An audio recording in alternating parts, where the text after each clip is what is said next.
when the sun's out, bathe in sunlight. But when the moon's out, bathe in moonlight.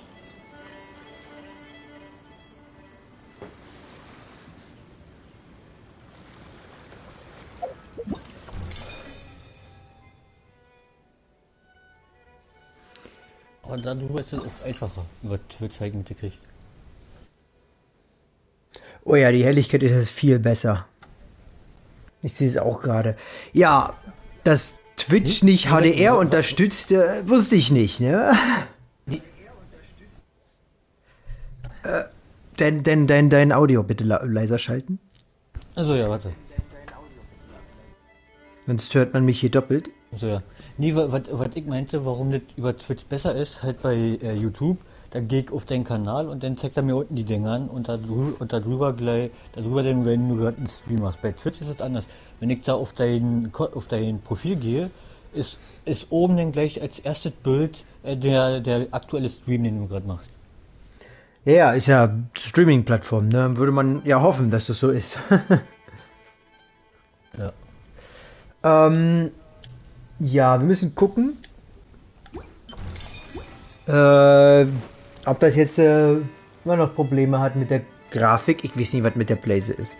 Normalerweise müsste, also meine Internetverbindung ist jetzt nicht die krasseste, aber eigentlich müsste das hinkriegen. Wieso das trotzdem Macke macht, keine Ahnung. Wir versuchen jetzt einfach mit 27p. Ist nicht toll, aber ey, das ist immer noch gute Grafik, also alles cool, denke ich. Das hast du immer noch eine eingesammelt? Was? Bei deinen Quest-Dingern? Weil du Ausrufzeichen ist bei dir deswegen immer noch so. Den ganzen Dates und die Dinger hier. Also. Ja, die aktiviere ich nicht alle auf einmal, sonst renne ich da immer wieder rein. Ich mache immer eine nach der anderen. Und Dates aktiviere ich erst, wenn ich die machen will. Vielleicht machen wir nachher eins davon, wie gesagt. Ich bin mir noch nicht sicher, wie wir das nach dem Abgrund machen. Aber wir werden sehen.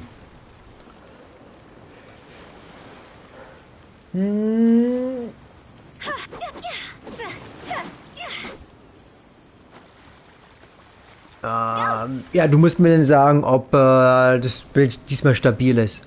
Wenn ich den kämpfe, okay? Darauf müsstest du achten. Wenn du so freundlich wärst. Ich habe hier nur so einen kleinen Bildschirm, mit dem ich gerade arbeiten kann. Das ist echt nicht gut zu erkennen. Na. Oh ja. Also, ne, wenn es immer noch verpixelt ist, dann ist das wirklich irgendein Problem mit der Blaze. Die Bitrate muss da irgendwie komplett komisch eingestellt sein. Supraspross. Okay, ja, dann machen wir Hyperbloom. Warum auch nicht? Weißt du was? Ich zeig dir einfach mal, wie man das macht mit den Teams, die du auch hast. Also, wir spielen einfach mal dasselbe. Okay, ich muss jetzt bis 12 durchratteln, weil da wird es alles easy. So hauen wir einfach mal durch mit den ganzen Vordingern. Oh Gott. Ist die Helligkeit gut bei dir? Ja. Ja. Das mit HDR nervt zu sehr. Wieso hat Twitch kein Support dafür? Oder zumindest einen blöden Filter, den man aktivieren kann oder so ein Mist. Weil das Spiel sieht halt schon hübscher aus mit HDR, aber hey, für Twitch mache ich's aus. Vielleicht wäre es klüger, dann auf YouTube zu streamen, denn die haben Support dafür, nur so am Rande. Gut. Aber jetzt weniger darauf eingehen und viel mehr auf das hier eingehen. Ja gut, für die ersten Dinger ist egal, was ich hier reinschmeiße. Machen wir das und weiß ich nicht. Wo ist Rosi? Da. Machen wir einfach Eisteam. Und da unten machen wir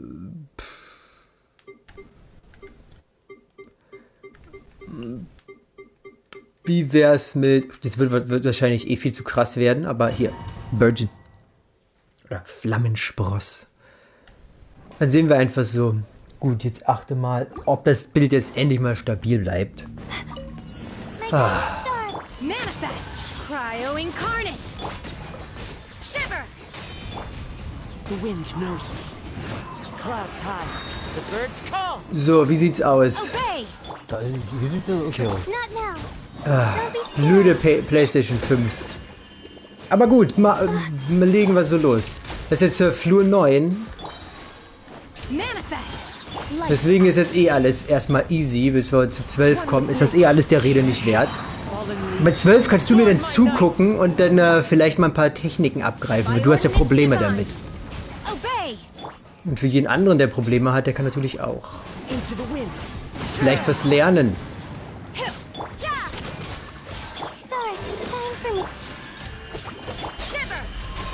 Lass mich in Ruhe. Alle stehen so im Weg. Und ich werde gefroren. Warte, was hat mich gefroren? War hier überhaupt ein Eisgegner? Ha.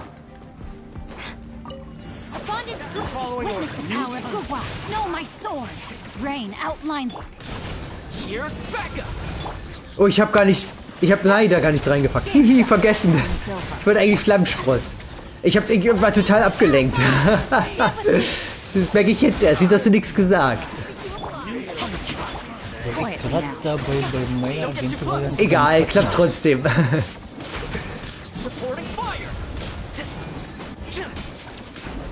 Ist es gut oder ist es immer noch schlecht, das Bild?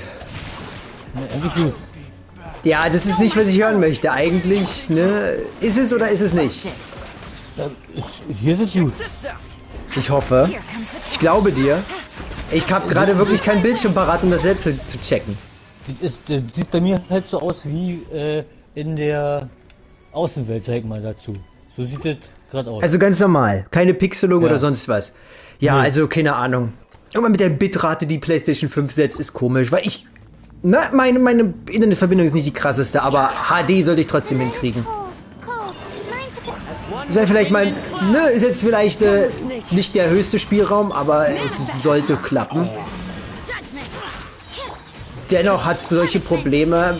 Ich schieb's auf die PlayStation 5, auch um mich besser zu fühlen. Ja, deutsches Internet. Aber schon ein bisschen traurig, oder? Dass die PlayStation 5 besser sind, ist hier, aber dass da einige Sachen nicht so wirklich... Ich weiß, naja gut, fairerweise muss man sagen, das ist keine Streaming-Plattform. Aber meiner Meinung nach, wenn das Ding schon Streaming reinpackt, dann auch richtig. Weißt du?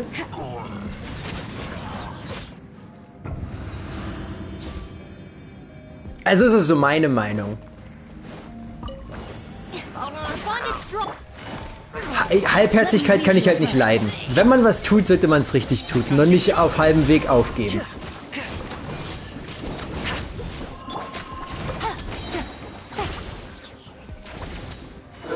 Oh Gott.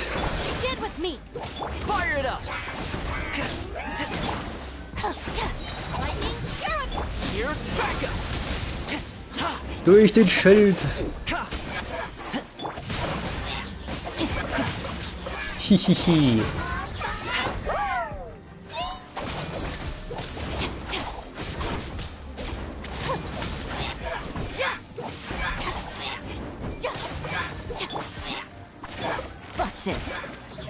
Peng.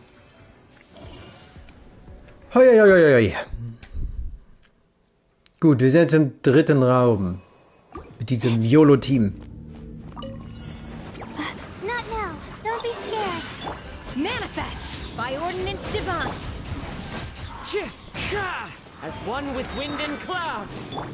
Komm her! Hallo? Sie können auch herkommen.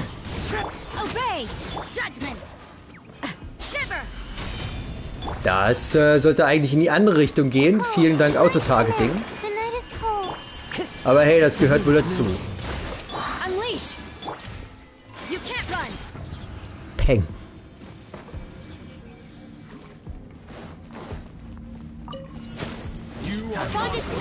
Things are about to get dicey. Quietly now. Witness the power of Gugwa. Out of my way! Ah. Oh, das war's schon.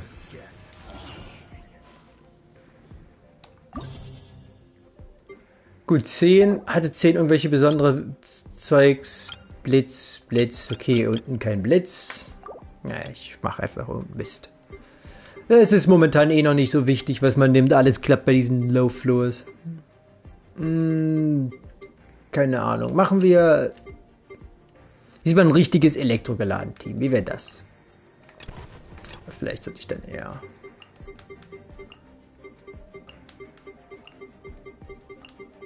So rum. Einfach nur irgendwas, um Gegner zusammenzuziehen, damit wir mit diesem Low-Bob-Scheiß schnell durchkommen. Wir machen mal oben rein.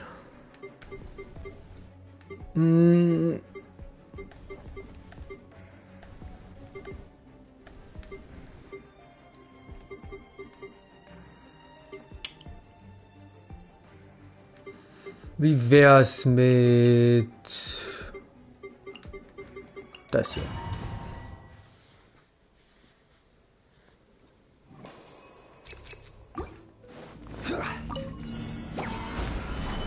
Everyone hold hands.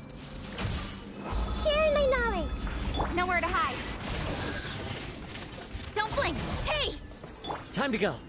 One with nature. Alle schon tot? Incoming. Ach komm, Leute. Da hat eben ein Meteor ins Gesicht. Ja. Der Minuspunkt, wenn man sowas wie Kitsching nimmt, oder halt Naida nimmt, ist, dass die Sachen viel zu schnell tot sind. Und dann kannst du ganz schnell keine Cooldowns mehr haben.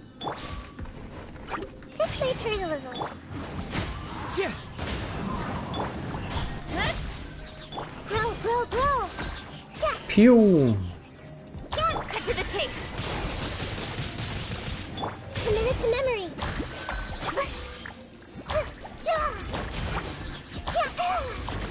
This is order. Hängeling. Stabilize. Grow. Incoming. Hey! This might hurt a little. Guten Tag. Hey!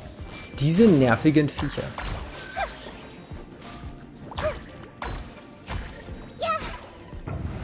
Badum. So. Weiter geht's. Game's up. Time's over. I'll settle this. Stand with me. Rain cutter. Rain outlines your fate. Animal test 6308. So viele hübsche Nummern. Stand clear. Das ist ein perfekter Stresstest für die Verbindung. Ich weiß noch nicht, was ich davon halten soll. Ich muss es mir im Nachhinein angucken. Was ist komisch mit der Blaze auf jeden Fall. Ups. Ich bin übrigens rausgegangen aus Versehen. Weil ich zu schnell gedrückt habe. Ich in dem letzten Moment, als es vorbei war, habe ich gerade auf den Stream geguckt. I see everything. Und dann einfach weiter gehämmert. Nowhere to hide. Don't blink. I will have order. Solidify. Incoming. Alles kaputt.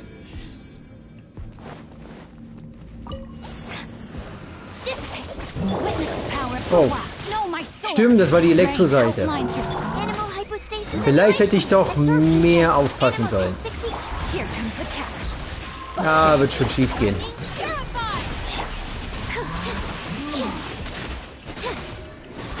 Wird schon schief gehen.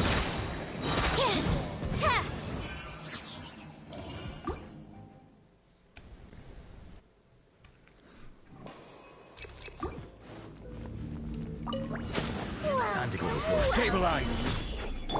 Everyone hold hands. With sword comes shadow. Und weg. Hör auf zu klettern, Kitsching. Speed of light. Hey! Du bist hier nicht die Ziege. Order guide you. Solidify. Don't blink. Grow. Incoming. Bumpf.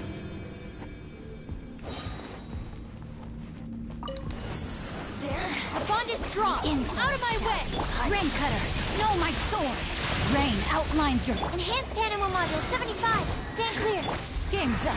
Fun's over. Gotcha. Animal test 6308.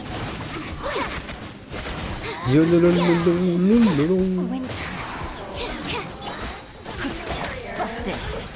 Lightning terrified. So. Das war es jetzt mit 10. Jetzt kommen wir zu 11. Und ich vergesse wie immer, was ich da überhaupt bekämpfen muss. Also gucken wir mal schnell nach. aber nichts Besonderes dabei, was jetzt irgendwie... Ne, die Hydro-Dinger könnten nervig sein. Puh, ja, zweite Runde machen wir irgendwas mit Schild, damit uns die Hydrobomben nicht auflösen. Schild. Ups, nein.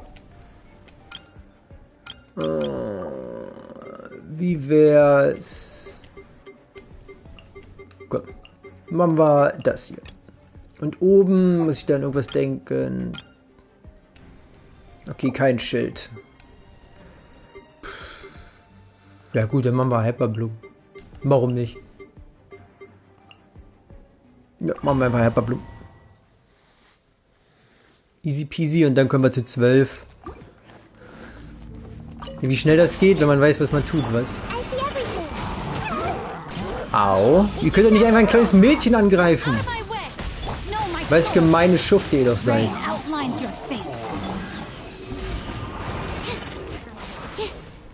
Die denken, wir könnten wahrscheinlich auch was wirklich.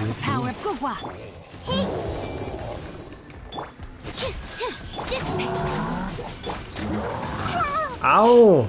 Grobiane.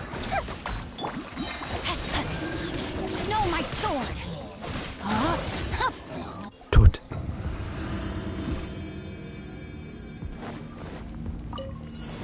Gather. This is order. Tot. Teamwork is dreamwork. Gears of the storm. Yeah. Stabilize. The wind rises. Dam.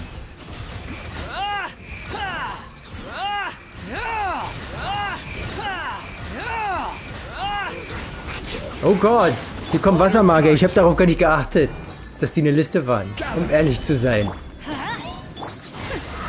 see about that. Have fun with this gift. Wretched vermin. Behold.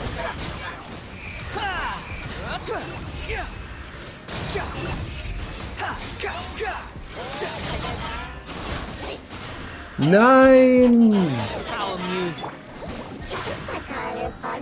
Doppelt hält besser. Ich warte nur auf den Moment, wenn wir irgendwann mal einen Kampf kriegen, wo wir 20 von denen gegenüberstehen. Squall and Fury.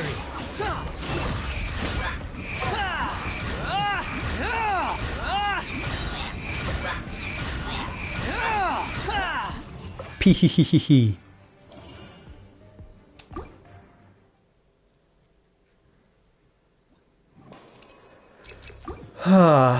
Testing. Everyone hold hands. Sharing my knowledge. I'll settle this. Let me weave you a verse. Know my sword. Our bond is strong. Absorption test. Stand clear. Tja.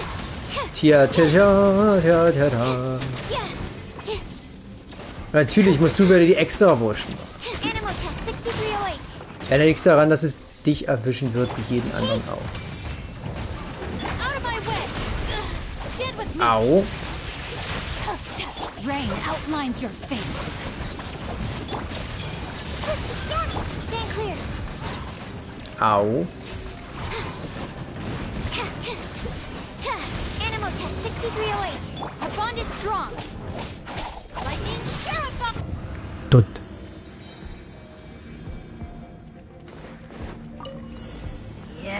Gather. Truth repeats its course. Cry louder. The wind rises. Search for it. This is order. Tot. Hier nicht unbedingt. Teamwork is dream. Gears of the storm. Behold.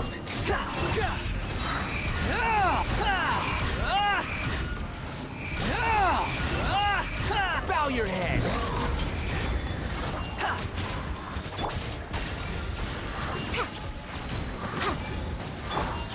Solidify. Du. Me. The wind rises.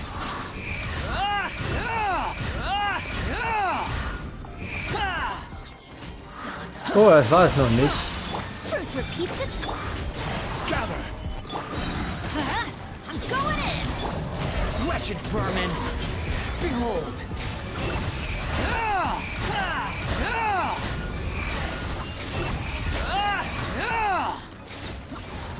Puh.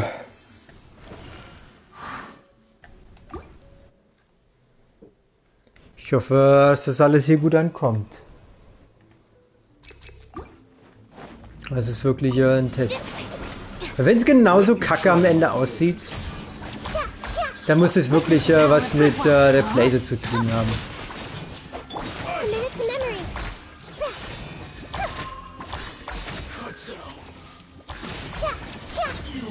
Tja. Swirl, Mark 2. Stand clear. A minute to memory. Stand with me. Let me weave you a verse. Know my sword. Growl, growl, growl. Nein, ich wollte eigentlich... Egal. Au. I'll settle this. The bond is strong. A minute to memory. Du bist der Letzte.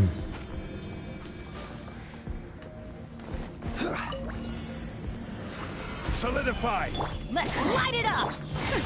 We'll see about that. Processing this quickly. I will have order. Gears of the storm. Teamwork is strength. Squall and fury!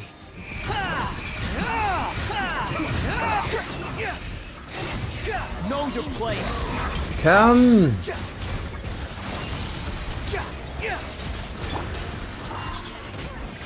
This is order. I'm going in. Have fun with this game. Behold! Mal sehen, ob wir sie von hier töten können. Vielleicht mit der Ulti. Ah, ja. Geh doch. So, jetzt sind wir bei 12. Jetzt kommt der interessante Teil. Und ich werde jetzt mal genau die Teams nehmen, die ich weiß, die du auch hast, damit du vielleicht was lernst. Oben nehmen wir Hyperbloom oder Superspross, weil das overpowered ist und sehr einfach zu benutzen ist. Und unten, ja, und unten nehme ich das Ito-Team. Das hast du ja auch, also kannst du was lernen, du aller Sack. Gut. Gut, als vierten Charakter. Ja, normalerweise würde ich Elan nehmen, weil warum nicht, aber da hast du nicht. Was nehmen wir als vierten Charakter? Könntest Sucrus nehmen, weil Verwirbelung cool ist. Was brauchen wir oben nicht wirklich, weil da so wenig Gegner kommen? Wir können natürlich einfach Zhongli nehmen für mehr Sicherheit. Wir könnten Ayato nehmen, weil du hast Child, kommt doch selber. Du entscheidest, was soll ich als viertes nehmen?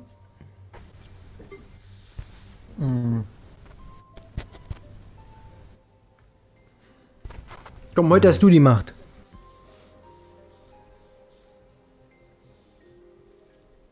Lass dir nicht zu lange Zeit. Keine Ahnung, um ehrlich zu sein. Ich hasse es, wenn du sowas sagst, du Dödel.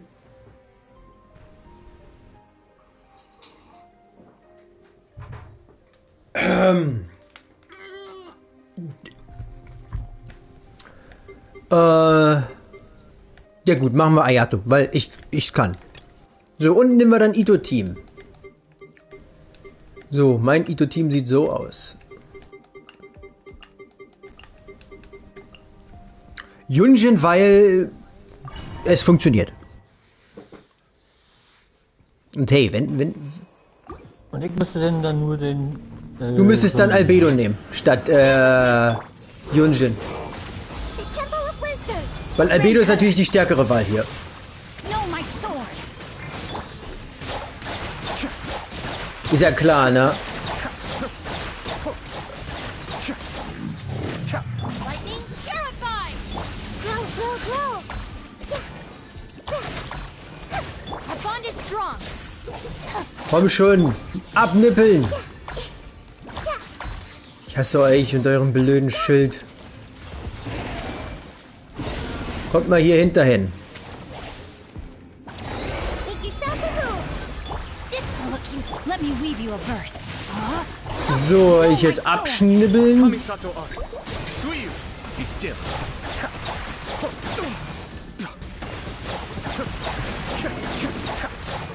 Und dann einfach alles abschnetzeln, bis nichts mehr am Leben ist. Weil, ja, so funktioniert das Spiel. Solange du gut genug bist und ich kenne dein Child ist gut genug. Diese Viecher sind aggressiv, sehr aggressiv, aber solange du nicht blind bist, kannst du gut deren Moves verfolgen und dann dich entsprechend bewegen. Zum Beispiel dieses Krokodil ist sehr stark auf die Front gerichtet. Oh, es ist schon tot. Und wenn du einfach um das herum schlängelst, dann wird er sich immer zu dir hindrehen. Dann wird das viele Angriffsmöglichkeiten verpatzen. Natürlich hat er auch Fähigkeiten, mit denen er dich rundum treffen kann, aber die nutzt er dann deutlich seltener. Zumindest habe ich so das Gefühl. I will have order. Everyone on me! Charge! Break a leg and leap. Oni coming through! Let's roll! Bam, bam, bam, bam, bam, bam.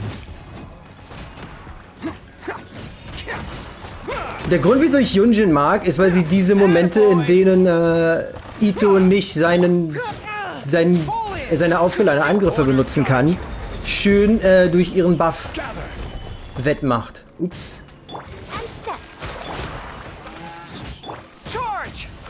Hast du die Probleme so mit ihm? This is order. Was? Na, wenn du das Schild machst, dass die anstatt anzugreifen, dass er dann an seine Säule hochklettert. Das ist ein Problem der Menschheit, mein Guter. Let's roll!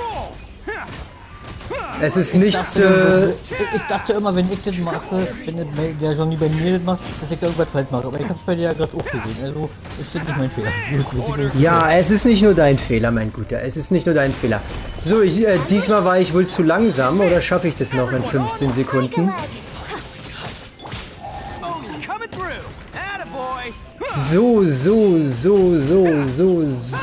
Ich glaube, das wird nichts mehr. Ich glaube, ich muss neu starten. Ja, ich wurde zu oft gestaggert in dieser Runde und habe viel zu viel Scheiße gebaut. Das ist zum Beispiel so eine Runde, wo Ito überhaupt nicht gut geeignet ist. Zugegebenermaßen, ich habe auch viel zu viel rumgedattelt in der ersten Runde. Ich hätte gleich das hier tun sollen und dann direkt... Komm, nutz dein Skill.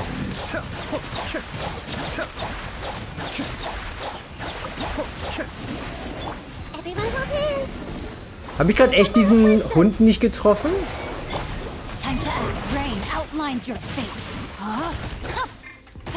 Ja, ist gut. Mind the danger. Be still. Und dann geht das auch gut voran. Let me weave you a verse. Stand with me. Committed to memory. Cascade. Einfach ausweichen und dann wird das schon. Peng! Ja, manchmal kriegt man es halt nicht komplett auf einen Schlag hin. This is order. Aber das muss es ja auch nicht immer. It's showtime. Let's roll. Man kann nicht immer gleich auf Anhieb gewinnen. Man muss halt ein bisschen üben. Aber wenn man, solange man sich die Zeit nimmt, kann man das gut schaffen. Everyone on me. Your grand finale and leap. I will have order. Who wants some of this? Ting, ting und ting, ting, ting. Attaboy. Jetzt machen wir das und das und das und das und das und das und dann sollte ich hier wieder genug Energie haben und dann puff.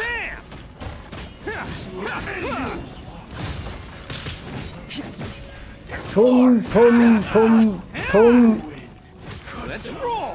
Oh, der hat fast sein Ding abgekriegt. Jetzt können wir schön Zeit lassen. Observe. Was ist das? Na, das ist nicht der letzte Gegner. Kommen noch welche. Wo sind die denn? Kommen die echt erst so spät? Observe.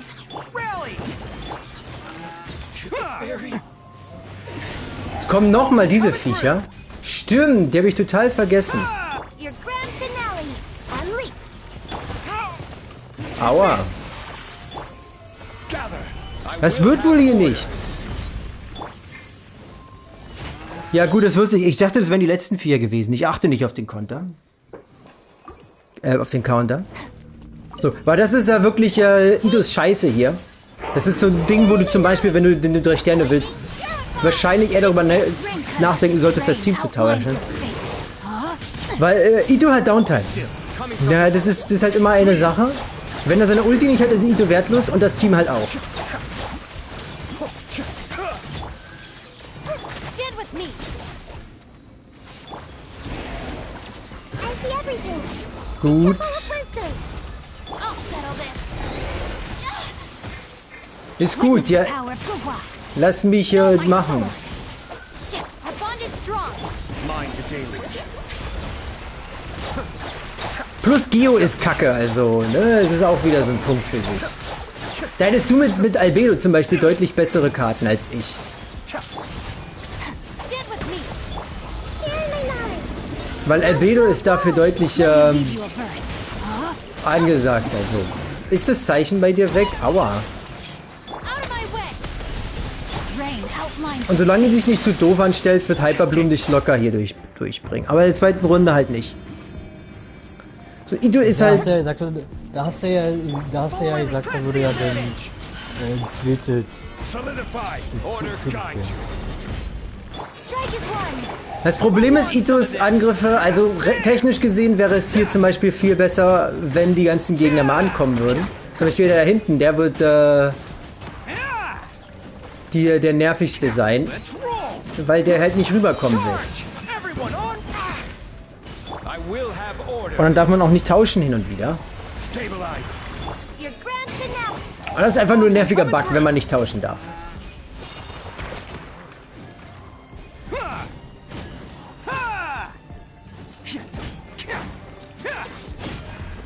Attaboy! Press the advantage!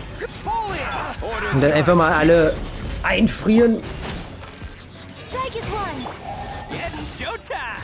Let's roll. Tingel, tingel, tingel, tingel, tingel, tingel.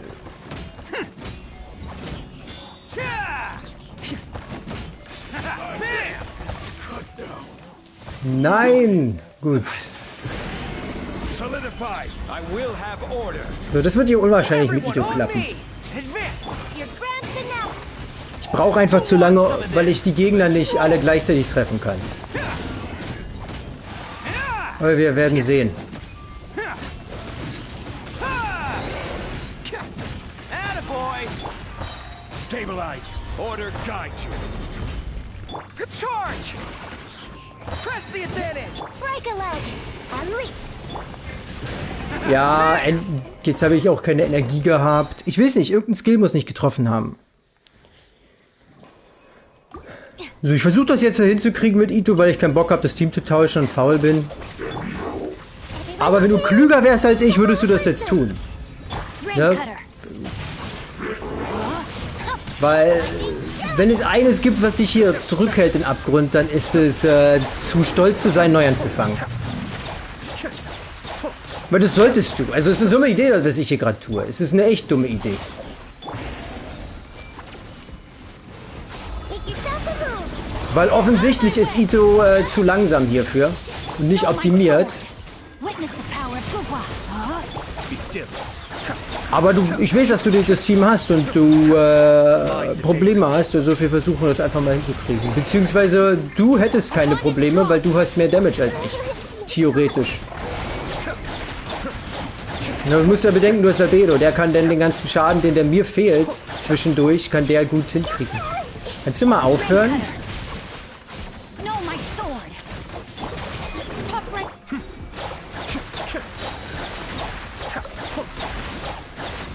Gut so.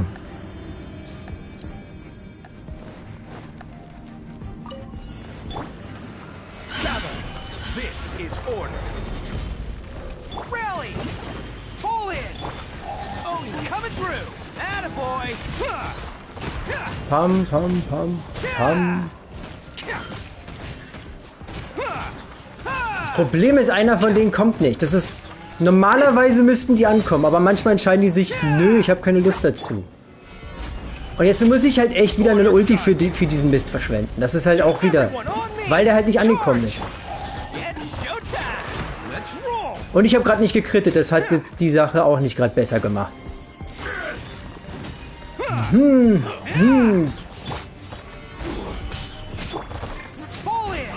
Und weil... Observe. Strike is one. Press the advantage!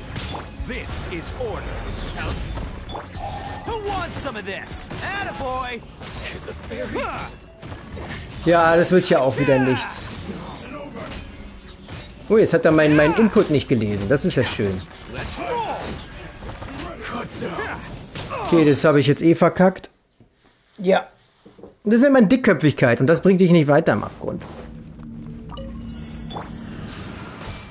Na, du siehst ja offensichtlich, dass das kein gutes Team dafür ist, weil Ito einfach nicht alle auf einmal treffen kann. Ich muss jetzt halt Glück haben, dass die mal sich entscheiden, dass die KI richtig funktioniert und die eigentlich das tun, was sie tun sollten, nämlich auf dich zulaufen. So funktioniert es nämlich eigentlich, aber naja. Du siehst ja, dass das ein wenig mehr von Glück abhängt, als gut wäre.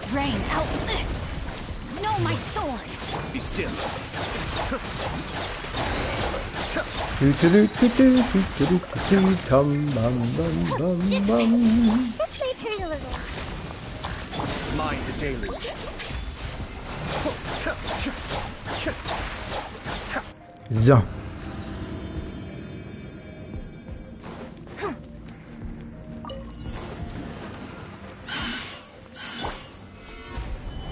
Können die jetzt mal alle rankommen? Wieder einer wurde nicht... Okay, jetzt sind aber alle hier. Wunderbar. Genau, das sollte eigentlich passieren. Jetzt kann ich mich nämlich darauf konzentrieren, alle zu plätten. Und das ist halt so ein kleiner Trick, der dir einen enormen Vorteil bietet.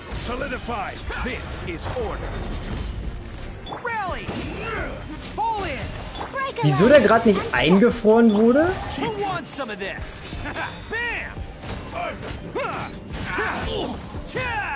Bei dem muss aber eben auch aufpassen, dass wir dass die bitte gleichzeitig ermordet, ne? Ja, wenn du das nicht hinkriegst, kannst du gleich neu starten. Und das passiert hier gerade.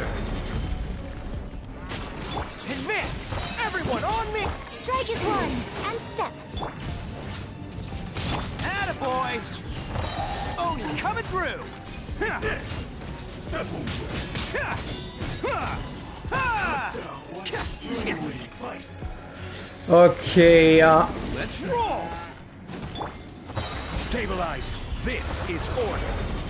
Das war gerade super Pech, weil die haben ständig geblockt. Ja.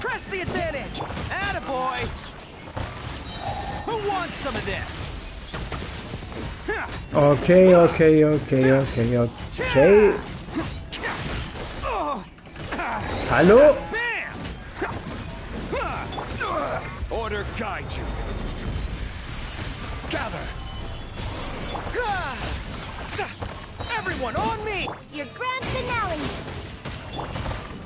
Let's roll. Jetzt habe ich Energieprobleme. Aber einer von denen ist tot.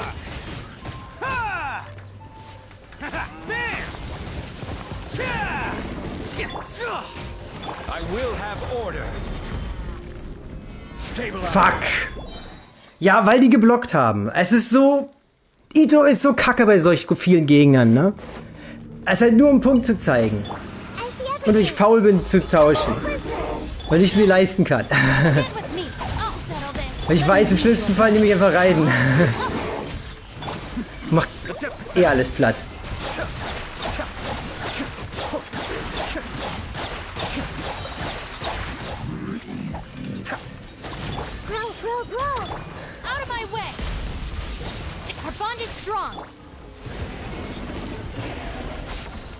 So, hier rüber. Witness the power of the wild. Rain outlines your Also wäre im ersten Team das Ito-Team dann besser. Ja, abgesehen jetzt von den Bossfights, die ja gleich kommen werden.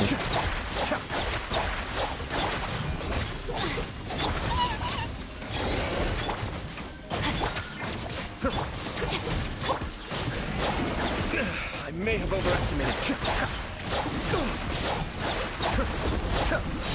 Das ist zum Beispiel jetzt auch wieder so ein Moment voller Randomness,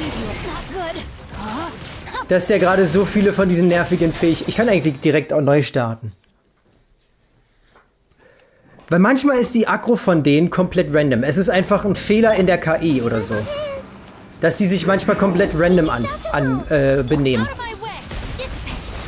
Diese fehlende Konsistenz ist vermutlich der... Oh, ich hasse es, wenn die Cooldowns sich nicht resetten. Jetzt können wir erstmal eine halbe Minute warten. Ja. Wie gesagt, im zweiten Team brauchst du etwas, was einfach alles treffen kann. Und nicht so von so Hitboxen abhängig ist, wie jetzt Ito. Da bräuchte es halt sowas wie, keine Ahnung, Zhanglings Ulti oder sowas. Weil du willst nix haben, wo du Gegner verfehlen kannst.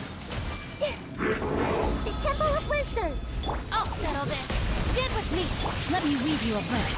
Body of rain outlines your... Be still.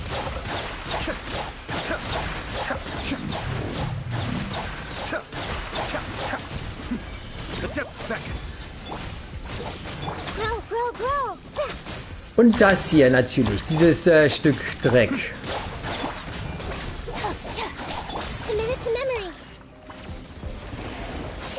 So, gehen wir mal hier rüber, damit die sich so ein bisschen hier sammeln.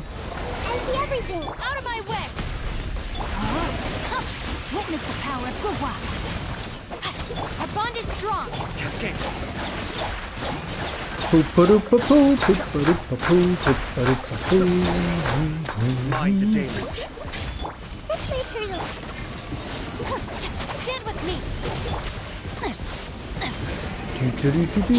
Ja, komm, hör auf mit deinem Mist. Be still.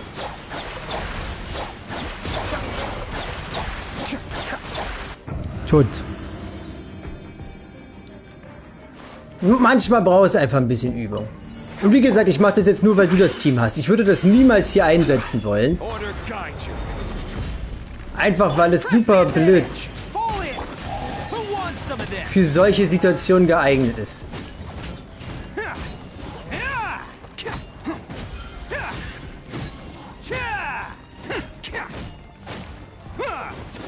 Let's roll. Strike is one. I will have order. Solidify. Advance. Get more. Everyone on me. Oh, coming through.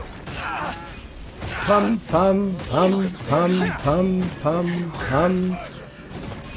Pam, pam. Oder wenn sowas passiert, seht ihr das? Ah. Wenn einer von denen einfach entscheidet, ich gehe erstmal hier in der Ecke campen. Weil warum nicht? Jetzt hat der sich nämlich... Ja, gut. So, und jetzt habe ich keine Lust mehr. Wenn man keine Lust mehr hat, sollte man einfach aufgeben und was anderes versuchen. So, Ito funktioniert nicht. Weil Ito...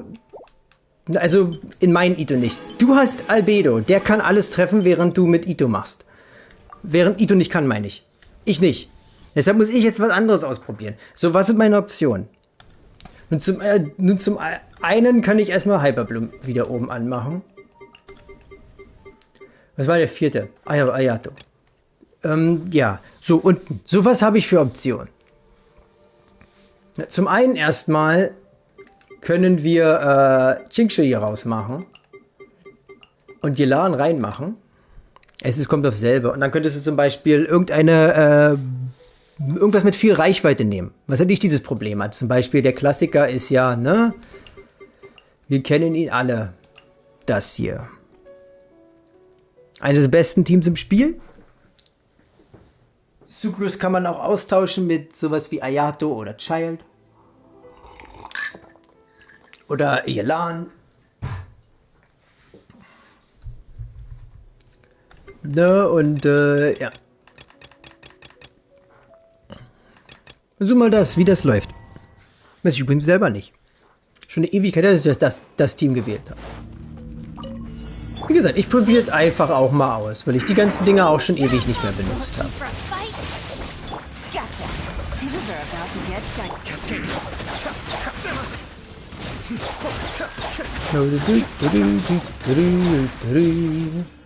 Ja, und weil Yelan overpowered ist, ging das um einiges schneller tatsächlich. Unerwarteterweise.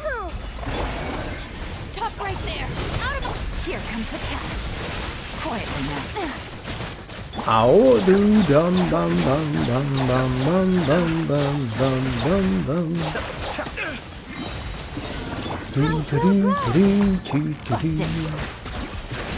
So, und das ist ja auch wieder ein wunderbares Beispiel, wenn die einfach sich verpissen. Und keinen Bock mehr haben, mit dir zu spielen.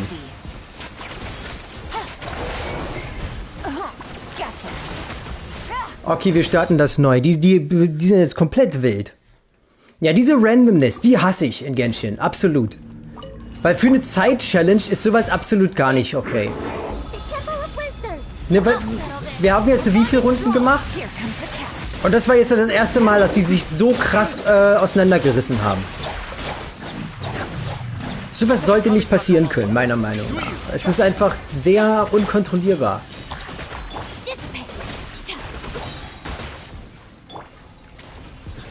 Komm, mach es. So, jetzt zu denen.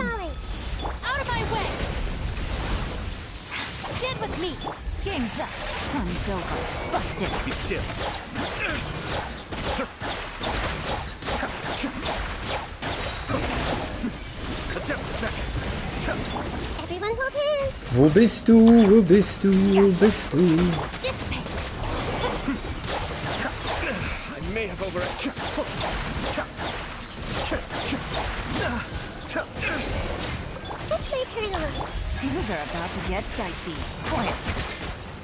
So. Mal sehen, wie der Klassiker klarkommt. Let me weave you a burst. No, my teamwork is dreamwork. You're toast. Animal test 6308. Absorption test. Wenn die sich mal in Reichweite begeben würden, ne?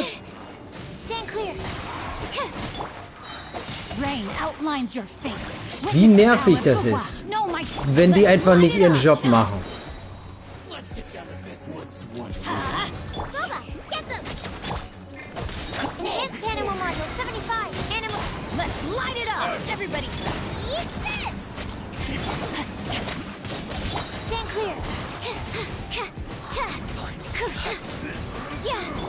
Oh, ich habe die Ulti gar nicht aktiviert. Da sieht man mal, wie viel Übung ich mit diesem Team habe.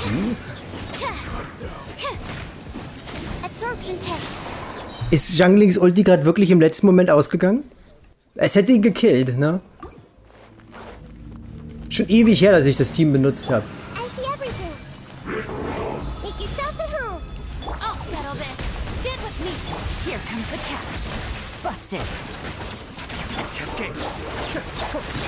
Oh, diese blöden Schilder.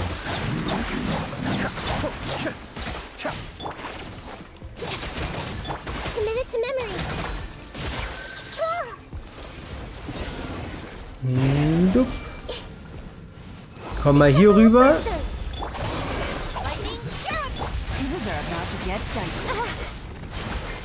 Kannst du mal bitte dein Ding machen?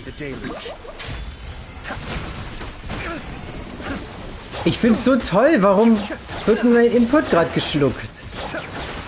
Das meine ich halt wieder. Jetzt machen die wieder ihren wilden Mist, verpissen sich in jede Richtung. Ach, die sind so unschön zu bekämpfen. Es ist so random, was die halt tun, ne? Normalerweise bleiben die halt zusammen die ganze Zeit, weil die halt aggressiv auf dich losgehen. Wenn das halt nicht der Fall ist, dann kannst du diesen Kampf einfach komplett vergessen.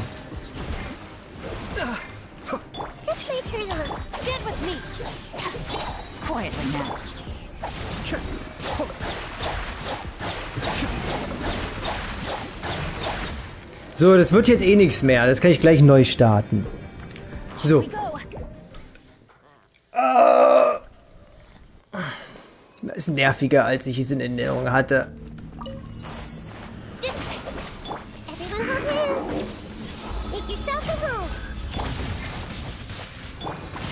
Warum machst du nicht, was ich sage? Ist mein Controller kaputt?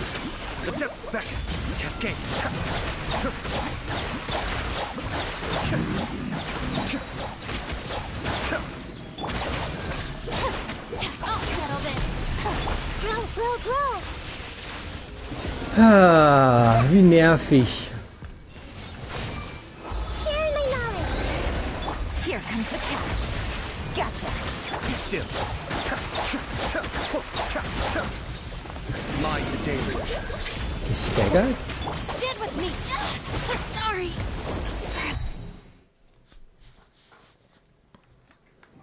Man merkt, dass ich Shinksho nicht mehr dabei habe. Ich mag das nicht ohne Shinksho. Ich werde zu viel gestaggert mit Ayato. Ich tausche das wieder. Abbrechen. So, das ist halt der Punkt. Man muss so ein bisschen finden, was funktioniert. Und alles kann funktionieren, wenn man es richtig herausfindet. So ist nicht. Es gibt halt immer bessere und schlechtere Optionen. Ich zum Beispiel könnte jetzt easy peasy einfach Raiden benutzen und dann würde ich eh alles killen, aber das bringt dir halt nichts, weil du hast halt keine Raiden, ne? Deswegen würde ich halt nur zeigen, was es so für Optionen gibt. Hyperbloom ist aber immer die beste Option. 99% aller Fälle. Und als viertes kannst du da drin machen, was du möchtest. Wir bleiben mal bei Ayato, einfach um dem Ganzen treu zu bleiben. So, was versuchen wir jetzt? Ja, Jungling ist hier nicht so gut geil. Ich hätte gern Ayato eher für Jungling, oder? Das kann ich mehr treffen. Ich glaube, es wäre klüger, wenn ich einfach Ayato oben rausnehme und unten reinpacke. Was packt denn sonst oben rein als vierten Charakter?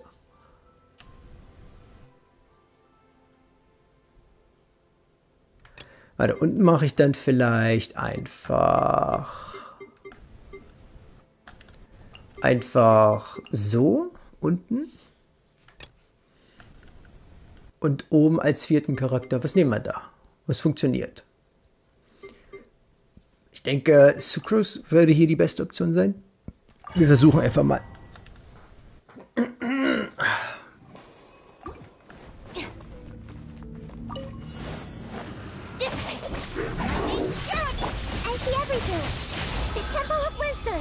Witness the power of Gugwa. Rain outlines your fate. No, my... Stand clear. Animal test 63. Everyone hold hands. Du lebst noch? Our bond is strong. Wieso lebst du noch?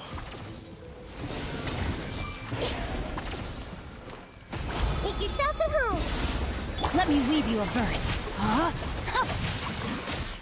Dissipate. Out of my way. Sparrow, Mark 2. Absorption test. Stand clear. Ich sehe gar nichts, ne? Hoffen wir mal, dass wir gewinnen. Ich kann es nämlich nicht sagen. Ja, dann hör auf und tausche einfach. Wäre ein Anfang, oder?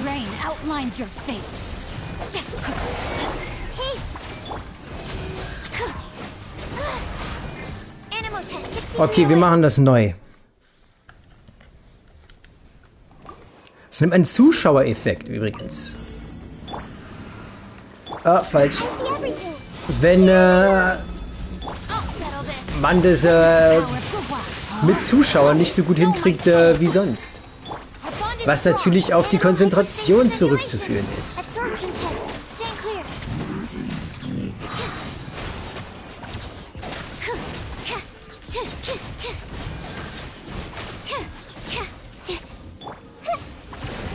Piep, piep, piep, piep, piep, piep, piep. Und solange du einfach nur die Ultis benutzt, um auszuweichen, sollte das Sterben auch kein Problem sein. Was eher ein Problem ist, ist, dass die sich entscheiden, eher ein Kaffeekränzchen abzuhalten, statt zu dir hinzukommen. Das ist so der höchste Schwerpunkt in dem Kampf.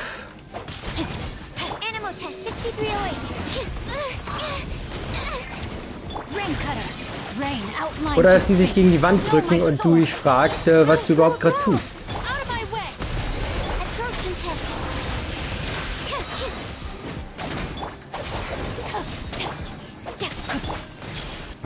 Peng. So, mal sehen, wie das jetzt klappt.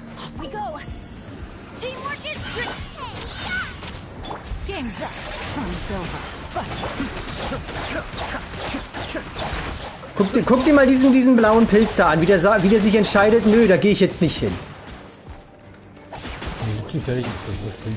Das ist halt, was ich meine, diese Ungenauigkeit oftmals.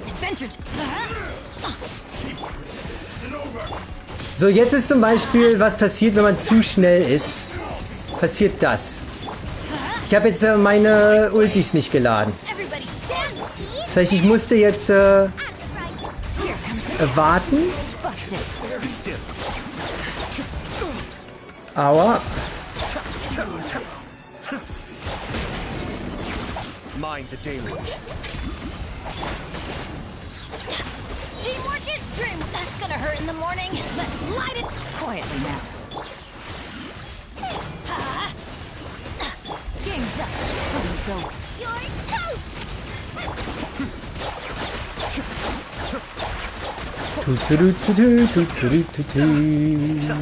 Let's light it up. Ja, gut. Au, jetzt nutzen die echt die schlimmsten Angriffe. Warum greifst du das an? Ich will mich mit den Kernen rumärgern.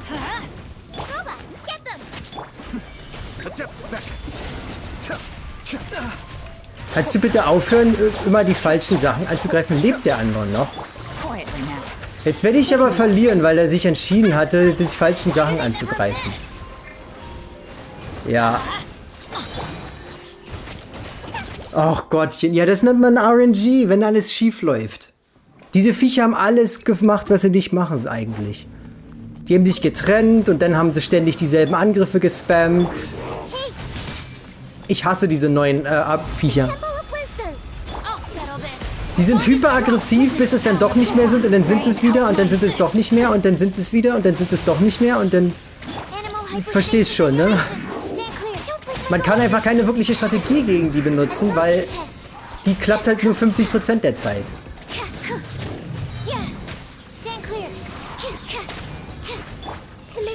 Habe ich dich nicht mit dem Zeichen am Anfang getroffen? Warum nicht?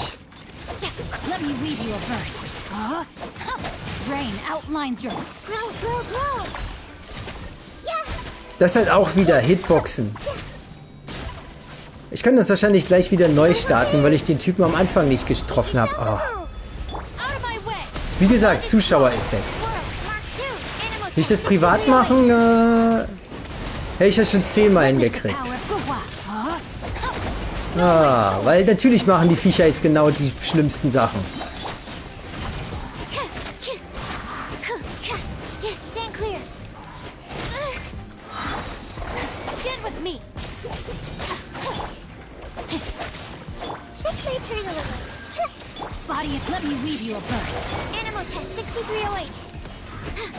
Okay, ich fange neu an. Oh. Ich bin kurz davor, einfach Reiden zu nehmen und den ganzen Mist zu ignorieren. Aber das möchte ich nicht.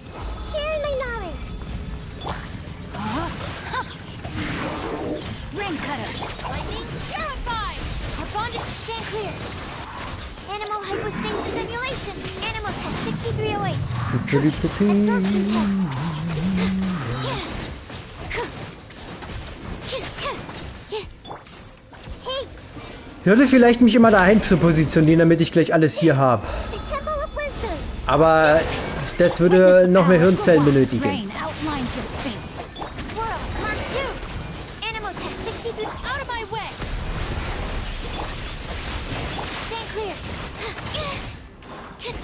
What the fuck? Wieso bin ich denn jetzt gerade weggerutscht? Darf ich tauschen? So, guckt euch mal den da hinten an. Wie er sich nicht bewegt. Was total abnormal ist.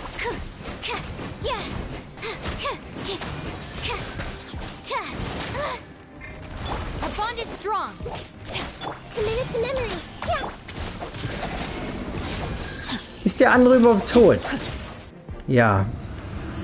Oh, heute habe ich so viel Pech, was die Gegner-RNG angeht. Das ist so nervtötend. These are about to get dicey. Gotcha.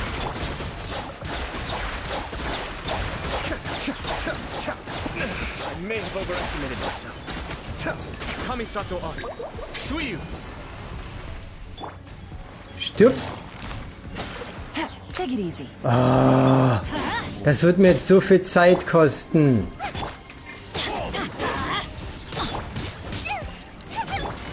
Busted. Here comes the catch. I'm going in. Cheap. Cascade.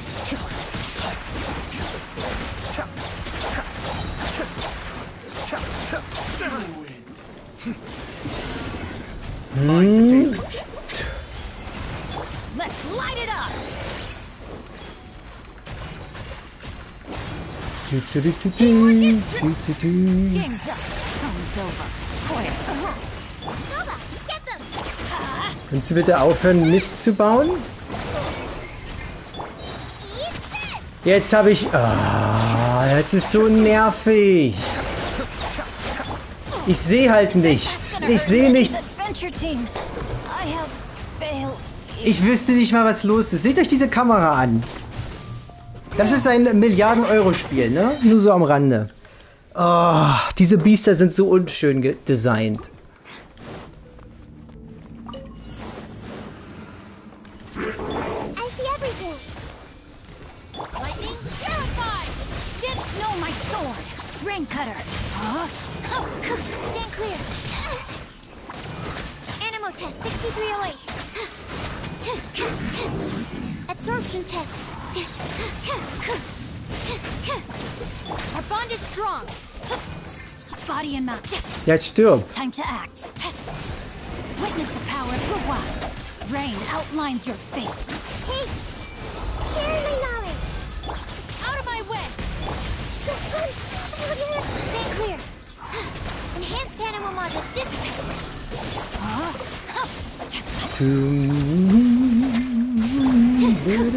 Animal test 63. Let me leave you a verse. Not good. Ist gut jetzt.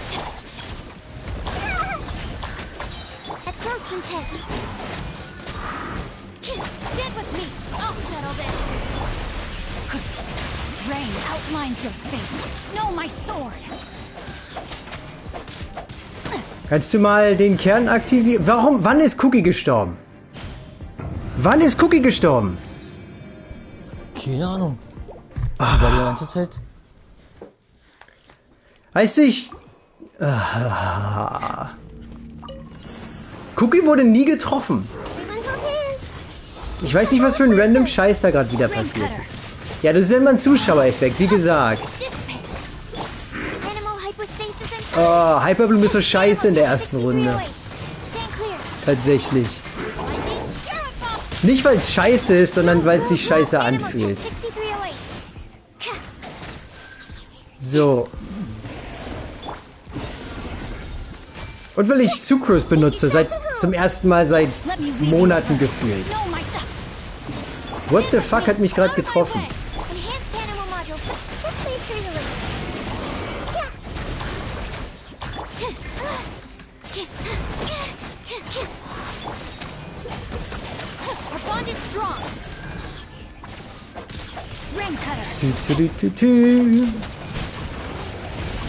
Wo ist das andere? Ich sehe nichts.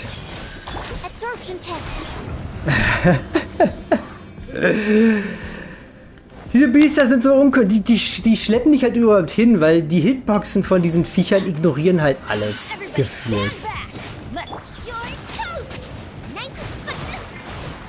Und auch das ignoriert alles. Zum Beispiel auch das, wenn man tauscht und das nicht realisiert wird.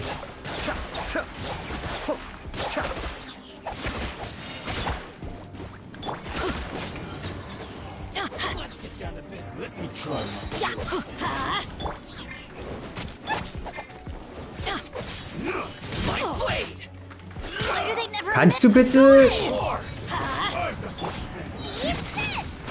Cascade.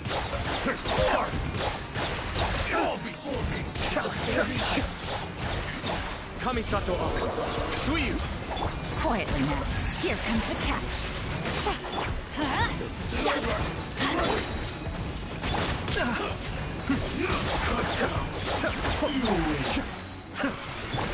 Let's light it up. Teamwork is dreamwork. Busted. Goba, get them. Cascade. I'm feeling a little washed out. Das nennt man random Angriffe, die dich nicht treffen sollten. Ah, diese Viecher sind so random. Wenn du wissen willst, wieso ich sonst immer einfach Raiden Shogun benutze, statt mich mit solchem Mist abzuhalten, das ist der Grund. Weil es mit ihr schneller geht? Ja, es ist halt, das sind hier keine angenehmen Kämpfe mehr, weil das ist nicht schwer, das ist nur nervig, weil man kann halt keine Strategie machen, wenn es keine Konsistenz in den Gegnerverhalten gibt. Und das macht es extrem enttäuschend. Kannst du bitte, danke. Ja, momentan spiele ich hier rum, weil ich es kann. Mehr Content für den Stream, weil ich echt nicht weiß, was ihr sonst danach machen könnt.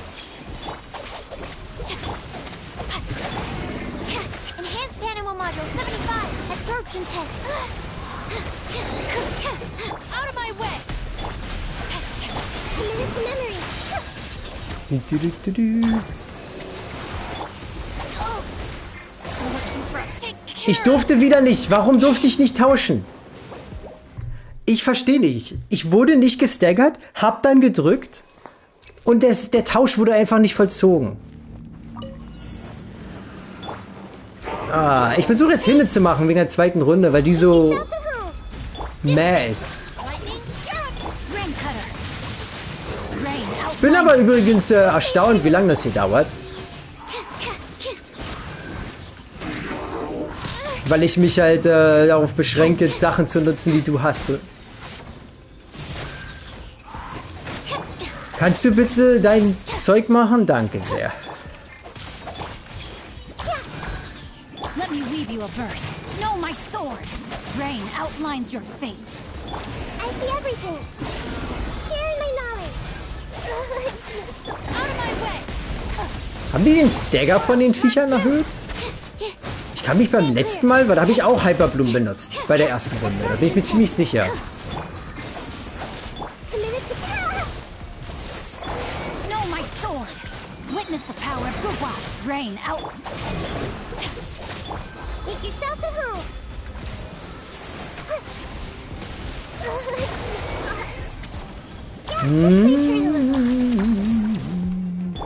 Und wieder. Guckt dir einfach nur zu.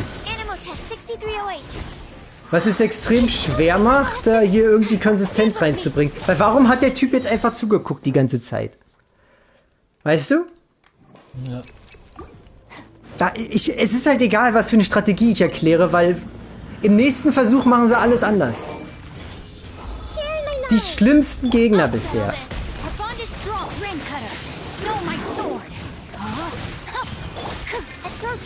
Ich habe übrigens neue Starte, ne? Weil wenn ich sehe, dass es eh schon zu lange dauert, dann bringt es eh alles nichts. Ne?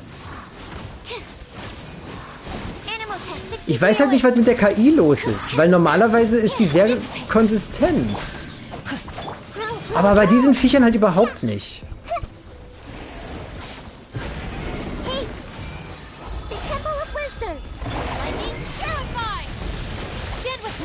Witness the power of Gua. Rain outlines your fate. Swirl, Mark 2. Absorption test.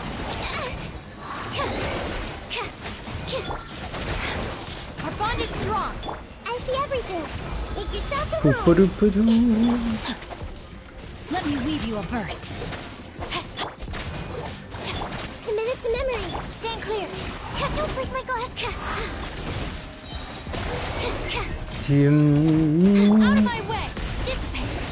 Wieso? Okay, geht doch. Die sind irgendwie heute echt random. Wirklich der Zuschauereffekt, ey. Mit allem dieses Viech hier. Kommt alle ran hier.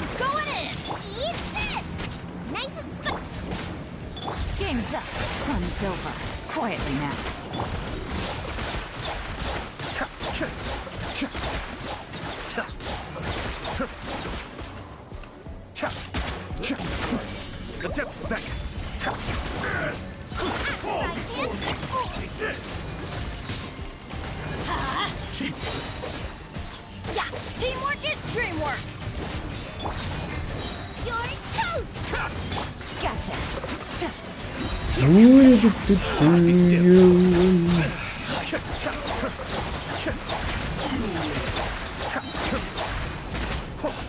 Warum? Kamisato on. Suiyu. Ah, das wird schon gut gehen.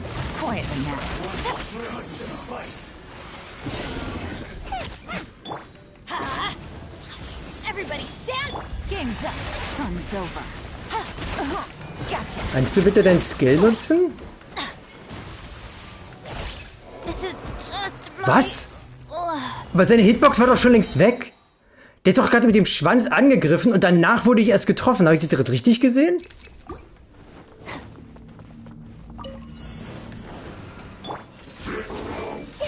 Heute ist echt nicht mein Tag.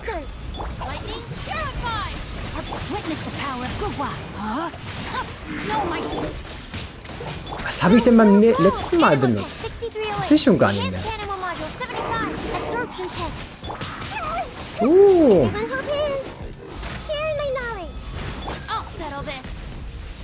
Komm, warum nutzt du deine Ulti da, wenn das Ding hier ist?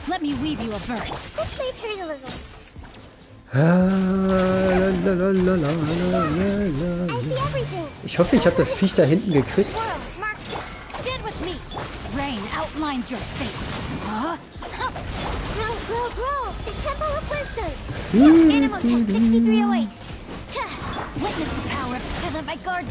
Wenigstens will er diesmal auch mal angreifen.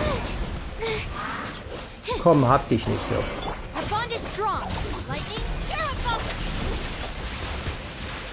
Beweg doch mal deinen Arsch hier rüber. Wie nervig ist das? Bist du der letzte Überlebende? Boah.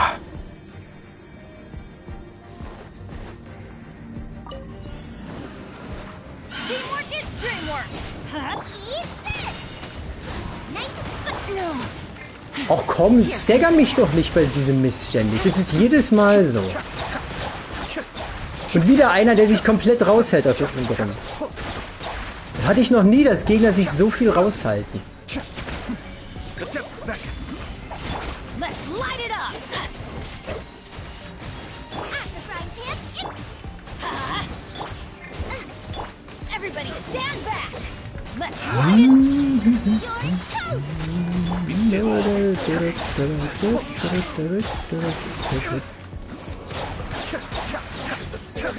Busted. Things are about to get dicey. Adventure time. Off we go. Das ist jetzt eine blöde Stelle. Kannst du mal deinen Mist? Warum bin ich bei... Warum war ich denn jetzt bei ihr? Ich habe auf... Was ist mit meinem Controller? Ja gut, warte einen Moment. Ich trinke erstmal einen Schluck. Wenn ich rausgehe, funktioniert die KI auch mal, wie sie soll. Die Sache ist, ich bin gerade auf Ayato getauscht, aber es wurde scheinbar wieder mal ignoriert. Aus irgendeinem Grund. Das verstehe ich gerade nicht. So, und das ist der Grund, wieso ich die meisten Dinger, ja. Okay, nee, keine Ausreden, das ist einfach nur beschissener Abgrund. Komm, nehmen wir einfach mal die Realität an. Das ist ein echt beschissener Abgrund. Aufgrund dieser ganzen Dinger, die einfach etwas sehr nervig sind. Vor allem wegen dem kompletten... ich kann nicht mal ausreden, bevor wieder irgendein Bullshit passiert, der nicht passieren sollte.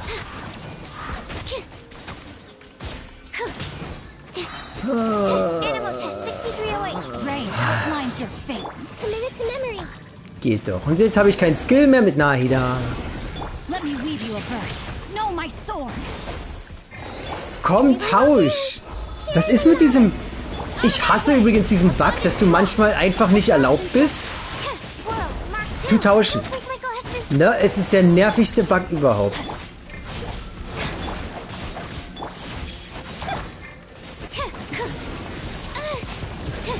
So, jetzt hängen die wieder aufeinander, so wie sie es eigentlich machen. Jetzt werden wir die Sache auch schnell hier erledigen.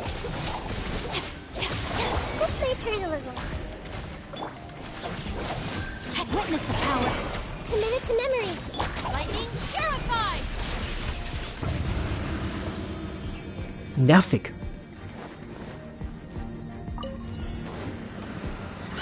So, könnt ihr mal bitte jetzt alle rankommen? Keine irgendwelchen komischen... Ich werde immer, jedes Mal werde ich gestaggert mit Yelan. Warum werde ich jedes Mal mit Yelan gestaggert? Und warum entscheidet sich der Grüne da hinten gerade, nicht runterzukommen? Weil ich kann nicht...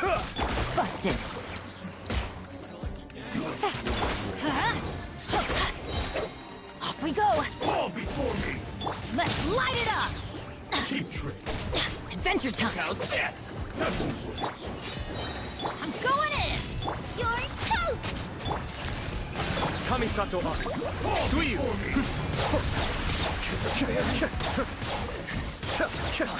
I may have overestimated myself. Quietly now. Na toll. Everybody stand. Game's up. Fun's over. Let's light it up. So, wunderbar. Nice and spicy. Ja, das wird hier nichts. Ich geb's auf, ich nehme einfach Reiten und dann mache ich das Ding fertig. Ich habe jetzt echt keinen Bock auf diesen Random Mist. Die benehmen sich alle komisch heute.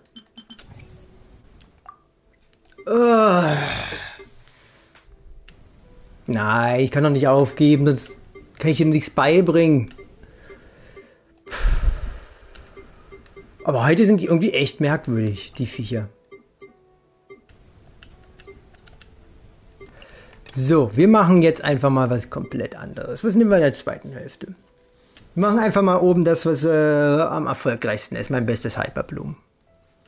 Und unten... Gehe ich auf Reiten oder gehe ich nicht auf Reiten? Ich will nicht auf Reiten. Geben wir Ito nochmal eine letzte Chance, um sich wieder reinzuwaschen. Hat ja vorhin beinahe funktioniert.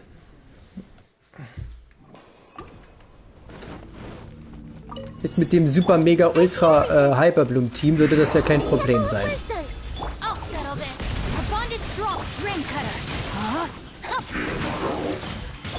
Gotcha. Here comes the catch.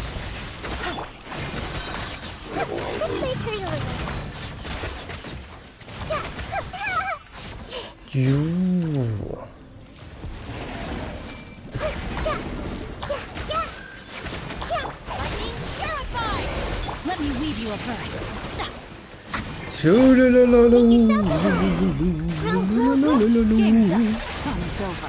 Und es soll natürlich überhaupt keine Ausflüchte sein, dass ich schlecht bin oder so, ne? Oder dass ich mich gerade für blöde anstelle. Ja, das ist ein nerviger Abgrund. So viel gebe ich zu. Ja, könnt ihr mal aufhören, sowas Nerviges zu machen? Ihr wisst schon alles, was ihr tut. Ich kannte wieder nicht tauschen. Dieser Bug, den gibt's schon seit Ewigkeiten. Und der war am Anfang nicht da. Irgendwann so zu Inazumas Zeit wurde das irgendwie einfach so. Oder? Ich erinnere mich, zu Inazuma da kam das Problem erst auf.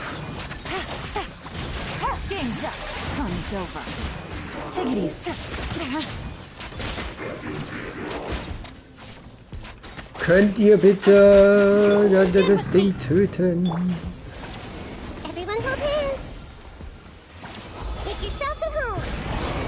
Let me weave you a verse. I'll settle this. Things are about to get dicey. Wo ist das zweite Vieh? No. Grow, grow, grow! Our bond is strong!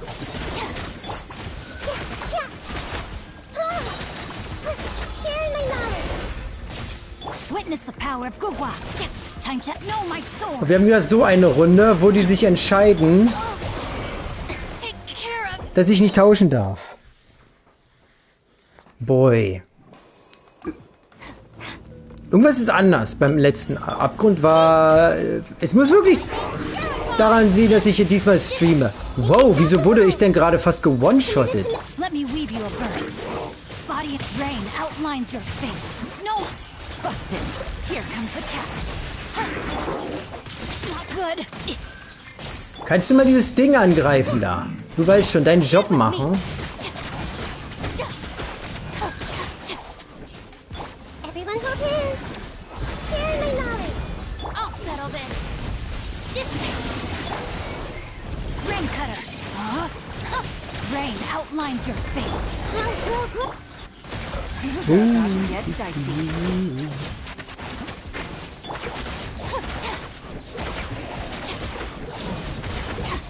I see everything. Make yourselves at home. Let me weave you. Know my sword. Here comes the catch.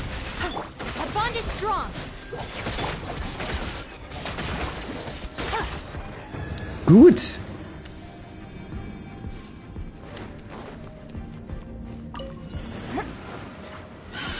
Charge! Press the advantage! Solidify! Order guide you! Strike is one. And leap. Oni coming through! Attaboy! Ha! Ha! Ha! Ha! Ha! Let's roll! Pull in! Rally! This Ich is hab's order. wieder nicht hingekriegt. Gather! And step. Attaboy! Who wants some of this? Yeah.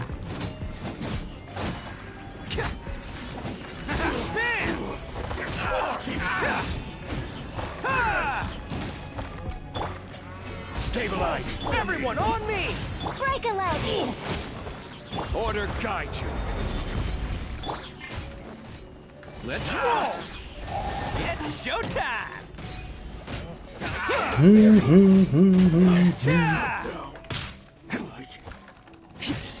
Attaboy! This is order. Solidify! Rally! Charge! Your grand finale. Observe. Oni coming through! Und guckt er wieder, wie er zuguckt.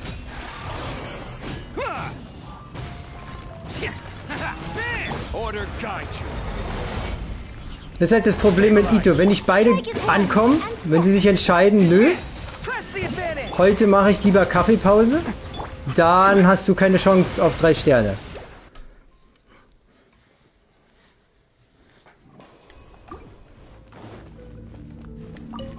Oh, das ist so ein nerviger Abgrund. Die Sache ist, es klappt halt mit jedem Team, was ich gemacht hat, wenn halt das Glück stimmt. Und das mag ich nicht. Know my sword. Ich mag es nicht, wenn es von solch dummen Regeln abhängig ist. Wie Glück meine ich. Nee, ich liebe Genshin, und ich liebe auch den Abgrund, wenn er Spaß macht. Und wenn die Regel ist, ey, hoffe, dass die Gegner zu dir hinkommen und doch mal angreifen, statt Pause zu machen, dann, ja, klappt das nicht ganz so gut. Full of wisdom. Quietly now. Game's up. Fun. Stand with me. Grow, grow, grow.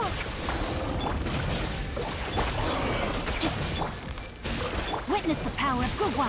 Rain outlines your fate. Sharing my knowledge. I'll settle this. This may turn a little. So.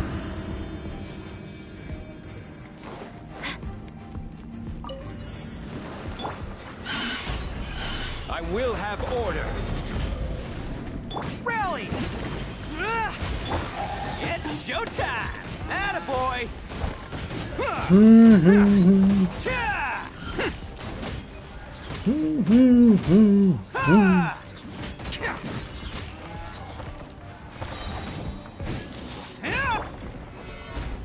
Order guide you. Press the advantage! Break a leg and leap. Lightning coming through! Let's roll!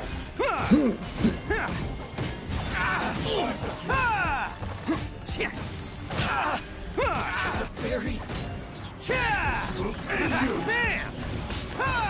Can't catch me. Gather! This is order. Everyone on me! It's showtime! Let's roll! Bam!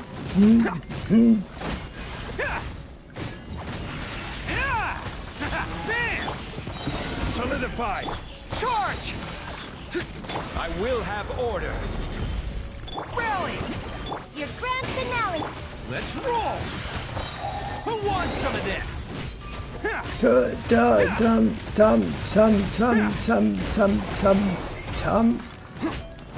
Attaboy! Na, endlich. Oh, ich sei natürlich, Ito will nicht kritten. Advance! Gather! This is order.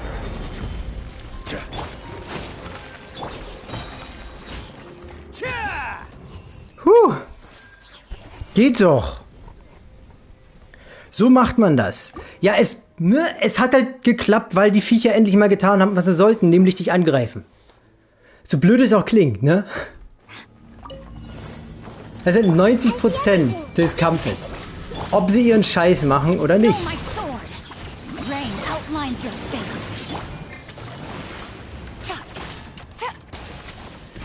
Und dann, wenn die den Scheiß machen, dann klappt's auch.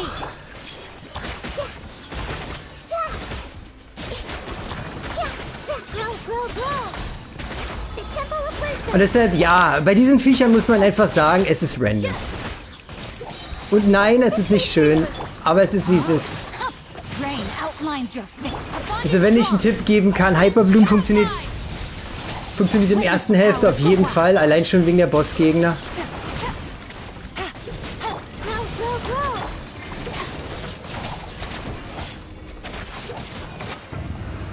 Und unten würde ich halt wirklich irgendwas wählen, was halt alles treffen kann.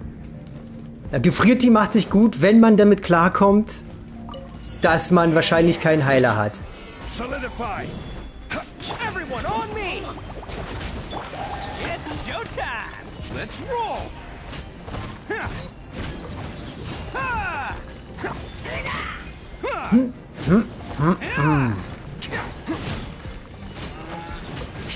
Order guide you.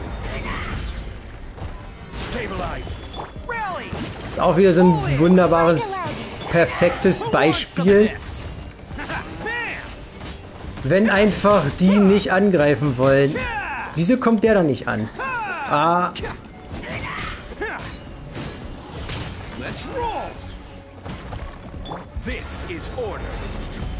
Jetzt muss ich vielleicht neu anfangen.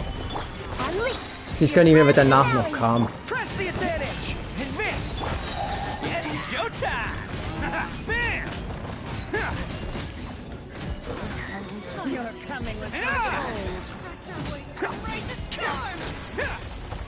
Attaboy! Gather! I will have order. Rally! Break a leg. Observe. Who wants some of this? Bam! Boop, boop, boop, boop, boop, boop, boop.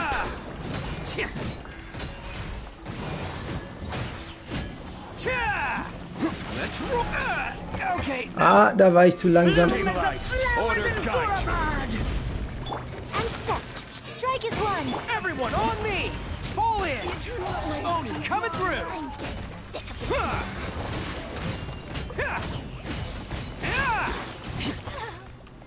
Echt jetzt?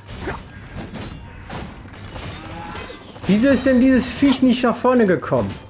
Advance. Gather. This is order. Observe. Attaboy.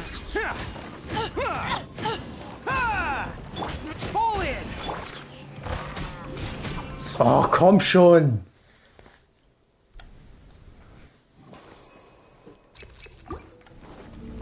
Heute ist der beschissenste Tag, den ich je hatte, was Abgrund anbelangt. No, my sword. So, denn hier natürlich auf die Flügel schießen. Game's up. Fun's over. Rain cutter. Dissipate. Dann einfach boom, boom, boom. Yourself at home. Our bond is strong. Hier gibt es nicht viel Geheimnisse, wie man den besiegt. Commit to memory. Busted. Witness the power of Guwa. Stand with me. So.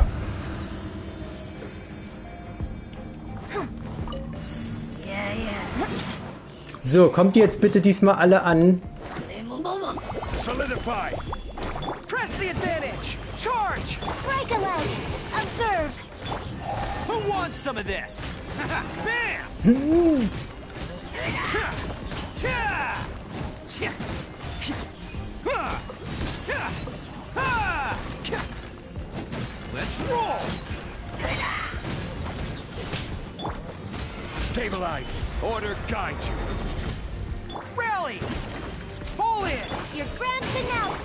Da ist der... Coming through! Ha! Ha! Ha! Ha! Attaboy!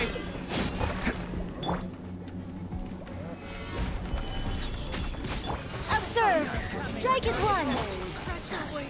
I will have order. Everyone on me! Where do you Advance. think you're going? Who wants some of this? Ha! Ha! Ha! Und. Let's roll! Cha! Order Okay.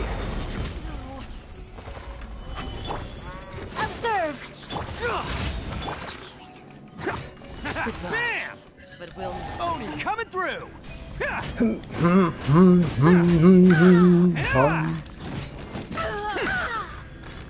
Attaboy! Charge! Observe. the eternal oasis. So, sollte man ein bisschen Energie gebracht haben für die dritte Runde. Aber nur die erste ist wirklich nervtötend, tatsächlich. Dissipate. This may hurt a little. Sharing my knowledge. So, dieses Ding hier. No, my sword. Here comes the catch. Macht sich unsichtbar. Und eine Sache, die man so wissen sollte, ist, dass der immer hinter dir hingeht. Sofern das möglich ist. Bond is strong. Der geht immer nach hinter dir. Let me weave you a verse. Quietly now. Und solange du ihn mit Dendro und Elektro triffst, wird er immer gestaggert.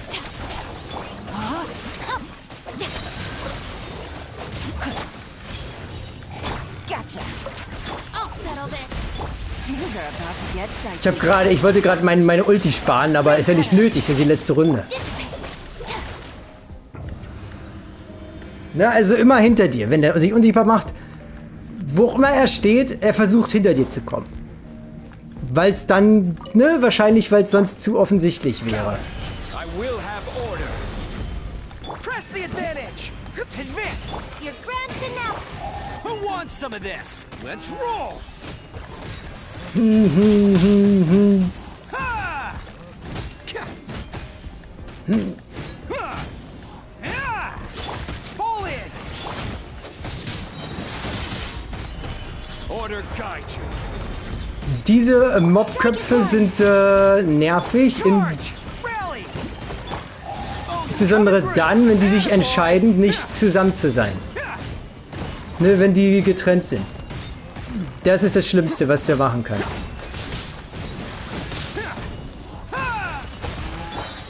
Flags fly. Observe. serve. Break a leg.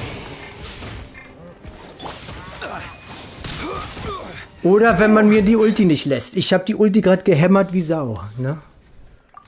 Ah, na wenigstens ist hier die erste Runde echt Bond is easy. strong. Commit it to memory. Make yourselves at home. No, my sword.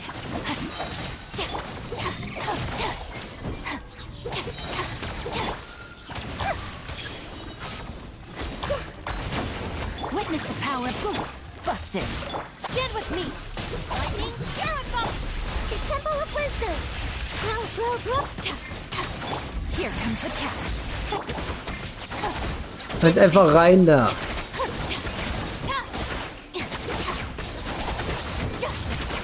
Commit to memory. Out of my way. Rain outlines your fate. Wunderbar.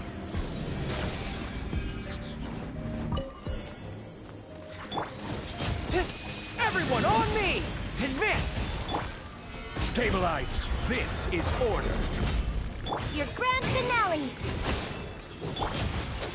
Who wants some of this? Bam!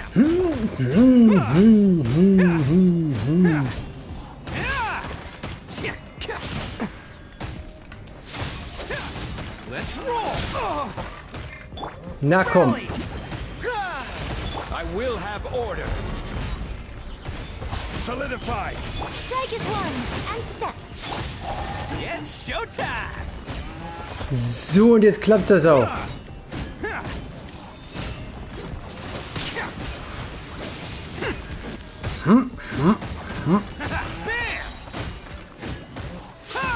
This is order.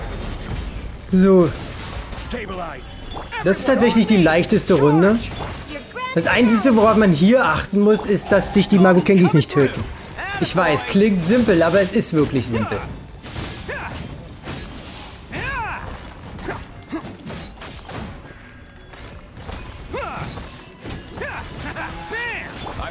Und da kann man Ultis benutzen, um den Sprung zu dodgen, wenn man möchte. Oder man weicht einfach aus. Das ist eine Timing-Sache. Wenn man das Timing nicht kennt, oh, komm schon. Die beste Möglichkeit, das Timing zu üben, ist, wenn man einfach den normalen Magokengi bekämpft. Und dann einfach lernt, wann der Sprung kommt. Ja gut, so. Ich habe jetzt Teams genommen, die du auch hast. Und du siehst, es funktioniert. Die erste Runde ist bei weitem die schwerste. Definitiv. Aber für dich ist es theoretisch leichter, weil du hast Albedo, was deutlich stärker ist als Yunjin. Yunjin ist bei mir einfach nur da, weil sie halt auf Verteidigung skaliert. Um es kurz zu fassen. Das ist der Hauptgrund, wieso Yunjin bei mir im Team ist. Sie skaliert auf Verteidigung, deswegen bringt ihr der Mist was. Ne, so, gucken wir mal, ob wir was Brauchbares bekommen haben. Nee. Ich habe in der Zwischenzeit 3 von den Events schon fertig geschafft. Ja, immer dranbleiben. So, ich hätte natürlich jetzt auch... Warte, ich kann dir sagen, welche ich habe. Ich habe Ausgrabung fertig. Die Sterncollage. Und Repetition, wo ich mit den komischen Tieren springen muss. So, fehlt noch Wegplanung, Suche der Wahrheit und pharmalogische Reaktion. Pharmalogische Reaktion ist Kampf. Wegplanung ist Bauen, ist sehr einfach. Wenn du erstmal verstehst, wie das funktioniert. Suche der Wahrheit ist vermutlich das Schwerste, aber es ist auch das Interessanteste. Jetzt würde ich dir sagen, spart die zuletzt auf. Ja, Suche der Wahrheit. Oder machst du es gerade? Nee, ich hab noch keins davon angefangen. Weil ich selber gerade am Überlegen bin, welche ich mache. Also Suche der Wahrheit ist ein ruhiges, das ist halt ein Quiz quasi, wenn du willst. Aber ist ganz cool designt. Ja, das war der Abgrund. Was gibt's noch zu sagen? Also, ich habe mir natürlich blöd angestellt, weil das war das erste Mal, dass ich den Abgrund gestreamt habe. Also der 3. Genshin-Stream und ich hoffe, der ist jetzt besser von der Qualität her als sonst. Mal sehen. Das ist Wegplanung. Ein paar Tipps, die man noch geben könnte. Der erste Raum ist der schwerste. Dieses Ding hier ist absolut krass. auf einer Seite würde ich definitiv Hyperbloom nutzen, auf der anderen Seite irgendetwas, was alle treffen kann. Wenn ihr Shogun habt, nehmt Shogun. Wenn ihr ein gutes Jungling-Team habt, nehmt das Jungling-Team. Aber Ito funktioniert auch, wie ich bewiesen habe, auch wenn es ein bisschen schwerfällig sein kann. Es hängt halt wirklich davon ab, wie weit diese Viecher, also die gehörnten Krokodile, hier die heiligen Knochenviecher, wie weit die zusammenbleiben. Weil wenn die sich zu sehr auseinander dingsen, dann wirst du halt zerrissen oftmals. Oder kannst halt nicht schnell genug den Schaden machen. Und bei den Kairagi natürlich wie immer, die müssen zusammen sterben, sonst werden die sich buffen und dann könnt ihr gleich wieder neu anfangen. Sofern ihr nicht wirklich, wirklich stark seid. Raum 2, ganz ehrlich, ist nicht der Rede wert. Oben Drache kann jeder legen. Hoffe ich. Und der zweite Mist ist einfach nur eine Sache von, dass alle ankommen. Also, ne, ihr habt ja gesehen, geht zuerst zu der Bogenschützin und dann zu der senkenden Sonne. Die anderen werden wahrscheinlich dann schon längst tot sein oder halt zu euch hinkommen. Und dritte Runde, Matrix, da gibt's nichts wirklich zu sagen. Das Ding macht nicht viel. Achtet nur darauf, dass es hinter euch geht, wenn es unsichtbar wird. Und Magokenki, die Dreierstaffel, ihr müsst einfach nur, also das Einzige, was ich da wirklich gefährlich finde, ist der Sprung. Und beim Sprung muss man sagen, lernt das Timing. Und dann nutzt entweder die Ulti, um es auszuweichen, also von irgendjemandem, oder weicht aus. Oder geht einfach außerhalb der Reichweite, wenn ihr die Zeit habt. Abgesehen davon, ja, habt einfach einen Heiler oder einen Schilder oder beides dabei. Wenn ihr Zhongli habt, das ist ein guter Kampf, wo man wirklich Zhongli nehmen sollte, weil, wenn nicht für den Schaden, halt für den Stagger. Weil da ist der Hauptgrund für Zhonglis Schild ist halt, dass man nicht gestaggert wird. Das macht so viel besser. Aber ja, es kommt ja natürlich auch auf die Kraft an, die euer Team hat. Und es ist definitiv ein Abgrund, wo viele Leute Probleme haben werden. Nicht, weil er so viel schwerer ist, sondern einfach so, weil er so viel spezifischer ist. Allein schon der erste Raum wird ein Tumor bei jedem auslösen. Normalerweise nehme ich einfach Shogun, weil sie overpowered ist. Also meine zumindest, meine Shogun. Und dann gehe ich da drum, aber ich möchte mal mich so ein bisschen mehr daran distanzieren. Ich weiß, dass das jetzt vielleicht nicht die beste Erklärung ist.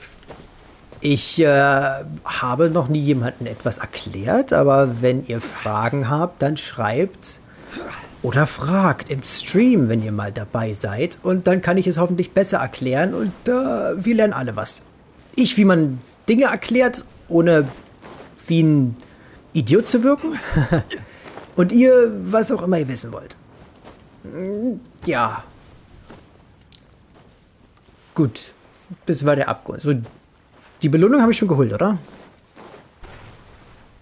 Ja, ne? Okay. Warte, ich guck mal nach. Ich bin gerade total... Wahrscheinlich habe ich nicht hingeguckt, wo du... Also wir bist weggegangen und hast ja eingesammelt, keine Ahnung. Wie lange geht das? Ja, hast du schon abgehört. Ja, okay, gut. Na, nee, den will ich nicht. Ja, ich habe über Ganyu nachgedacht, weil ich habe halt Shenhe, aber ich weiß nicht. Jetzt übrigens ironisch, ey. Weil ich halt HDR ausgemacht habe, ist es bei mir jetzt sehr grell, weil die Lichtdinger halt nicht mehr so schön ausgerundet sind, was halt durch HDR ausgelöst wird. Aber wenn ich im Stream gucke, ist die Helligkeit scheinbar genau richtig. Also ich hoffe, ihr bedankt euch, dass ich das ausgeschalten habe und ein wenig darunter leiden muss. Nein, müsst ihr nicht. Aber das ist so bescheuert. Warum unterstützt der Mist nicht einfach HDR? So, damit ich nicht in Versuchung komme. Echt, ey, Twitch. Sollte einfach HDR unterstützen und gut ist. Was gibt's sonst noch zu sagen? Nichts. So, für jeden, den es interessiert, hier sind die Werte.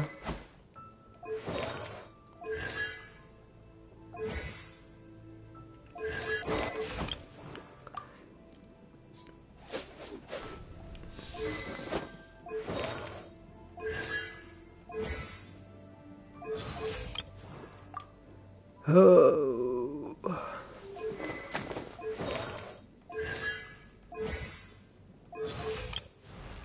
So, Ito habe ich noch benutzt, ne? Ito.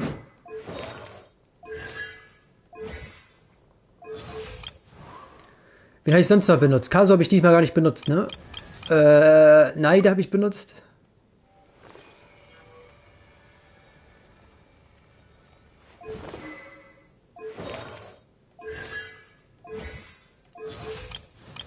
Wenn ich sonst benutze Ayato.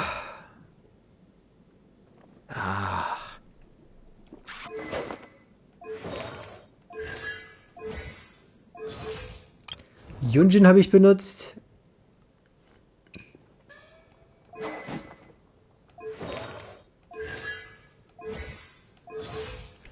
Goro habe ich benutzt.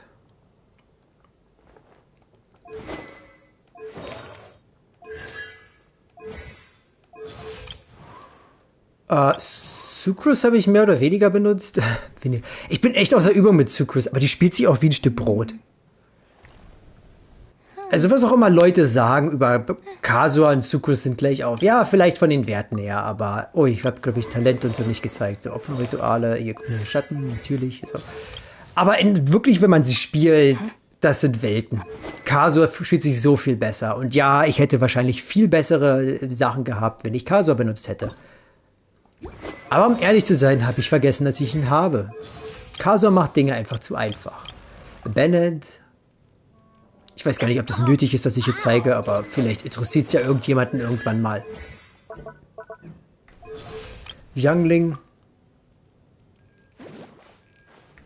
Ich mache einfach mal, weil ich gerade innerlich nachdenke, ob wir weitermachen oder ob wir das hierbei belassen. Wen habe ich sonst noch benutzt? Ich glaube, das waren alle, oder? Habe ich jetzt irgendjemanden vergessen? Ich glaube nicht, ne? Ich glaube auch nicht, ne. Gut, das war's. Die restlichen, ja, Shenhe. Ich denke, das ist nicht so wichtig. Wenn es wichtig wird, können wir ja irgendwann mal alles zeigen. Ja. So was tun wir jetzt noch. Wie spät haben wir es überhaupt? 21:16 Uhr. Puh. Und. Puh. Ich bin aber wieder mit meinem Abgrund fertig und ich hoffe, du hast wenigstens ein wenig was gelernt, du Sack, und machst denn deinen auch. Ne? Ja, klar. Gut. Wie gesagt, wenn es hilft, dann sieh dir den Mist hier einfach nochmal an, wie ich mich da durchgeplagt habe mit Teams, die nicht optimal dafür sind. Also Ito, wie gesagt, bei Ito musst du einfach sicher gehen, dass du so viele Gegner wie möglich mit seinen aufgeladenen Angriffen triffst. Und doch mit Ushi und so. Da geht wirklich der ganze Mist rein. Der ganze Schaden. Wenn du das verkackst, weil die Gegner zu weit auseinander sind, dann ist das Team halt nicht so gut. Und Geo als Element ist sowieso absoluter Müll. Und ich würde sowieso niemandem empfehlen, irgendwas mit Geo anzufangen. Aber hey, wenn ihr ein Ito habt, da ist ein Team. Und ich finde Yunjin tatsächlich sehr gut da drin. Weil du wirst halt sowieso Normalangriffe zwischendurch machen. Also warum nicht buffen? Oh, ja.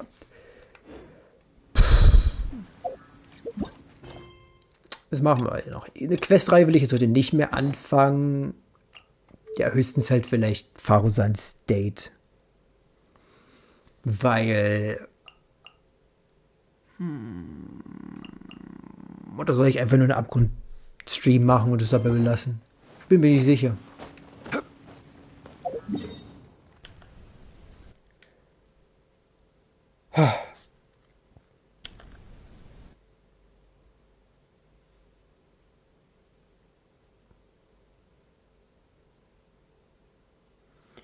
Puh, puh, puh, puh, puh.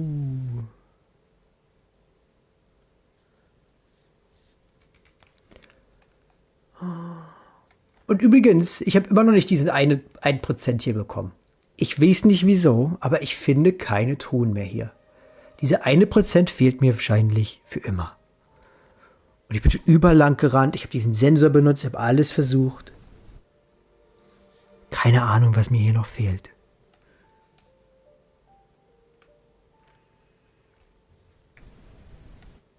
Es ist noch so früh, ich will nicht den Stream schon enden lassen.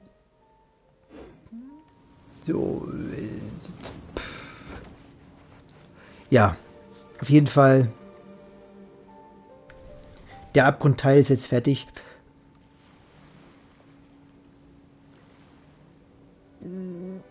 was machen wir jetzt? Also im Titel habe ich geschrieben Abgrund und sonst was. Also was ist sonst was? Das packe ich hier noch rein.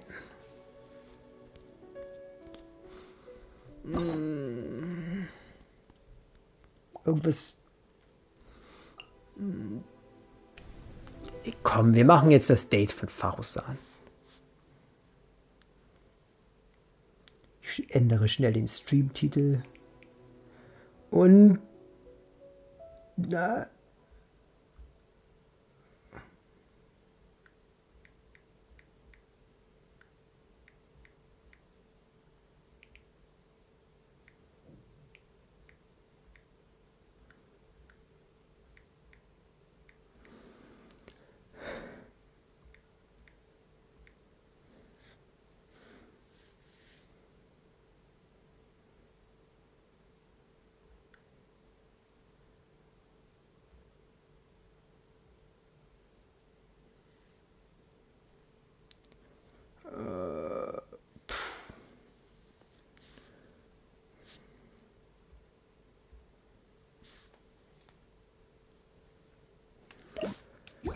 Ich hoffe, ich habe jetzt erfolgreich den Titel geändert. So, machen wir jetzt noch dieses Date hier schnell. Weil ich das schon ewig nicht gemacht habe.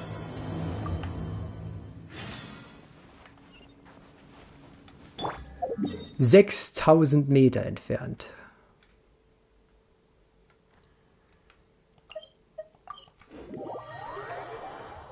Ich hoffe, ich habe jetzt erfolgreich den Streamtitel geändert.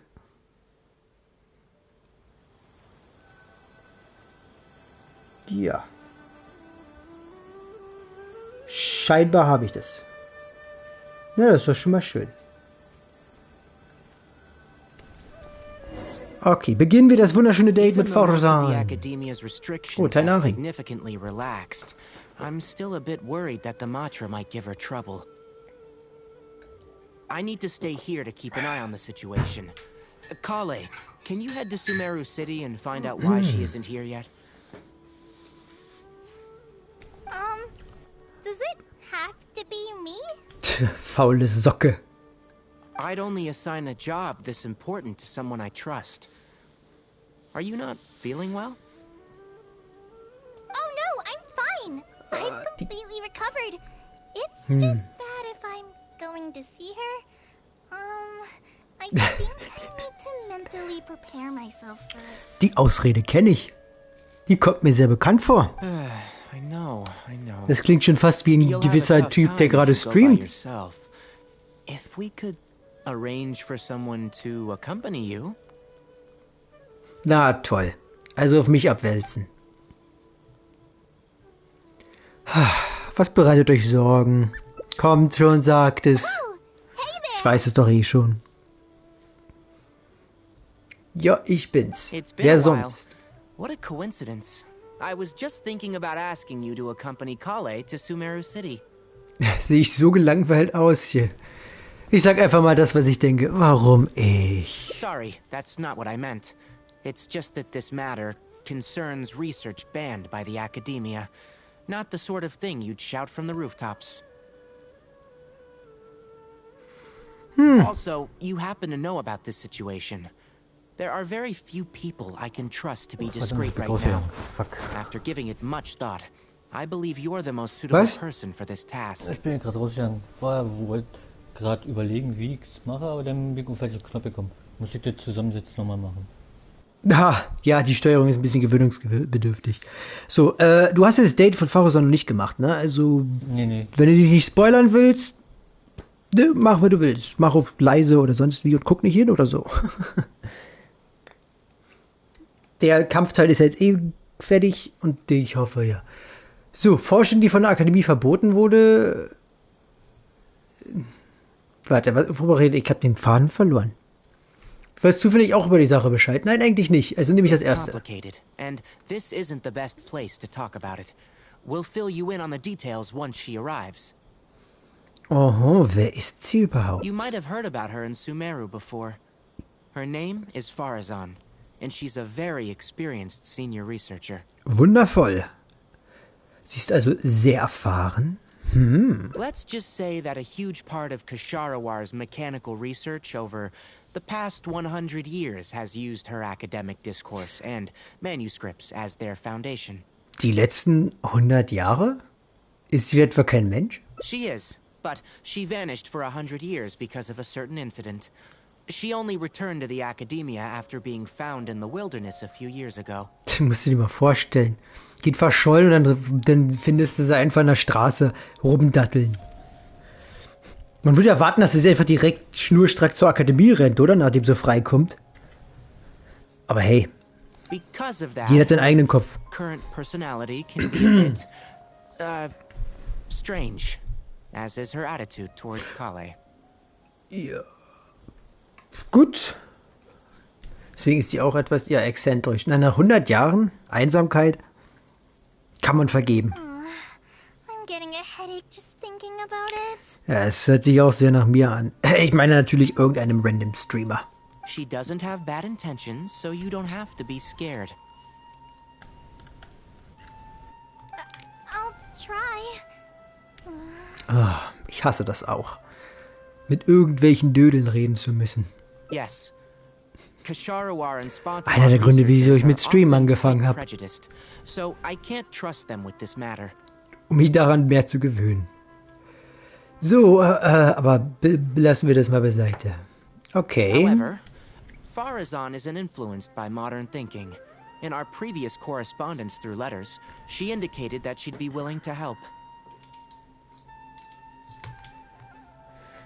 Das ist doch toll, wenn sie It's helfen will. already past our arranged meeting time, but she still hasn't shown up. Vielleicht hat die Akademie was bemerkt. I don't think so. With her personality, it's more likely that she got wrapped up in some sort of Ja, trouble. ihre Persönlichkeit haben wir ja schon kennengelernt. Und sehr interessant. Und ja, definitiv eine Persönlichkeit, die sich viele Freunde macht. Ja, mache ich doch gern. Thank goodness. I was so anxious. Oh ja. I'm counting on you two. Kale, don't push yourself too hard. Just go there and see what's going on. Our task is important, but not that urgent. If Faruzan really is in some trouble, come back and tell me about it. We can always reschedule our meeting. Jo. After all, if she's distracted by other things, it'll affect her ability to help us. Machen wir. Alright, let's go. Juppe. Hast du noch was zu sagen? Yes, and one more thing. You might find her difficult to get along with at first. However, Nicht das if erste you Mal. address her as Madam, she'll become much easier to talk to. Guck mal, wie sie im deutschen Text noch so auf, also Frau Faruzan eingehen. Ich weiß nicht, ich habe so das Gefühl, dass die Deutschübersetzer von diesem Spiel denken, dass wir noch jünger sind, als das Spiel sowieso schon denkt. Sorry, what did you say? Aber gut, belassen wir es dabei. Ich wünsche mir sehr viel mehr As you know, I'm sure. vom Spiel, Learning goes also with age. wird sich das wahrscheinlich, ja, das reden wir ein andermal. Kannst du das wiederholen? Okay, ja, natürlich, da fängt es wieder so an. Was denn? Yes. And did you forget to add Madam when you addressed me earlier? Ich würde das wahrscheinlich nie tun. Einfach nur aus Spott.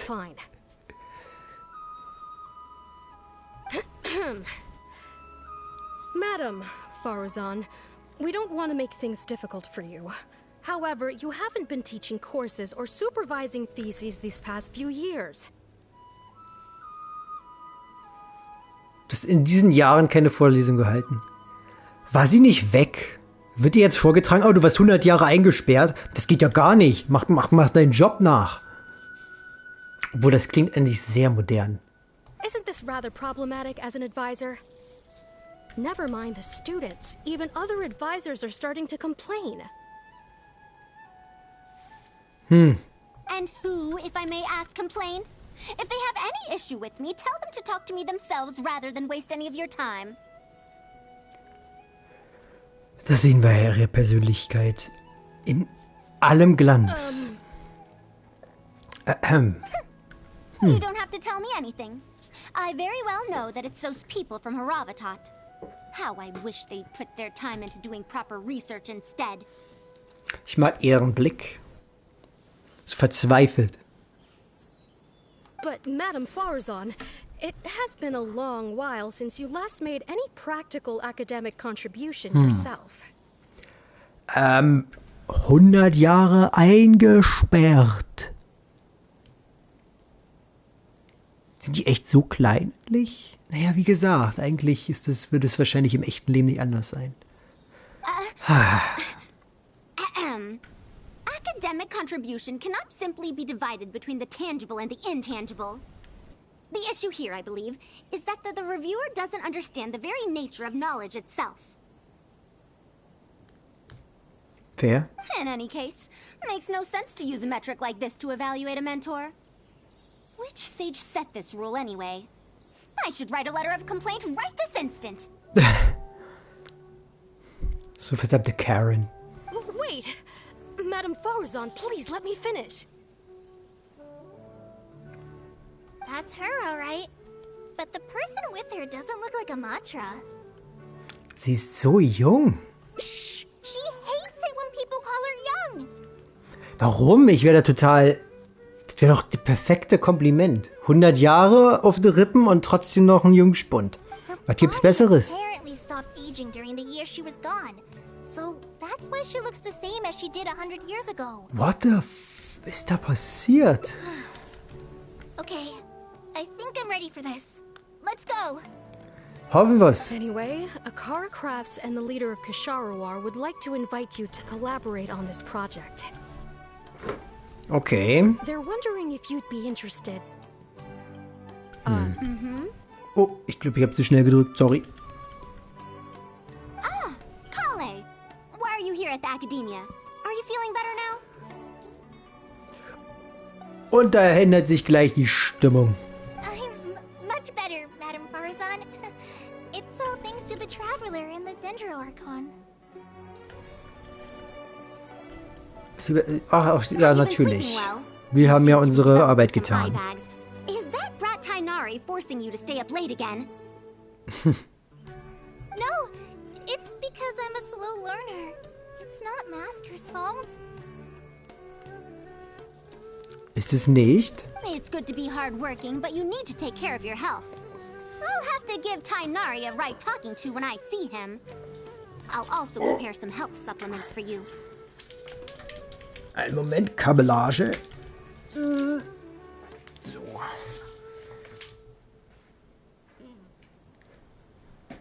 Okay.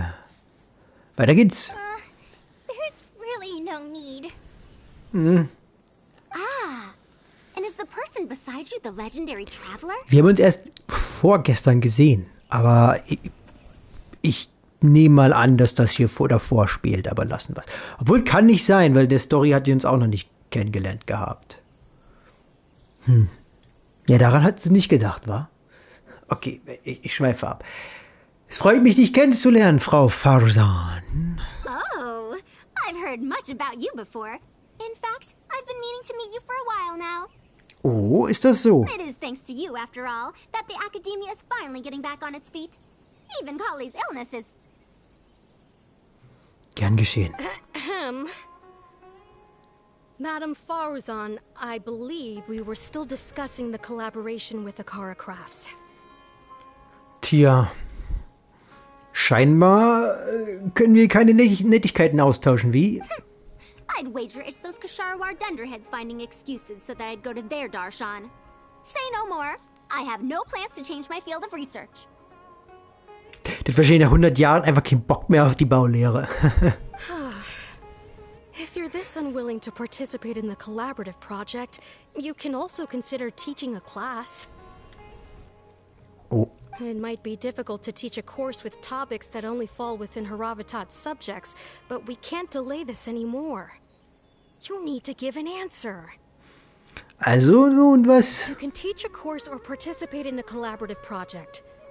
If you don't do either, it'll be hard for me to persuade the advisors and students who have been complaining. Ja, es geht wohl um einen internen Disput um die Aufgabenverteilung. Could you not give me a few more days to consider? This matter has been delayed for so long already. That's precisely the issue. If you don't give an answer today, I fear that someone will soon escalate their complaints to the sages. Ah, das wollen wir ja auch wieder nicht. Die ollen Säcke. Oh, das kannst du laut sagen, meine Gute. Now you two are here at Tainari's behest, I take it. I'm sorry, but given the current situation, it looks like I'll have to come over some other day. Ah, das war ja klar. Hab ich meinen Arsch umsonst bewegt. Oh, möchtest du etwas sagen? Könntest du uns entschuldigen? Ich muss kurz mit Kolai sprechen. Of course. I shall need some time to think as well. Gut.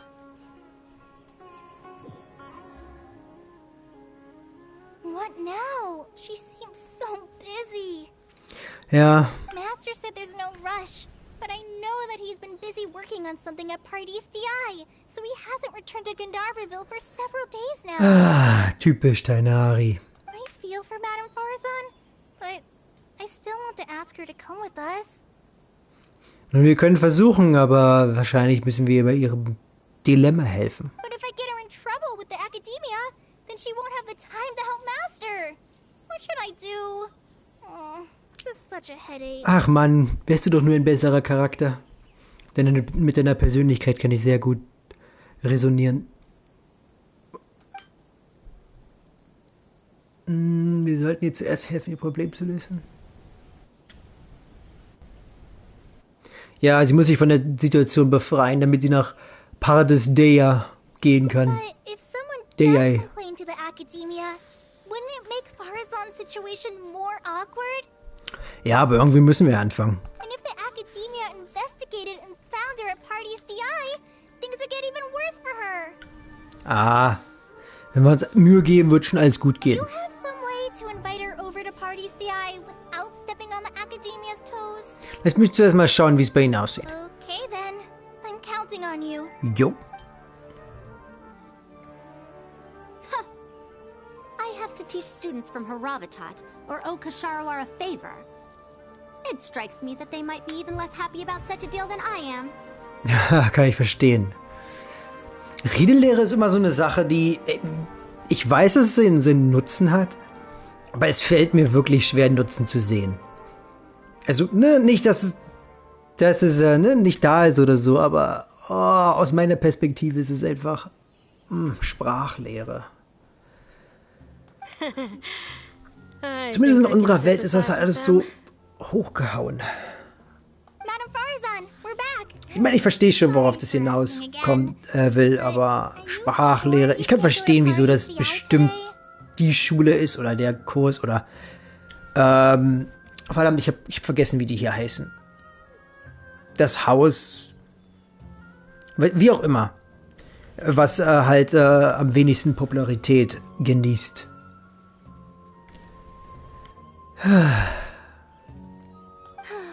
Well, since you're asking me so sincerely, let's just ignore the academia and... Guter Plan.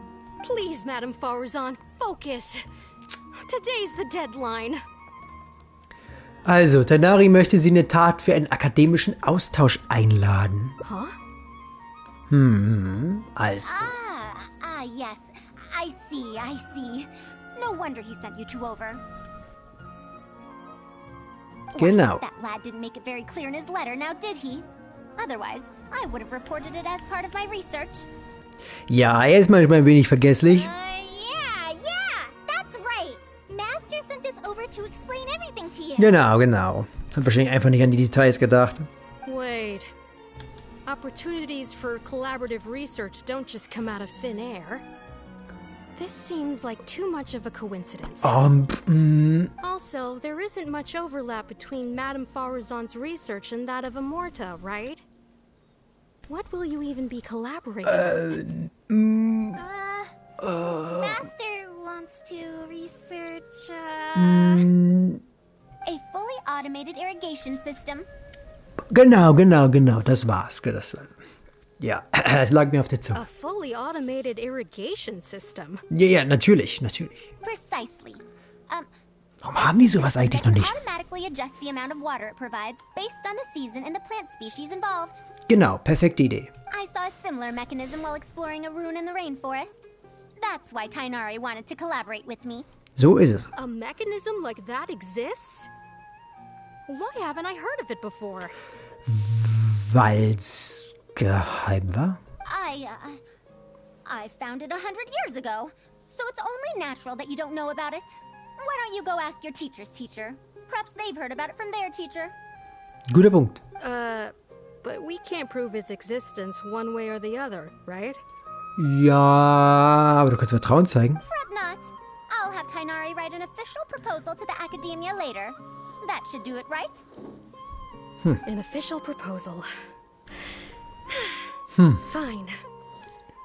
We haven't made any progress with either the collaborative project or the elective course anyway.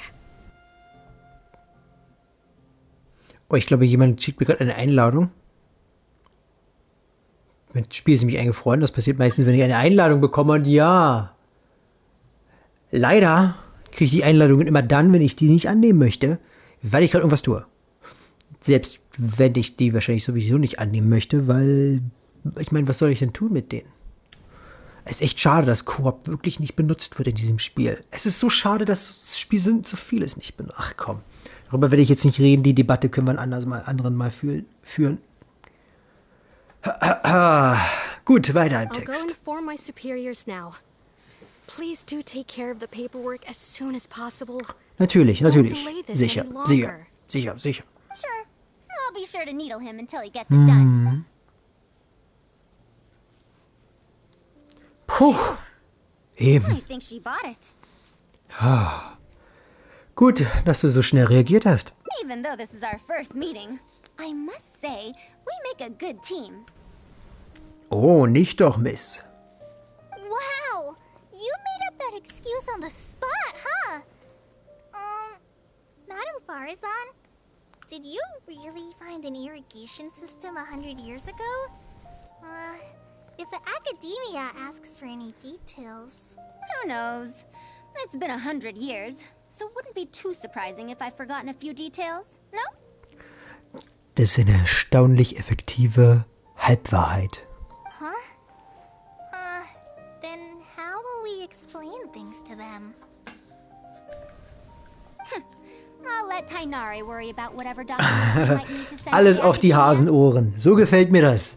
If I'm right, the request he has in store for me won't be any simpler than the Academia nonsense.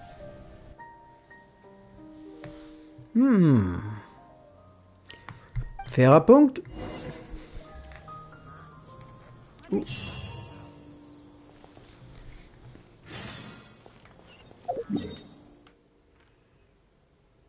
Okay, bevor wir jetzt weitermachen, gehe ich mal schnell auf Toilette, ne? Bis gleich. Okay.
Bin wieder da.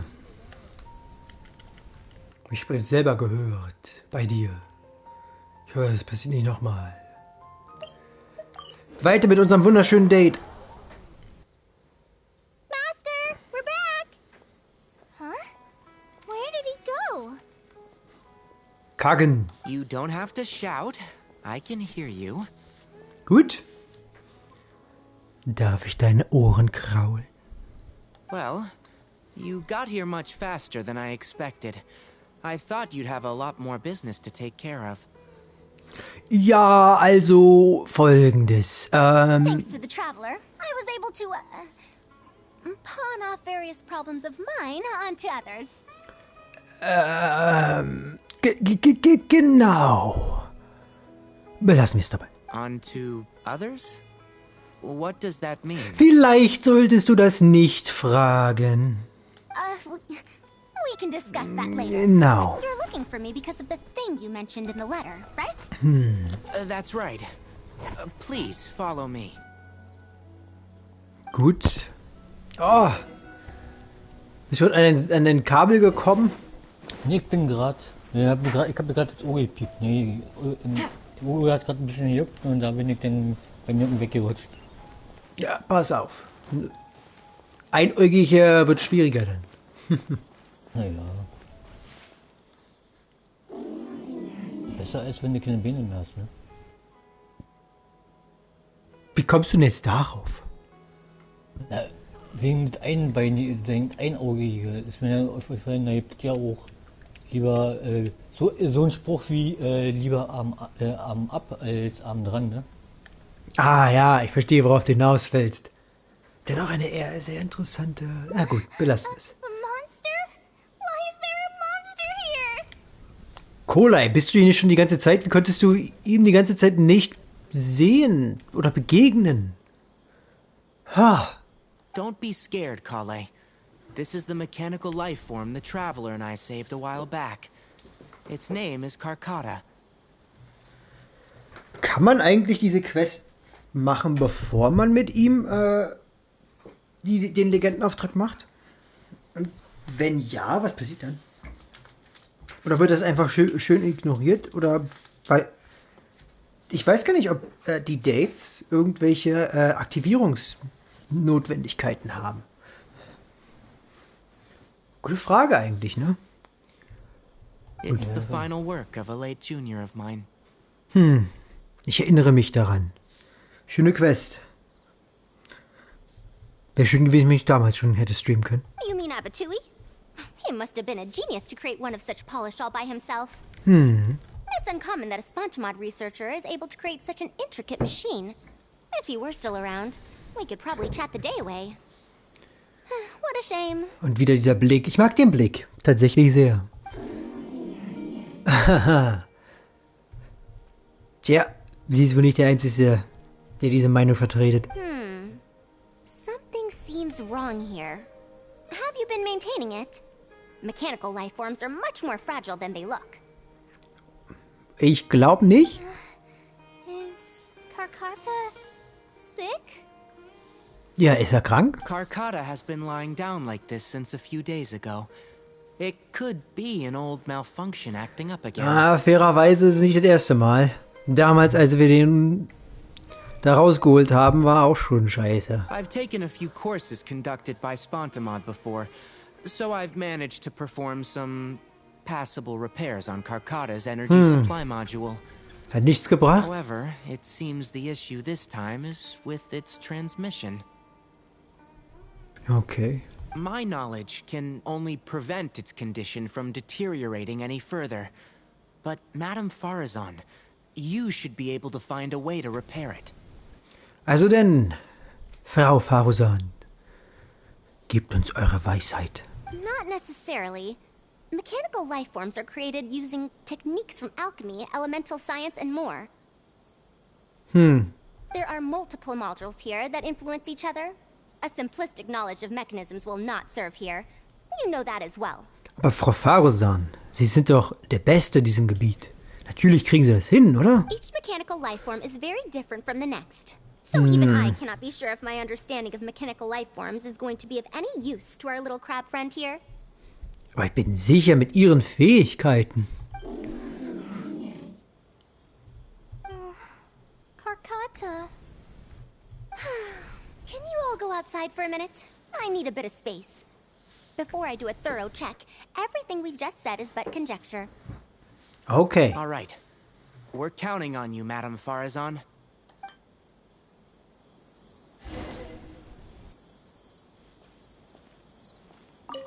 Who knew that I'd encounter a mechanical life form in this manner after 100 years?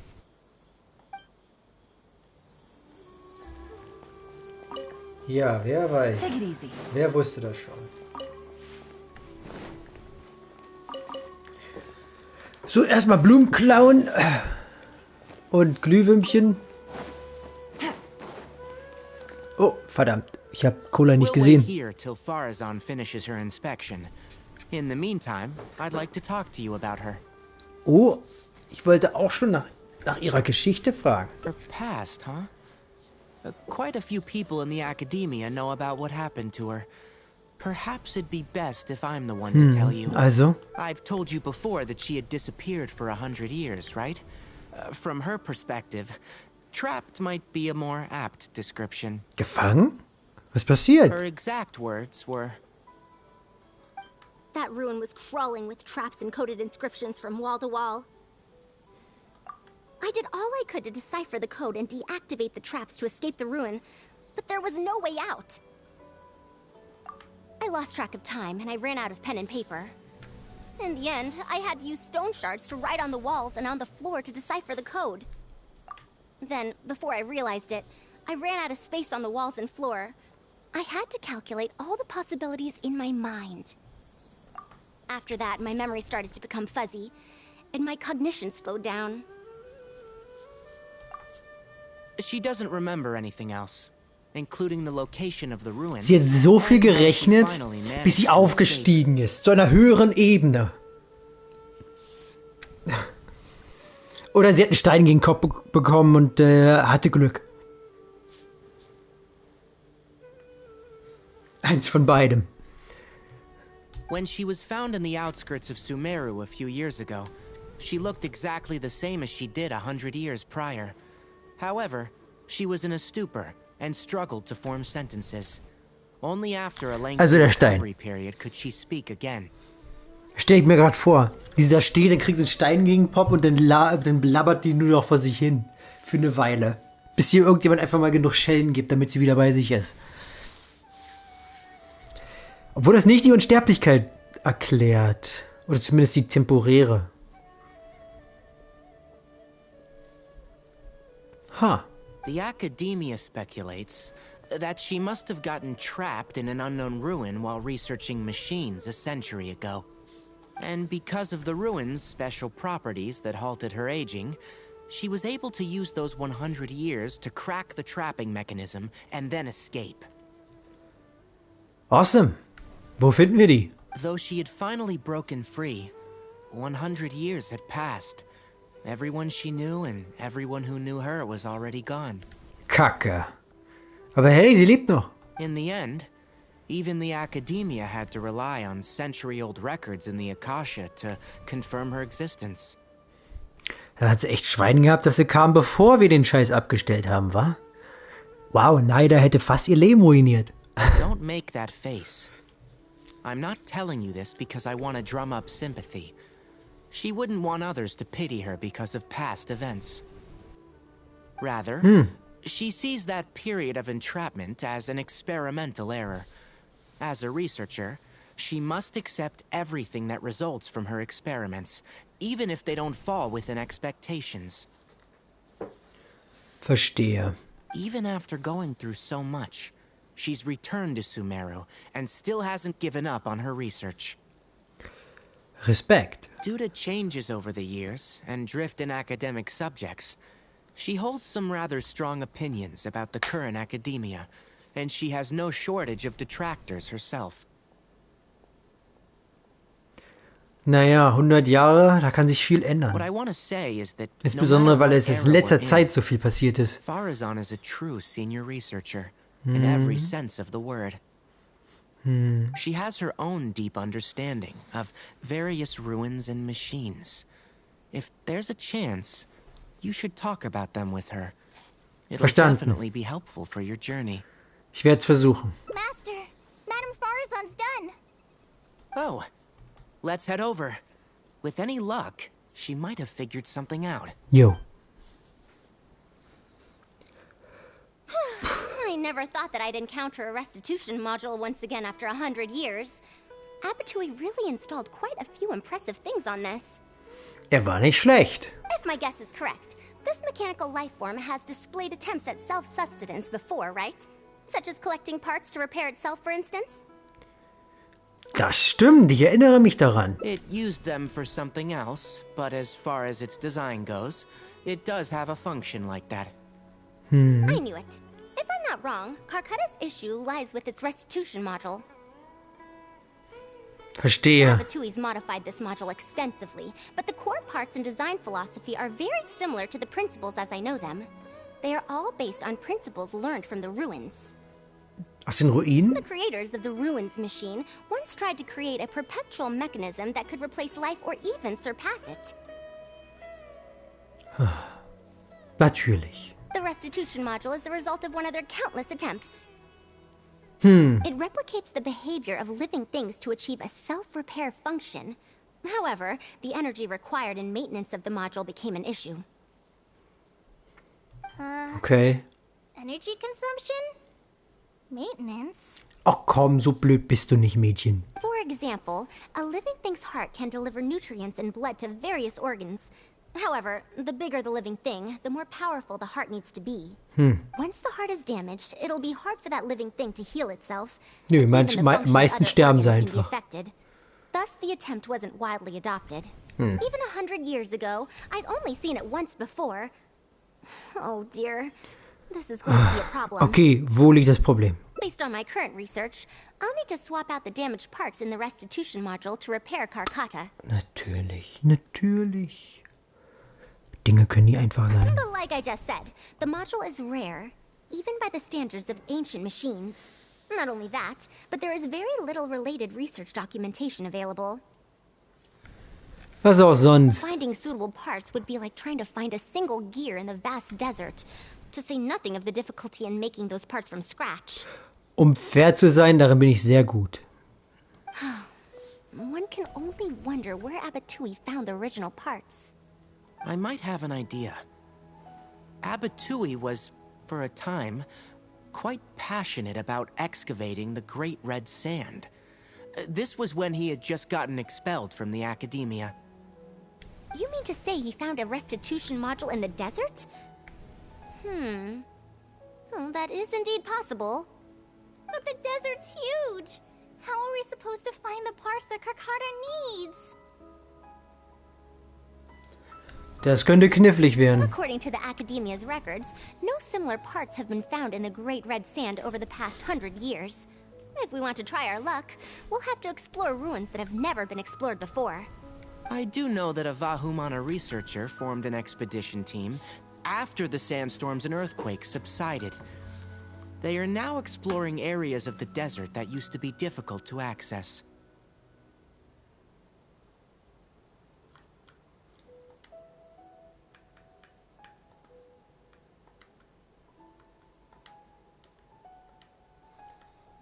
Okay. Should we ask them if they've made any new discoveries lately? Das wäre ein Versuch wert. The chances are slim, but it's at least more effective than running around like headless chickens. Wo ist denn der Archäologentrupp stationiert? His name is Raid. I think he's stationed at the northeast part of the Hypostyle Desert. Let's go look for him once Karkata settles down. Okay. Oh, you and Kale should probably stay.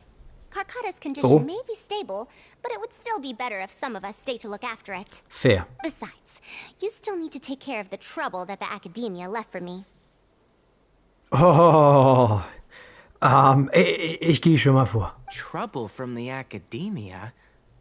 I thought you said that you pawned it off to someone else. Wait. Ich bin weg. Don't tell me. I'll let Kale fill you in on the details. I look forward to seeing your work, Tainari.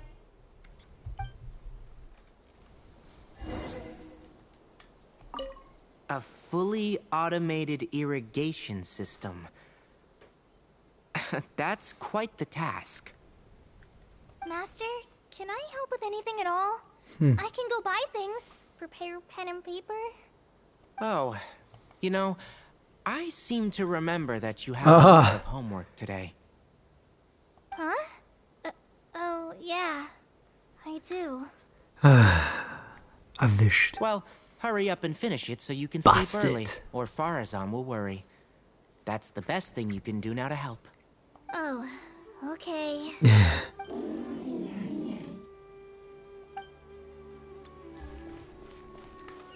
Gut, weg sind wir. Da drüben, okay.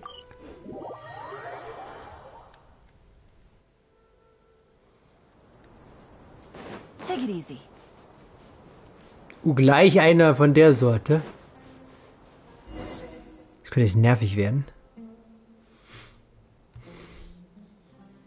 Oder ist tot. What is this? Scheint zumindest so. Das ist ein sehr, sehr, sehr, sehr nerviger Boss. Oder Mini-Boss. Halt!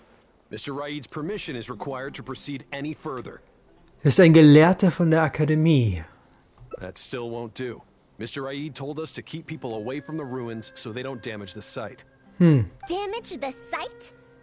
I've excavated more ruins than you've visited restaurants. Which batch of students is Raid from? I want to see him right now. Oh, da fängt sie gleich an. He isn't at the campsite now. You should all leave. Only he can give you permission to enter. Das kann ja auch nie einfach sein. Das sind wahrscheinlich verschiedene Wege. Lass uns erstmal warten. You're right. Even if there is new information, we still have to wait for him to come back so we can ask him about it. Eben. So let's just see what we can find out from the people here. I'm going to give that Raid a good talking to when he gets back. Gut Starting so. from who in the world mentored you?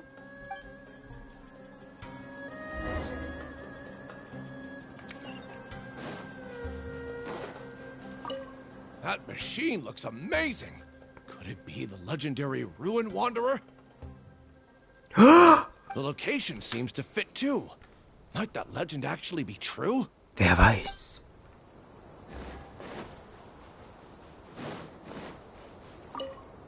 The ruins? Don't know anything. We were only hired to deliver water and supplies to them. Forget excavation. They won't even let us get close to the camp where they're staying. Tja. Take it easy. Solidify!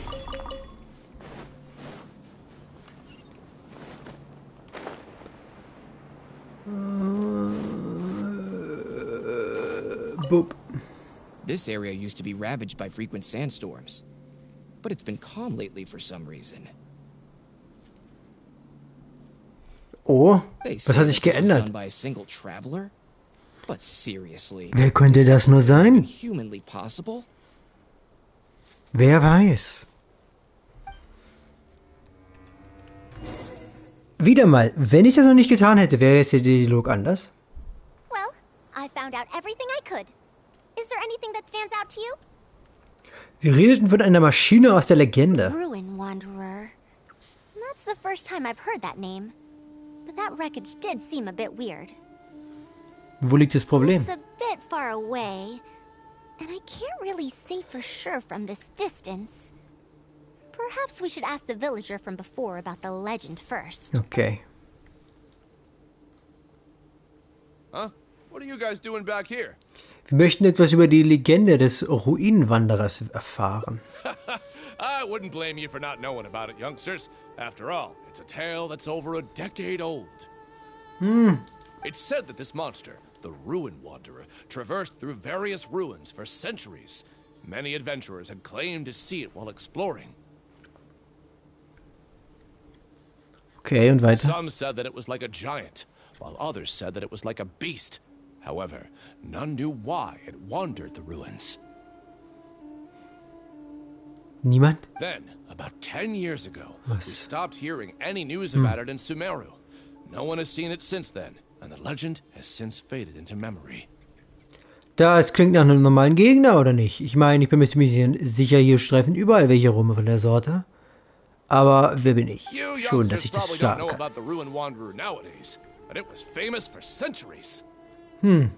Centuries? Impossible. I heard nothing about it back then. It could only have been around for a few decades at most. Wahrscheinlich einfach nur Geschichten. Wait. Back then? Also, es ist so. Indulge my curiosity for a moment. Why do you think that wreckage is Ja gut, dann sage ich the nichts. Wanderer?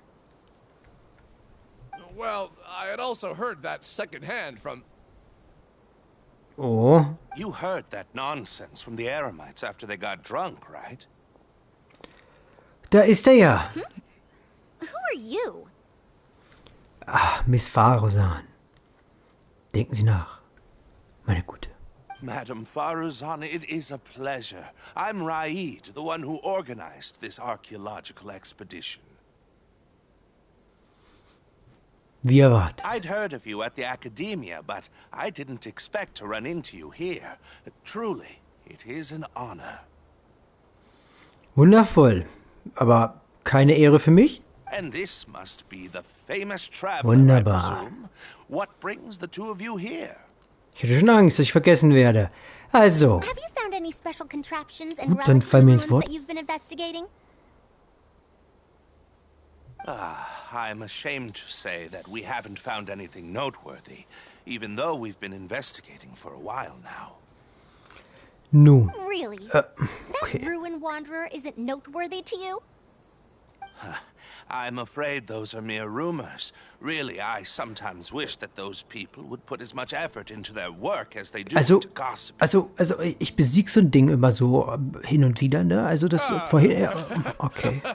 You're right, sir. I'll get back to Rude. The wise do not buy into rumors, so it is said.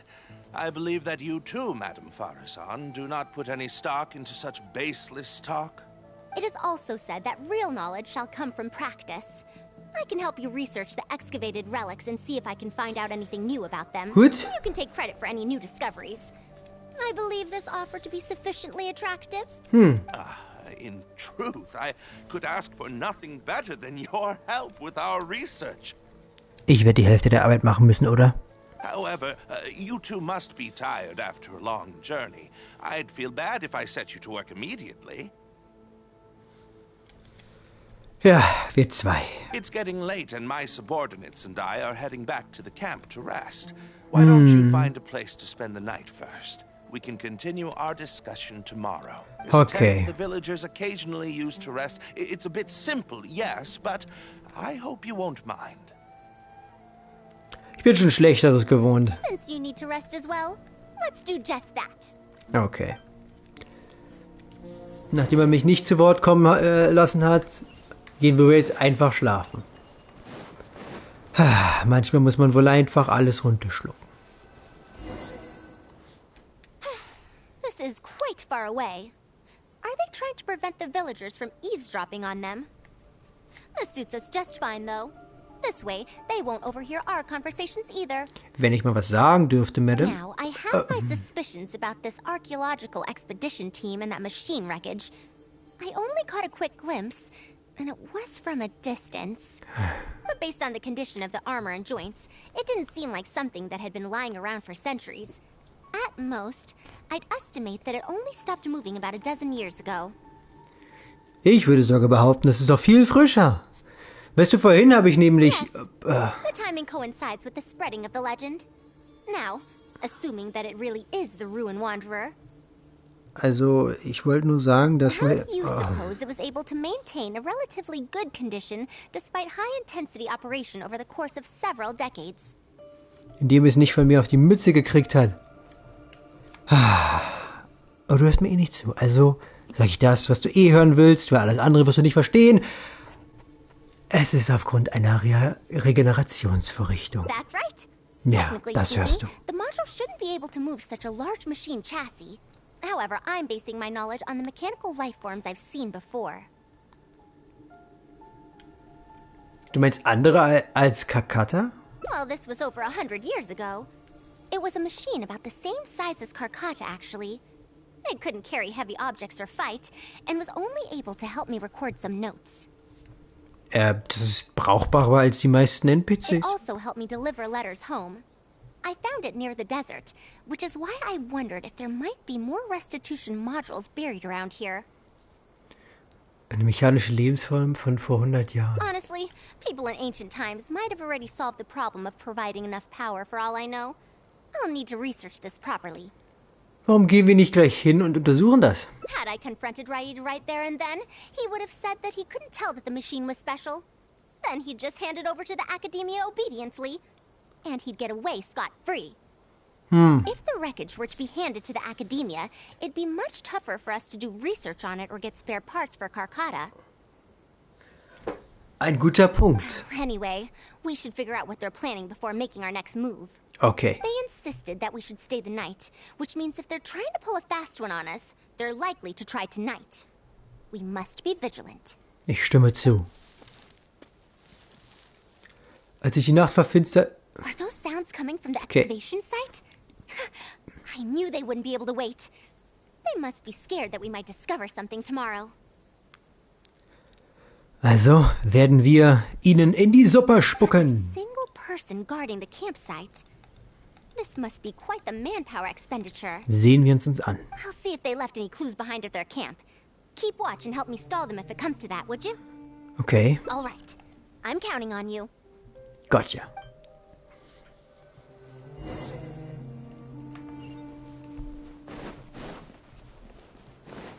Piu.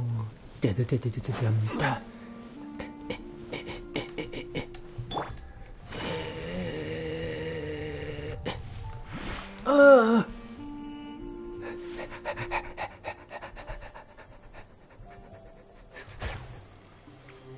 Wachen ausschalten. Bah. Verdammt. Nun, dann eben alle einkesseln. Okay, es klappt nicht. Ich hab's versucht. It's still on the way. I'm afraid this is the first time we're delivering such a huge one. You good-for-nothings are just a load of trouble, aren't you? We wouldn't have to deal with these interlopers if you had kept those lips of yours from flapping. Hurry up and hide our current tent and deliver the new one to me tonight, no matter what it takes. Huh? Who's there? Also, ja, ich bin's, ne? I'm sorry. I'm just a bit upset because my subordinates aren't doing their jobs properly. Also, was soll geliefert werden nochmal? It's nothing. Just a tent. We didn't pack up all our tents from the last campsite. Some of them, along with a few people, have been left there. Someone damaged our current tent, so I'm trying to get my subordinates to get one from that previous campsite delivered here. Okay, warum seid ihr denn noch hier? The relics in the ruins are highly valuable, so I'm worried that treasure hoarders and bandits might try to steal them.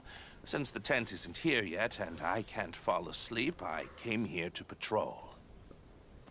Also ist deine Angst, dass die Relikte Begehrlichkeiten wecken? Well, these things are antiques after all. There will always be people interested in buying them. I hired so many people precisely because I was worried about that happening. Speaking of which, I'd like to ask, is the Academia really aware that you've traversed through the desert to come here in the middle of the night? Aber sicher. Also, where's Faruzan? Why isn't she with you? Also. I'm right here. Also, you forgot to address me as Madam. Sehr respektlos.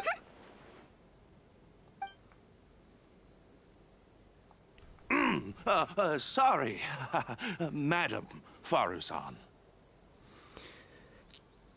Zu spät.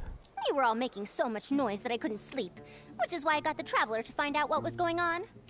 But for some reason, that one task took forever, so I came to check in on the situation. I'm very sorry for disturbing your rest. I'll tell my subordinates to be quieter on patrol. Good. Come on, Traveler. Let's head back. Einfach so? Yes.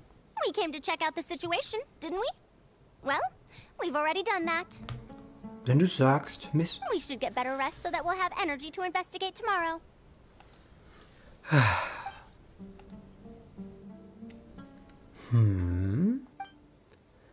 Habe ich mich geirrt?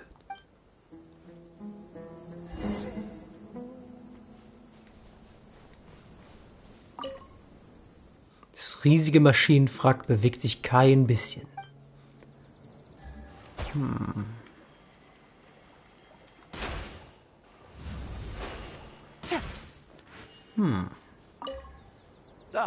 Sorry for disturbing your rest. I'll tell my subordinates to be quieter in the future. Besser so.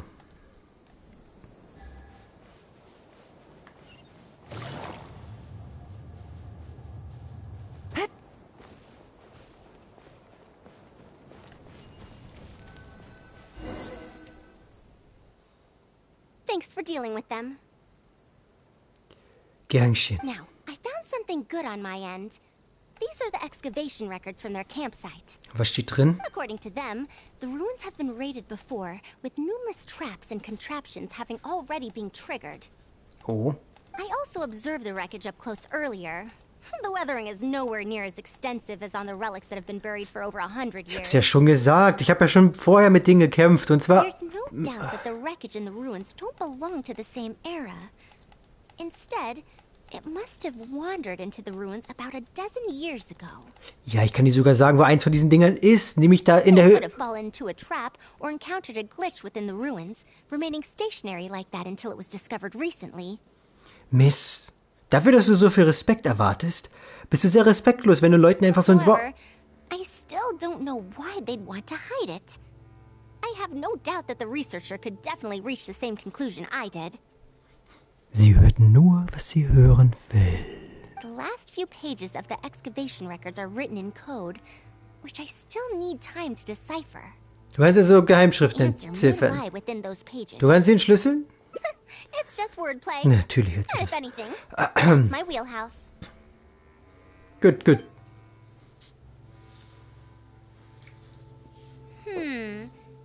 Just a bit more.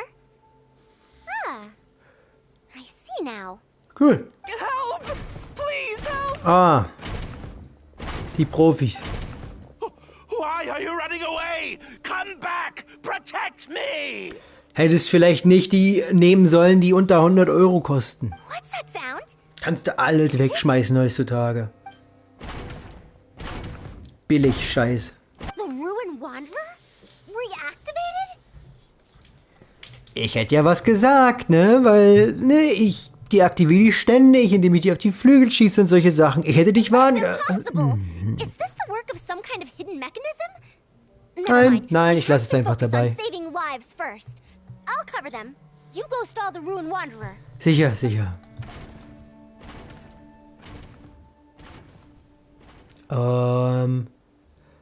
Also... What? It ignored the Traveler? Das ist, unerwartet. Why is it chasing after us? Haha. What could have caused it to reactivate? And to give chase? Darn it! Hey, come on, you lot! It's clear that we can't escape, so let's just attack it! Die sind Schwächlinge. Huh. Anticlimactic.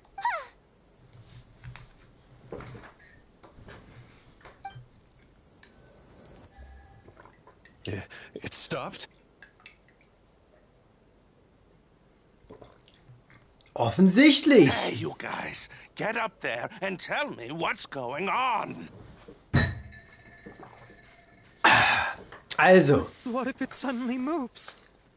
Alle fallen sie mir ins Wort. You good-for-nothings. Why is everyone I hired so useless?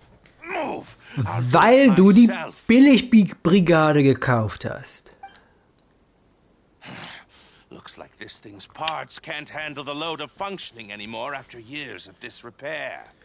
When it first reactivated, I was wondering if it'd be as amazing as the legends had pegged it to be. I didn't expect it to be so much weaker than it looks. How disappointing. Disappointing, you say? Now, is that because you won't be able to sell it for much?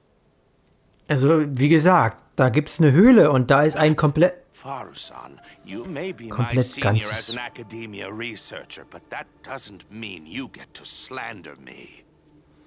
Du hättest dir nicht mal die Arbeit machen müssen. Da drüben, wo der riesige Roboter liegt, da ist einfach ein... Okay, ich geb's auf.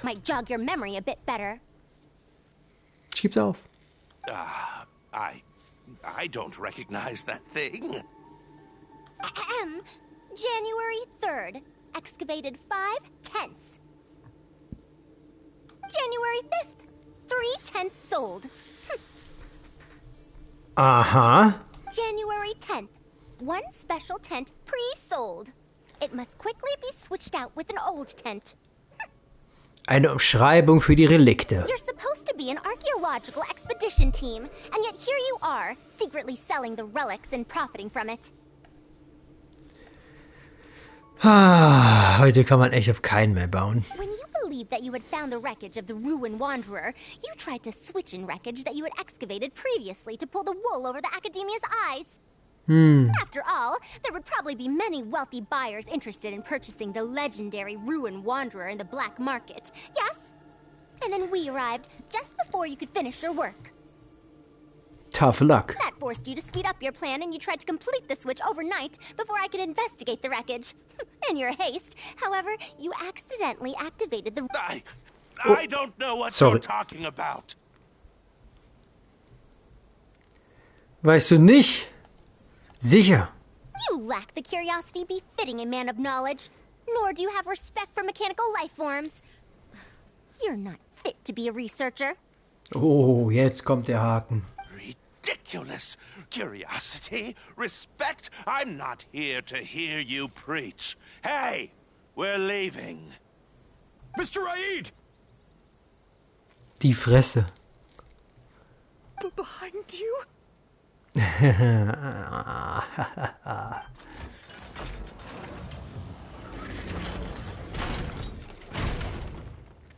Wenn dieses Spiel nicht für Kinder wäre, würde er zerlatscht werden. Aber ich habe Hoffnung. Jetzt einfach. Why is it moving again? Run! Oh Gott, wo ist er hin?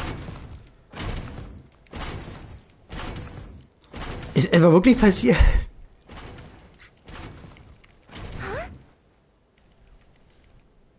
Ey, Faruzan! Some said that it was like a giant, while others said that it was like a beast. However, none knew why it wandered the ruins. Technically speaking, the module shouldn't be able to move such a large machine chassis.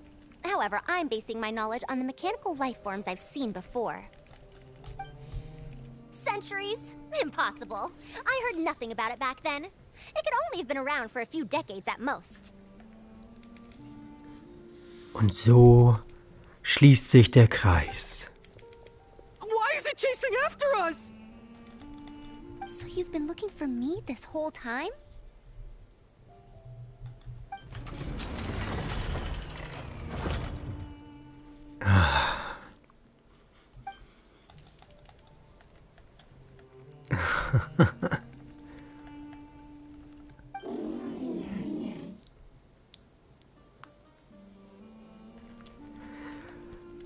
Wie herzzerreißend. Long time no see, Tamimi.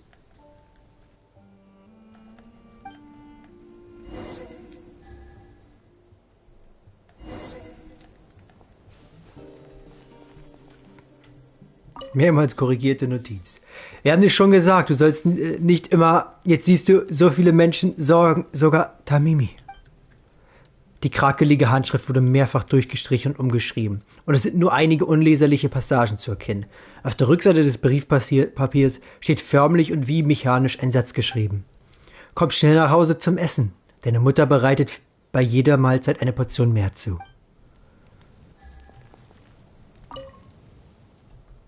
Tamimis Modifikation verlief problemlos. Das jetzige Tamimi kann durch Selbstaktualisierung alle möglichen Schwierigkeiten in den Ruinen bewältigen.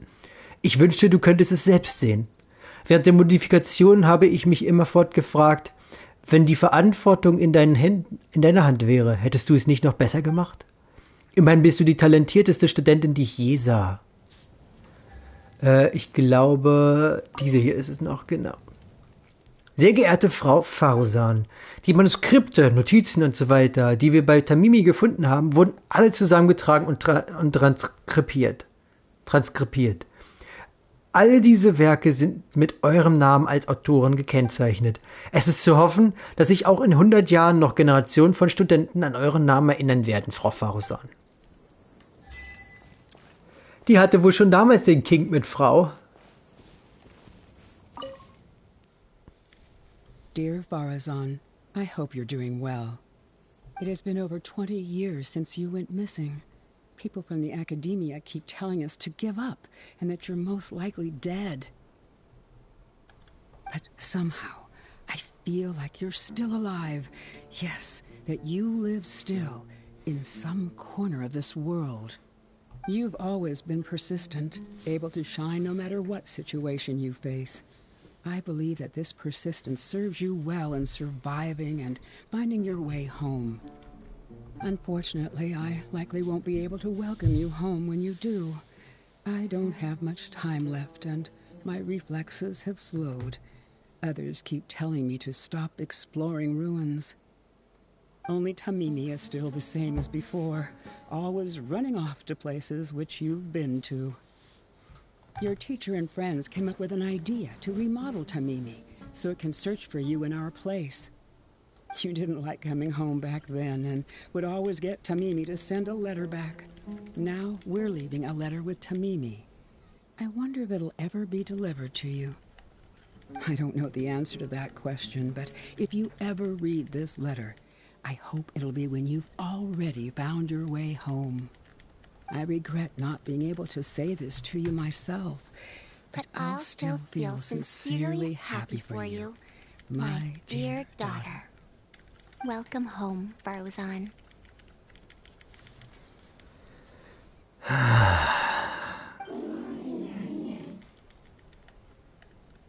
Look at you, Tamimi. You've changed so much after all these years. Thank you for waiting for me all this time. I've safely received the letters. Your work is done now. You can sleep. Es ist... Tamimi, the mechanical life form I encountered back then. When I would go on expeditions, it would follow me, take notes for me, and send my letters home. When I met with that accident, it was on the way to deliver a letter for me. I once thought that I'd never get to see it again. I didn't expect my teacher and others to remodel its self-repair function, upgrading it to self-learning. Nicht schlecht. And so, in order to plumb the depths of unknown ruins and overcome dangerous traps, it repaired and modified itself using parts it found along the way. One decade of wandering became many, and soon... Das ist unglaublich. Which used to be incapable of even moving heavy objects, became the Ruin Wanderer. Holy moly. So I moly. could deliver these last letters from them to me. Auch wenn sie alle schon verstorben sind, bietet es immer noch, dass du wohlbehalten zurückkehren kannst. The strain to support such a huge body must have turned out to be too much for your heart, right? Tamimi. Even after the remodeling, its restitution module still can't function perfectly in perpetuity. It has been pushing itself beyond its limits over the past few decades. Tragödie nach Just like Tragödie. a living being, mechanical life forms have a limited lifespan. It probably became trapped in the ruins all those years ago because its shelf life had run out. It most likely only reactivated because it detected my presence. And then it mustered up everything it had to deliver that last letter. Now, it can finally rest in peace. Warum muss es immer traurig enden? Tainari told you what happened to me, right? Ja, tut mir leid. You don't have to apologize. It's not like this incident is a secret in the academia. Besides, I've always treated it as a failed experiment. As a researcher, I must accept this result. Ich finde es eigentlich traurig, aber durchaus unglaublich. However, finding out that so many people were affected by my failure does make me feel somewhat conflicted. Sei nicht zu hart zu dir selbst. Can you head back to Pardis DI first? We've been here for a while, and it's best not to make Kale and the rest worry. Okay. As for me, I want to stay with Tamimi for a bit longer. Verstehe ich.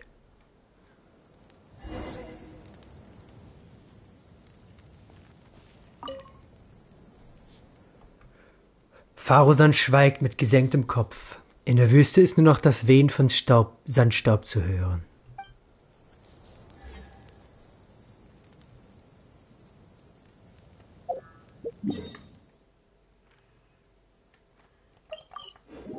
Nicht nur gute Enten. Navigating the world is a whole lot easier with a few different identities to choose from. Need me to come up with some for you?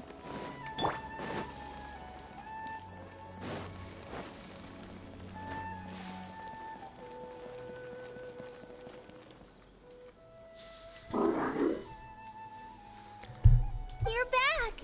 Jupp, bin wieder da. Ah, how was your journey through the desert? Wait. Ja, also, Folgendes. Nein, wir werden nicht lügen. Du hast den Anwesenden alles erzählt, was in der Wüste geschehen ist. She finally got to reunite with an old friend from 100 years ago. Ja. Ja. As a researcher, she could perhaps accept it. However, as a friend, student, and a daughter, ja. We should give her some time. Let's just wait for her here. Okay. And in the future, I hope that we can be here to support her as her new friends. So gut wir können. Warte einen Tag.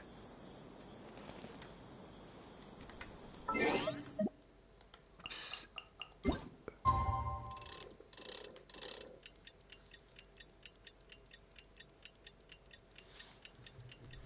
Puh.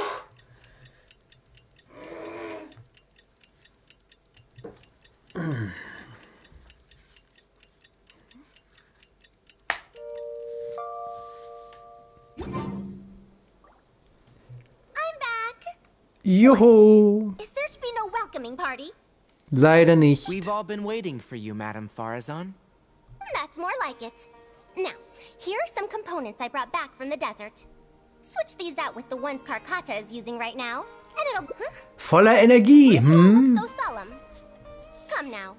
Liveliness befits youngsters more. Madame Faruzan, did these parts come from... Come now. I thought that you must have encountered some major problem. This isn't something you have to worry about. Aber Faruzan. Well, it looks like you already know everything. But no need to feel bad. Like I said before, as researchers, we must learn to accept our failures. Und daraus zu lernen. Tamimi had been operating beyond capacity for a century, and I'm unable to repair it with my current abilities. Not even with these parts. It would thus be much better to use them to extend Karkata's lifespan. Vielleicht wird auch Tamimi so weiterleben. As a senior, auf irgendeine Art und it's Weise. only right that I do something for the people who come after me. That holds true for both researchers and machines. Es wäre echt lustig, wenn wir Kataka die ganze Zeit weiterentwickeln und wenn das so ein fettes Riesenmonster, was uns dann bei der finalen Schlacht hilft. Besides, I didn't say that I would be giving you these parts for free. They will only be used for Karkata temporarily. Otherwise, you wouldn't be able to help me with my research. Ich hoffe immer noch auf die Fusion. I'll be sure to revive Tamimi once I've fully deciphered and replicated the creations of the ancient civilization. That's the spirit. All right. I'll do my best to help. Me too. Although, I'm not sure if I'll be much help. Alles kann helfen. Thank you. If they could remodel Tamimi successfully even back then, there's no reason why we won't be able to do even better. Genau. And when that day comes, I'll be sure to say, welcome home to Mimi. Bada bing! Das erste Ende! Hat echt lange gedauert. Interessant. Hast du mitgeguckt oder hast du nicht mitgeguckt? Nee. Okay, mach es denn einfach für dich selbst, ne?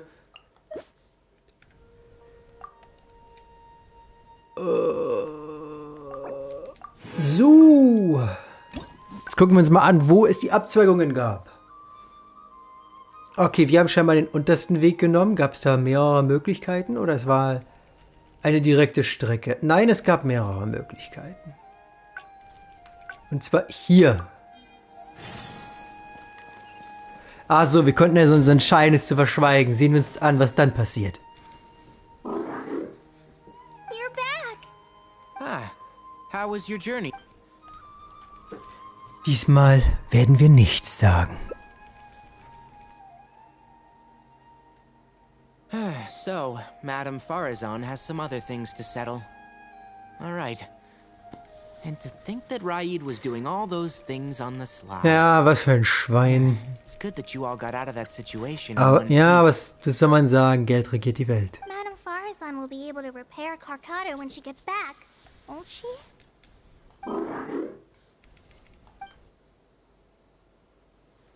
Von der Sache mit Tamimi wissen bisher nur Faruzan und ich. Ob man es anderen Leuten erzählen sollte, diese Entscheidung sollte Faruzan überlassen bleiben.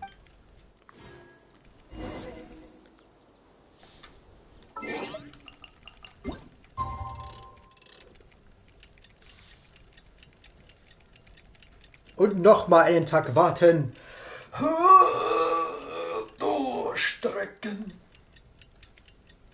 Ich muss mir eine bessere Sitzmöglichkeit ausdenken. I'm back. What?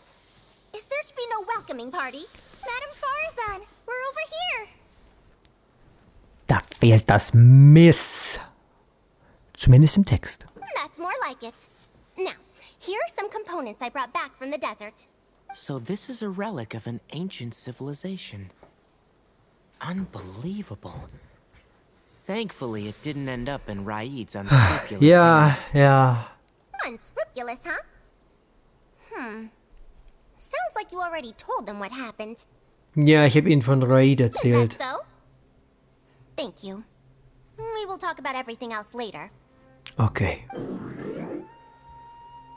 It's nothing. I've already given all the evidence we have against Raid to the Academia. They're going to be very busy. Too busy to bother us, I'd wager.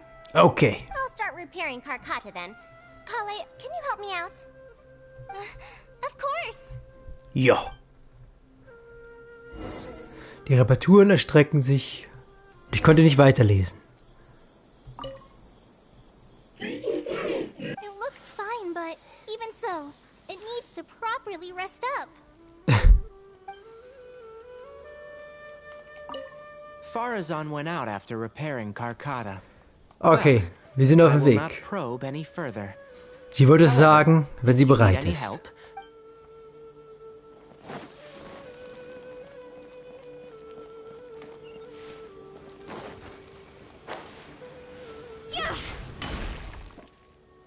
Ah, you're here. Johoho. Thank you for keeping Tamimi a secret. Hast du nicht vor, es ihnen zu sagen? If I tell them about Tamimi, will they still feel happy for Karkata? Even if we could convince them to accept the components, they'll probably still feel bad about it. Ein wunderschöner Gesichtsausdruck. Es ist, wenn ich sowas sehe, dass es mir wirklich wehtut, dass sie bei so vielen anderen Sachen im Spiel einfach die Qualität ignorieren. Solchen Sachen wie Endgame. Oder Content an sich. Das ist wirklich traurig. Und dass wir auch immer noch keine neuen Körpertypen für spielbare Charaktere haben.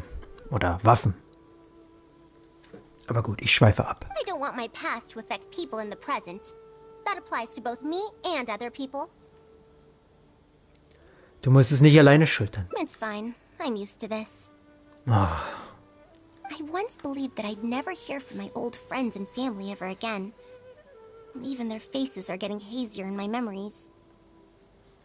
Das kenne ich zu gut. Und ich bin gerade mal 26. Oder? Ich bin 26, oder? Oder? Weiß ich gar nicht mehr. Du musst die Mutti fragen. Toll. Die muss ja selber berätseln, wie alt wir sind, ne? Achso, übrigens, ich habe dich gerade im Chat leiser gestellt, weil bei dir so immer so ein Klicken durchkam. Also. Ja.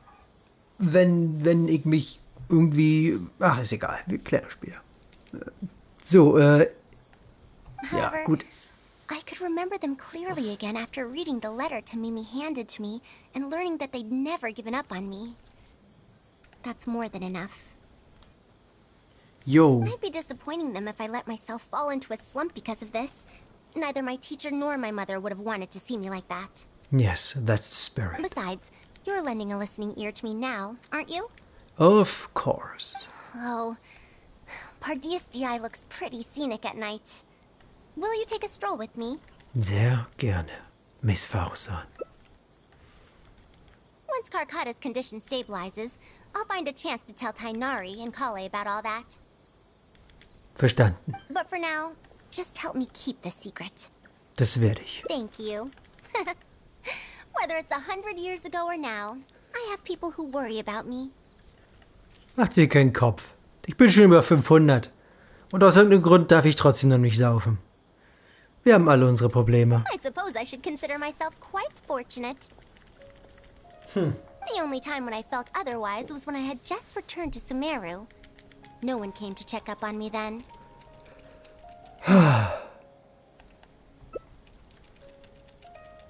In dem Fall, willkommen zurück, Faruzan.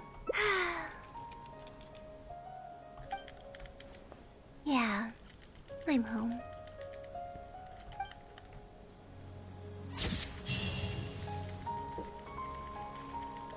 Das ist ein hübsches Bild.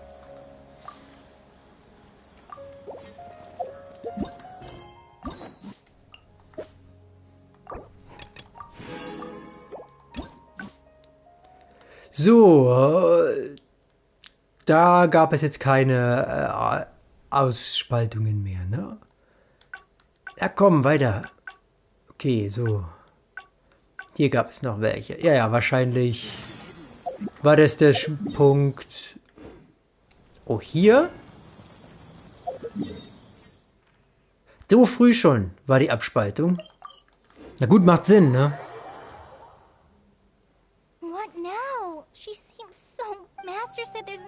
Ich werde mal nur zu den neuen Dialogen skippen. Gut, wir sollten ihr zuerst helfen, ihre Probleme zu lösen.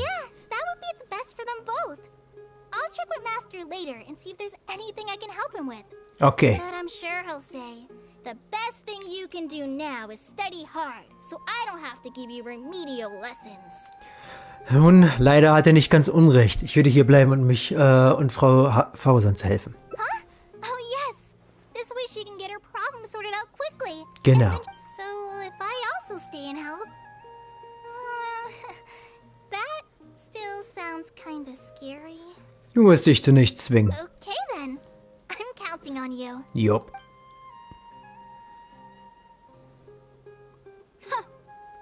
I have to teach students from Haravatat or owe Kasharawar a favor. It strikes me that they might be even less happy about such a deal than I am. I think I can sympathize with them. We're back, Madame Faruzan. The Traveler said that he can stay and help you. Ja, ich bin dein Mann. Oh, why I couldn't ask for more. In fact, I'm rather curious about the type of person the Traveler is. You were the one who taught Azara a lesson after all. That said, will I be troubling you? Nun, ob ich es nun mag oder nicht, ich bin ein Meister im Problemlösen. Is that so? Good. It does so happen that I do have something I need help with. Now, should I apply to teach a course with Haravatat, or join the collaborative project that Kasharawar is proposing? Honestly, I don't want to choose either of them. Kann ich verstehen. Aber ganz ehrlich, über das Gemeinschaftsprojekt der Baulehre, das hört sich echt gut an. Im Vergleich.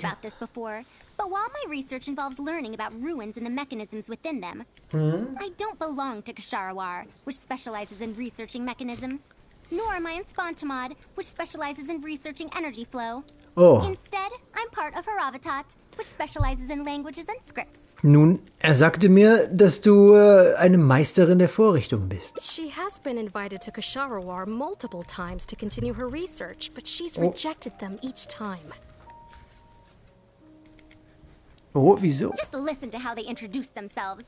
In the future, Ksharawar will be the only Darshan with the ability to research mechanisms. There's no such thing as exclusivity in knowledge. Ja, das ist ziemlich bescheuert. Besides, the current Ksharawar is more concerned about how mechanisms can be used in everyday life, while my research involves textual analysis of ruins. Beides ist wichtig. Und das eine kann man oftmals das andere nicht erreichen. If they're trying to use the collaborative project as an excuse to have me reconsider again... Naja. No, that's not it. The request this time is from Makara Crafts.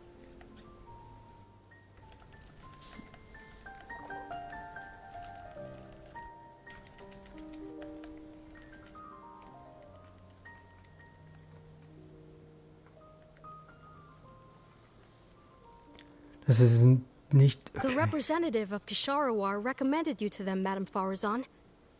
In truth, she told me that it's because she respects you a lot. Oh, respect? Oh, my.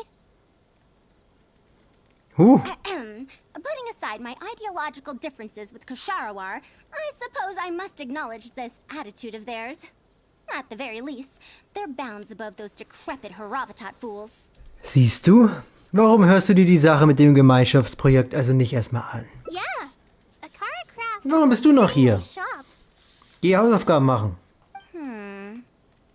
Since both of you feel as such, I shall first hear this proposal. In summary, Akara Crafts wants to design a series of early learning toys that will cultivate curiosity and learning in children. Early learning toys. Das klingt in der Tat interessant. Hoffentlich wird der Preis nicht so hoch in die Höhe gepachtet. The academia agreed to work with them because they hope that these toys can help children become excellent researchers in the future. Egal. Ihr wisst, was ich meine. True.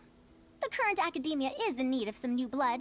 If the children start learning now, perhaps I can find some talented students in a few years. Madame Faruzan, du bist ja immer noch hier. Any students? Die hat echt keinen Bock auf ihre Hausaufgaben. Anise, Kasharawar's representative, should be staying in the inn at Port Ormos. If you want more details, you can find her there. Okay. Port Ormos?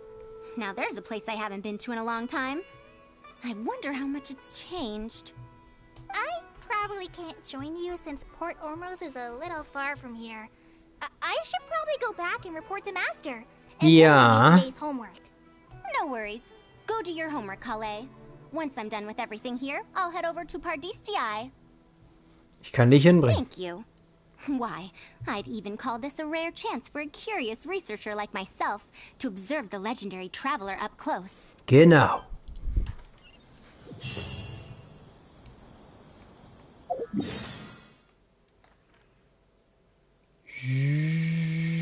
Jupp.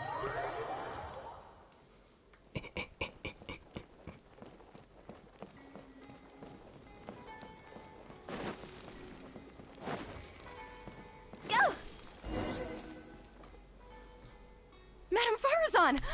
Oh, it's really you. Did you change your mind? All right, calm down. Let me be clear. I'm still not all that interested in Ksharawar. I'm just here to see how the project is going. After all, you're here as representatives of the academia in this collaboration. The reputation of all research is at stake here, so I will not simply stand by should mistakes get made. Fair. Either way, it's good that you were willing to come. Aller Anfang ist schwer. Now, we've given Akara Crafts many ideas over the past couple of days. However, their owner thinks that our designs are too complicated, which will drive production costs too far up. Ich hatte bereits gewarnt. That's expected. Students who have never had to deal with budgetary constraints probably don't understand how important it is to keep costs low. How enviable. Ja, es könnte sein, dass dein Forschungsprojekt schwer finanzierbar ist. Kasharawar, your budget will be as big as you want it to be. I guarantee it. That's enough. I will not repeat myself. Take me to Akara Crafts owner first, if you please. All right. Direkt und ohne Umwege. At the slope up ahead, recruiting volunteers to test out his toys. Let's just head over.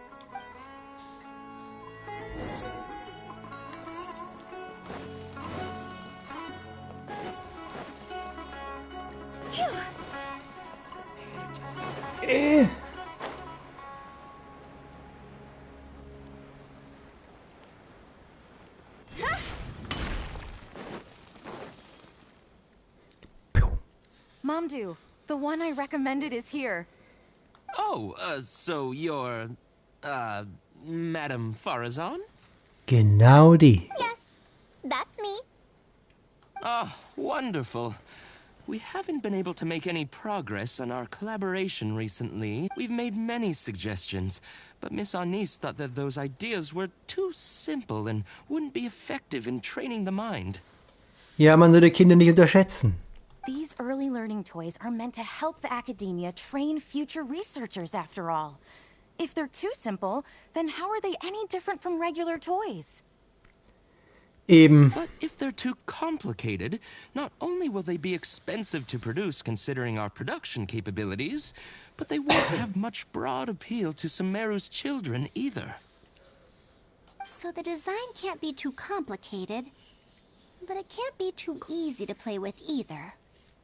Die perfekte Balance. I remember that in your notes. Many contraptions have managed to fulfill complex functions despite using simple parts. Maybe we can do something similar with these early learning toys. Vielleicht. The contraptions in my notes? I didn't create those. I simply took the contraptions in the ruins apart and analyzed them. But now that you mention it, the ruins did have things like that. Do you have a pen, paper, and scissors? I'll make You have an idea already? I suppose I should have expected as much of a respected academia senior researcher. We do have those. Yes, please, help yourself. Oh, you're done already?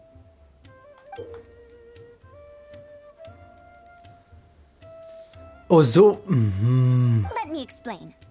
These 3 thick lines represent 3 poles. These paper strips of varying lengths represent rings of different sizes. They can be slotted onto the poles and stacked up like a tower. Well, that is easier to make than I expected. So, how is this game played? That's very simple as well. You just need to shift the tower from this pole to another pole. Isn't this a little too simple? Even by the standards of an early learning toy, I mean. Of course, when moving each ring, the paper strips in this case, you must follow one rule. You can only move one ring at a time, and you can't place a bigger ring on top of a smaller one. Oh ja. It's like building a tower. The rings in the 3 poles must be stacked from big to small. I named this toy Pagoda Stack. Pagoda Stack. That sounds way too simple. Even I feel like it's missing something. Give it a try and you'll find out if it's simple or not. I heard from Anis that you find volunteers to try out the toys, right? Why don't we do the same for this game? It's such a simple toy. There's no need to... Give it a try. Mamdu, let's just do as she says. Okay, then. And that's how you play this game. You can all give it a try. Let's see who's able to move the tower to another pole in the smallest number of steps. Und los. You called everyone here for such a simple toy? Give it a try. It doesn't look like it'll take that many steps. Come on, we all promised to help Mr. Mamdu test out the new toys. He said he'd give us new Genius Invocation TCG cards. Also für neue Karten. Ugh, fine. Let's get this over and done with so we can head back and play cards. Viel Glück. Die Kinder beginnen Stapelturm zu spielen. It took me 19 steps. Juha. Huh? It took me over 20 steps. I only needed 18 steps. Great. Not bad. Looks like you're all familiar with the rules now. Then let's increase the difficulty. The next tower will be 5 layers tall. Now then, give it a shot. Wait, there's more? Well, since we're already here, why don't we just give it a try? That's the spirit. An extra layer shouldn't make it that much harder, right? You have no idea. What's going on? I've already moved over 30 steps, but I'm still not done yet. Tja. I'm almost done. Looks like I'm the faster one this time. Done! It took me 35 steps. What? How? This pagoda stack toy is pretty fun to play with. Good. We'll try it one final time. This time, we'll add 2 more layers, making 7 layers in total. Ooh. Mamdu, we've still got quite a few paper strips here. Why don't you give this a go as well? Do you need that many steps for something this simple? Let me try. Madam Faruzan, allow me to try it as well. So cool ist es jetzt auch schon wieder nicht. You were looking at it quite seriously just now. Are you starting to understand the principles involved? I think so. If you want to test out your hypothesis, you'll just have to play and find out. Got it. We don't have enough paper strips left for you, Traveler. However, by the looks of things, you seem to have the game figured out. Joho! Why don't you guess what the lowest number of steps needed to solve a 7-layer pagoda stack is? Keine Ahnung. Ich sag das. What a shame. You were close. However, you did well for someone seeing pagoda stack for the first time. Let's see how well they do then. If I move this small ring, then the big one won't be able to go on top of it. Oh, this is going to take more steps than I expected. I've lost count of how many steps I've taken. Can I restart? This got a lot harder. I solved it. Madam Faruzan, it takes 127 steps in total. Yoo-hoo. That many? But there are only 7 layers. Tja. For every extra layer in the pagoda stack, the move order you need to consider becomes much more complex, and the number of steps required will at least double. More accurately, it will require double the steps, plus 1 each time. You did well. You didn't underestimate the principles behind it just because it's an early learning toy. The complexity of any given contraption isn't determined by the number of parts it has. The way the parts interact and the rules behind how it operates are important too. Oh, I see. Da lernen wir alle You was. emphasized in your notes that no contraption should ever be underestimated. I see. So even a simple toy can become complex with the right set of rules. So sieht's aus. Right. The rules used for pagoda stack are the simplest kind when it comes to ancient contraption-making techniques. I could spend some time picking out all those machines that do something similar and write you a reference book. Once that happens, you can give the volunteers the reference book and paper prototypes and find out which toy is the most popular. Do you have any other toys? Yeah, when can we play with them? In about 2 days. Können sich überhaupt nicht mehr halten. Niece, if you're free, Nicht unbedingt das Realistischste, aber in der Welt unter Videospiele. Of course. I'd be honored. 2 days should be enough for us to find more volunteers. Then we can organize a huge conference here, at which we can announce which toy we'll be making. Dann soll ich in 2 Tagen wiederkommen. You'd be most welcome. We need more people to get a healthy range of opinions. Okay. Thank you for coming here with me today. I'll walk back with you.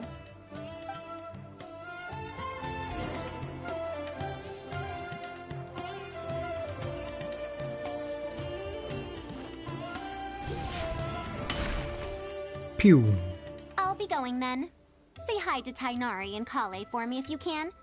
Once everything here is settled, I'll make my way over to Pardistii as quickly as I can. Übrigens, über die You want to Baulehrer. ask why I'm unwilling to join them, yes? Putting aside the fact that they're too full of themselves, I actually have no issue with their research methodologies and approach. Aber warum dann? After all, knowledge is either right or wrong. Superiority and inferiority do not come into the conversation. No matter what corner of the unknown they shed light on, it's a step forward for us all. Ja, aber warum dann? Because I believe wholeheartedly in that principle. Even if the others call my research useless, as long as the knowledge I gain from it is accurate, it could become useful in the future. Good point. In the end, useful and useless are concepts that shouldn't be used to evaluate knowledge. When I first started deciphering ancient documents, I didn't think about how it'd be useful to Ksharawar. Okay. That's why there's no need for me to join them to do useful research. I'd rather stay in Haravatat. It's much more convenient for me to access the materials I need for my research here. Schlau. Still, the funding that Ksharawar has offered me is so hard to get in Haravatat. Geld regiert die Welt. Perhaps if this collaborative project goes smoothly, I can even ignore Haravatat and ask for a higher budget directly from the academia. Hast du schon eine Idee? Oh, I could come up with lots of ideas. With Anissa's help, 2 days will be enough for our work.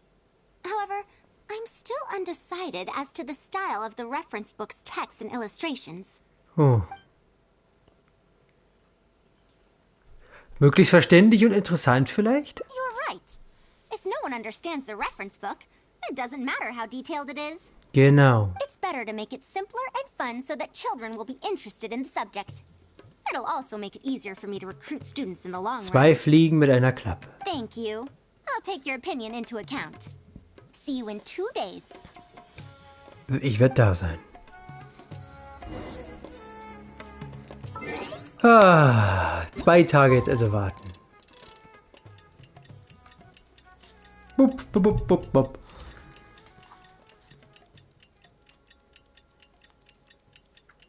Ob wir das noch vor der 4-Stunden-Marke schaffen?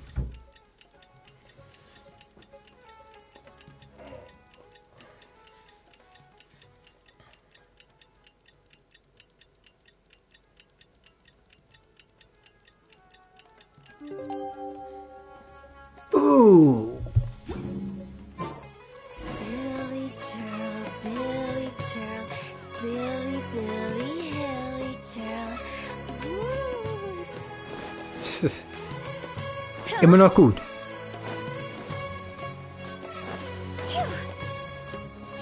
Yay! Oh, you're here. We're just starting to set up the venue. Jo. We've called up everyone we possibly could have.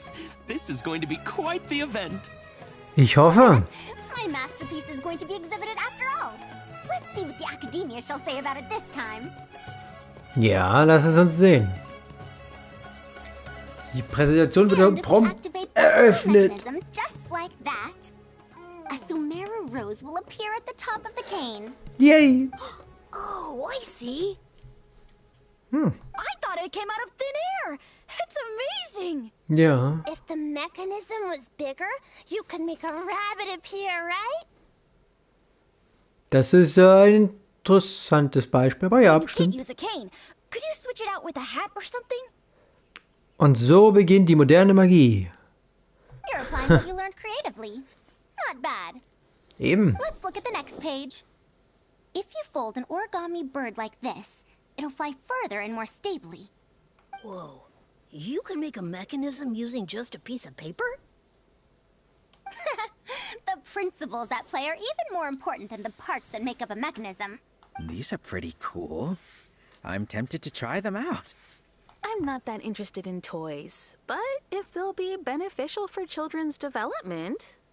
Everyone, we have paper prototypes and craft materials that you can use to make your own toys. Come try them out. Wenn es in der echten Welt doch nur so gut wäre. This is such a well-prepared event. I'll give it a go. But we want to play too. It's Jetzt kloppen sich alle We have a drum. lot of paper prototypes and craft materials. All feedback is also welcomed.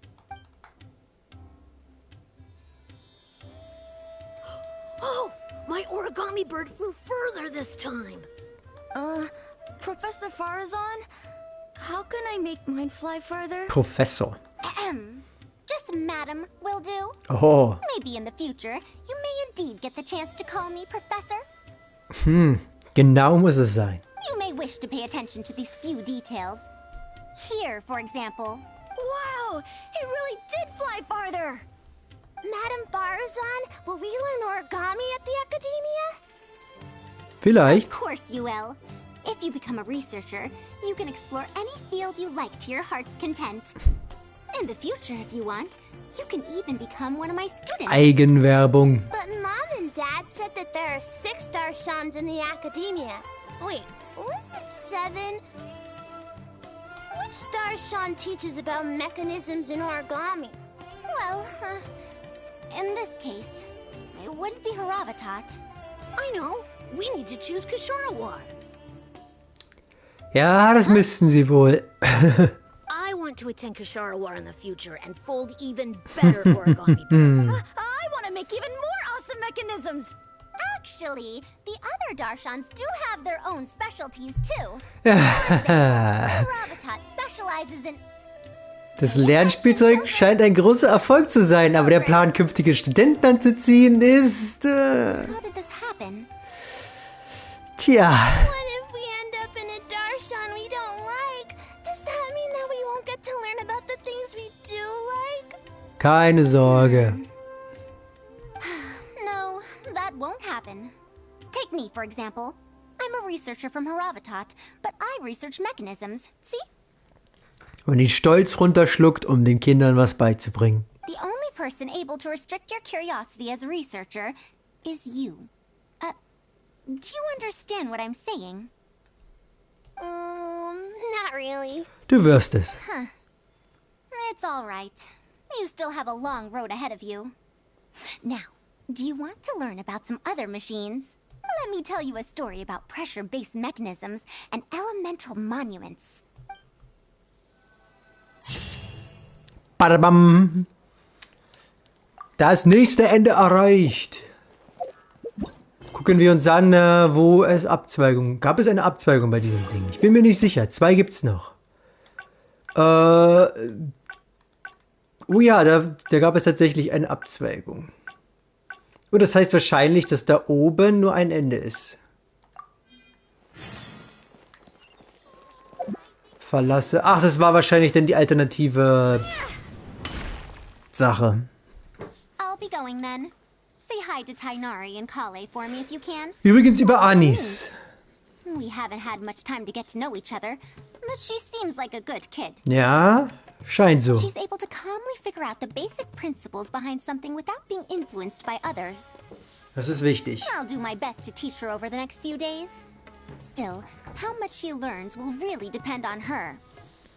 Warum versuchst du nicht, sie als Studentin zu gewinnen? Well, her interest lies in the application of mechanisms. Das hätte ich auch nicht aufgehalten. I do have some old knowledge to share, but if we think about the future, it's easier for her to learn the things she's interested in if she stays in Kasharawar.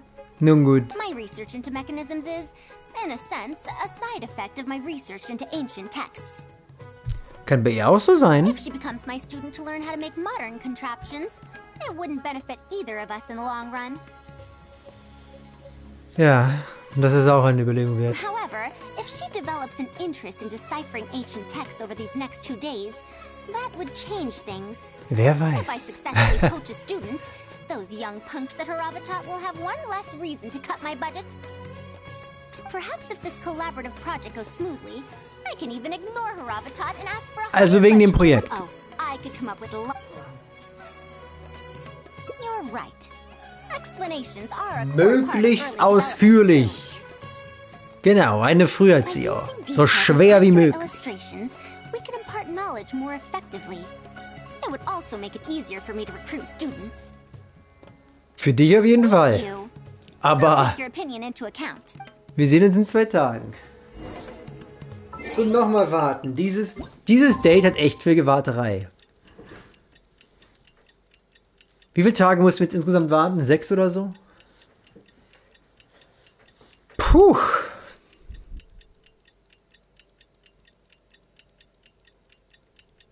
Und wie sieht es bei dir aus? Hast du das Event fertig? Nicht ganz. Okay.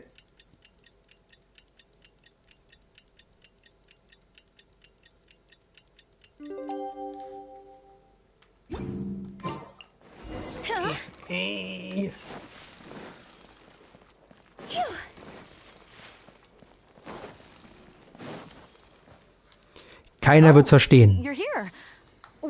We've called up everyone. My master. To sum up, the 24 forms of pressure-based puzzle mechanisms were used in various ruins. Haha, keiner wird was verstehen. All right, let's go to the next page. Now, I'll explain the base layer design. Ich komme mir vor wie in einer Schule. Are we done yet? Oh, I'm falling asleep. I don't understand any of it at all. Irgendwann geht einfach das Gehirn. Ja, so. Are these really toys? They sound a bit too dangerous to buy for children. Oh. Abenteuergilde? Well, we've prepared paper prototypes for everyone. If you're interested in the mechanisms Madame Faruzan's talked about, you're more than welcome to try them out. Oh, this is no fun. Can I try another toy? I want to go home and play Genius Invocation TCG. Scheißkarten. Der ist einfach. Forget it. I don't think anyone would be interested. I should go home and take care of my children. Ja, da hat es ein bisschen übertrieben. Aber vielleicht kann die Abenteuergilde damit was anfangen. Forget about getting opinions from others. No one even wanted to stay and try them out. I'm sorry. I think we miscalculated. Ja, ich muss mich leider auch entschuldigen. No, you simply gave suggestions. I was the one who decided to follow through. Anise too. Ein bisschen zu hohes Level. My instructions. I will find a way to make up for this error. Please, give me some time. Excuse me, but are you the one who wrote this reference book? Oh? Yes. Who are you? Ich glaube, er ist von der Abenteuergilde. Ah, you're that Man Mountain who was in the crowd just now. Man Mountain. Do I stand out that much? Well, I guess I don't look like someone who'd have anything to do with toys. Nicht unbedingt, aber der Schein kann immer trügen. Let me introduce myself. I'm Kamal, the branch master of Sumeru's Adventurers Guild. Ja, so siehst du aus. What's the branch master doing here? Were you looking for us, or did something happen? I came to Port Ormos to visit some old friends. On the way over, I saw the booklet you were handing out, so I came to take a look. Und? Can you print a few more copies of this booklet and sell them to the Adventurers Guild? Also, could you make full-fledged models of those paper prototypes and sell them to us as well? Ah, wir haben also doch einen Abnehmer gefunden. What does the Adventurers Guild want with these toys? You may see them as toys, but to adventurers who need to deal with all sorts of machines and contraptions within ancient ruins, this booklet is a true treasure. Ja, die es verstehen können. We have many members who can't read, so books are of little use to them. What they know of handling mechanisms has been learned solely through word of mouth. Vielleicht sollten die auch einfach verdammt nochmal lesen lernen. Even if the academia granted public access to all their books, there are people who can't use them. Ah, and our booklet is practically all pictures. Well, it is designed for children. It might be a bit too difficult for children, but it's perfect for adventurers. Also, So those paper konnten wir den strips, Tag trotzdem retten. You called them paper prototypes? If you can make wooden versions for demonstration purposes, even the most illiterate person would be able to follow along and understand. Vielleicht solltest du denen auch einfach nur beibringen, ordentlich zu lesen und zu schreiben. Aber gut. If we can supply a model set for each branch, and if each Hört mir wieder mal nicht zu. booklet with them, then ruin exploration will become much safer. You really think so? I mean, yes. I always knew it. Knowledge will always be needed, one way or another. Making models of contraptions for the Adventurers Guild? To be honest, that sounds like a good avenue to explore to me. Geht das für die Akademie auch in Ordnung? We'll probably have to send in a separate application, but it shouldn't be an issue. Wunderbar. After all, this concerns safety during the exploration of ruins. It's a problem that the Academia is actually trying to address as well. Wieder mal 2 Fliegen mit einer Klappe. Then let's cut to the chase and discuss the details of our first order. The amount we're offering to pay in advance is this much. Haha, wunderbar. Geld regiert die Welt.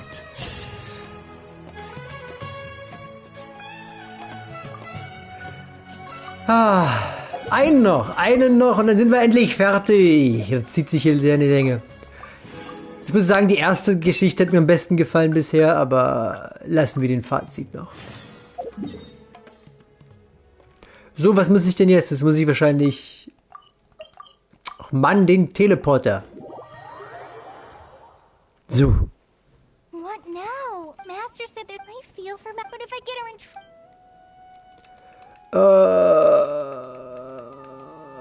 ich glaube, hier unten gab es mehr Optionen. Mir kommt eine Idee. Ich weiß nicht, ob das richtig ist.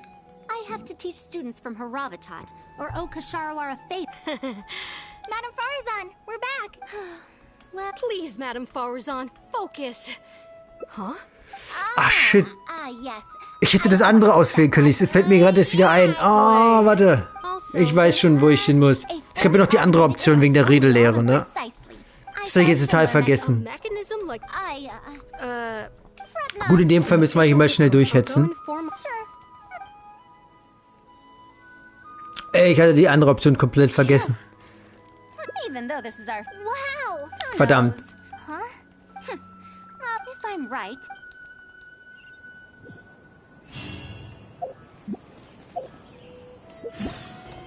Ja, das war falsch. Das war falsch.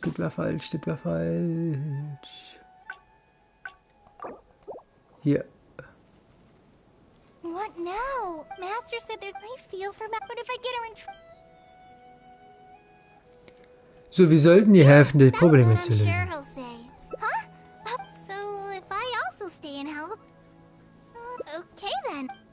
Gut, dann überlass es mir.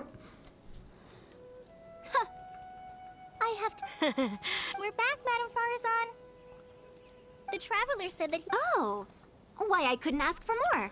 Ist kein Problem. Is that so? Now, should I apply to... Den Kurs für die Redelehre. You might have heard of it before. Haravatat is an academic faction that researches languages and runes. 100 years ago, Madam Faruzan was a researcher from that darshan. Und jetzt nicht mehr. No, not was. Still am. Eben. Ein bisschen Respekt. Yes, of course. But current Haravatat students can't really, understand her direction of research. So even if she opened a course, chances are that no one would attend. Was für ein Forschungsgebiet? In summary, I mean to interpret the configurations and solutions of ruin mechanisms via the deciphering of on-site stone carvings and unearthed documents. It'll include research into general documents dealing with such ancient machines. Das sind auf jeden Fall Worte. The research method is supported by Haravatat, yes, but the content deals heavily with both ruins and mechanisms. This will make it difficult for students of this darshan because they don't understand much about mechanisms. Dann sollten sie sich mal ordentlich anpassen. Also, there are fewer and fewer unexplored ruins left nowadays, and Ksharawar researchers have been developing their own theories on mechanisms. As such, they don't need to rely on ancient documents. Ja, wie zu erwarten, ein unpopuläres Thema. They're far too complacent. Ancient mechanisms are more dangerous and complex than one might imagine. Ja. I'm telling you, things weren't like this 100 years ago. All researchers back then were interested in exploring knowledge from a variety of topics. They also gave more respect to unknown mechanisms. Finde ich auch besser so. Nowadays, all people are interested in are mainstream subjects in popular research. Even if they attended my course, I wouldn't be interested in teaching them. Also, the people here think that my research is outdated and Ich finde es auch komisch, dass sie dieses Schulsystem haben, statt ein sehr viel offeneres System. Es ist doch eher eingrenzend, oder nicht? Weil das sorgt doch dafür, dass Leute sich nicht davon, wie sagt man, eher davon zurückschrecken, sich der Vielseitigkeit hinzugeben, sich auszuweiten. Wenn sie sich halt, du bist jetzt Baulehrer, also lernen Bauzeugs. Aber dass sie noch mehr lernen könnten, wenn sie sich halt zum Beispiel der Redelehre anschließen oder halt der Naturlehre oder was auch immer, das wird dann wahrscheinlich eher so in den Hintergrund gepackt. Das ist ein echt einseitiges System, das echt schnell nach hinten losgehen kann. Why I think they could all stand to learn from Kale. She's a hardworking child and respects her elders. Ist nicht unbedingt das beste Beispiel, aber gut. Huh? Why me? Ja, meine Frage. If only those who came to my lectures were more like you. Dann würden sie alle faulenzen. Speaking of which, are you feeling better? You don't have to confine yourself to Gandharvaville anymore, right? I just remembered that I have a lot of studying to do. I need to head back and find Master. Warte noch, ich habe eine Idee.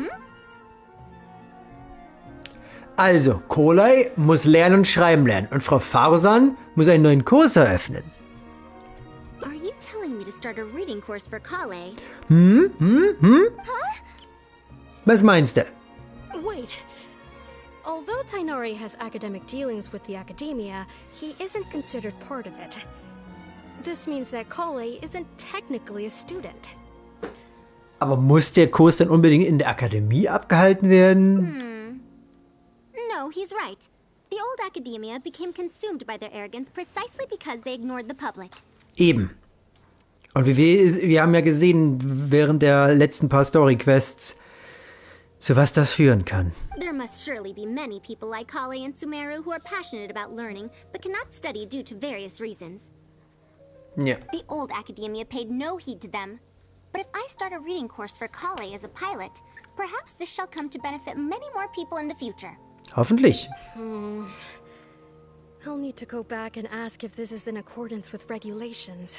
Tu das. Oh, save yourself the extra trouble. I'll come with you. If there's any arguments to be had, we shall sweep them aside together. Mit Kraft und Wissen. Traveler, Kale, do wait for us a little while outside the academia.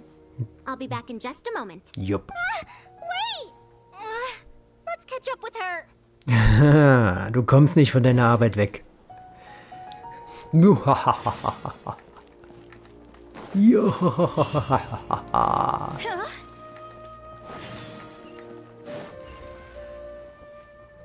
can't believe she rushed right in after we arrived. She's really headstrong. Hast du How did things turn out like this? Hast du Angst vor Faruzan? No, not really. Madame Faruzan is a brilliant scholar. Even Master thinks so. If she's really going to teach me how to read, it'll definitely be much better than me bashing my head against the wall. Also, was ist dein Problem? It's just that she can get a bit too passionate sometimes. I don't know how to handle that. Aber Faruzans Einstellung zu dir ist... Maybe it's because she wants to take me in as a student? Gibt schlechtere, obwohl, wenn man so bedenkt, wie sie ist. It's just like that researcher said. The academia has completely changed during the 100 years that Faruzan was gone. Und nicht zum Besseren, so viel ist klar. I don't really get it, but it does seem like Haravatat's students aren't optimistic about the prospects of doing research with her. Das ist halt ein schwieriges Thema. Students who are interested in mechanisms and applications of the elements generally enroll in Kasharawar and Spatamad.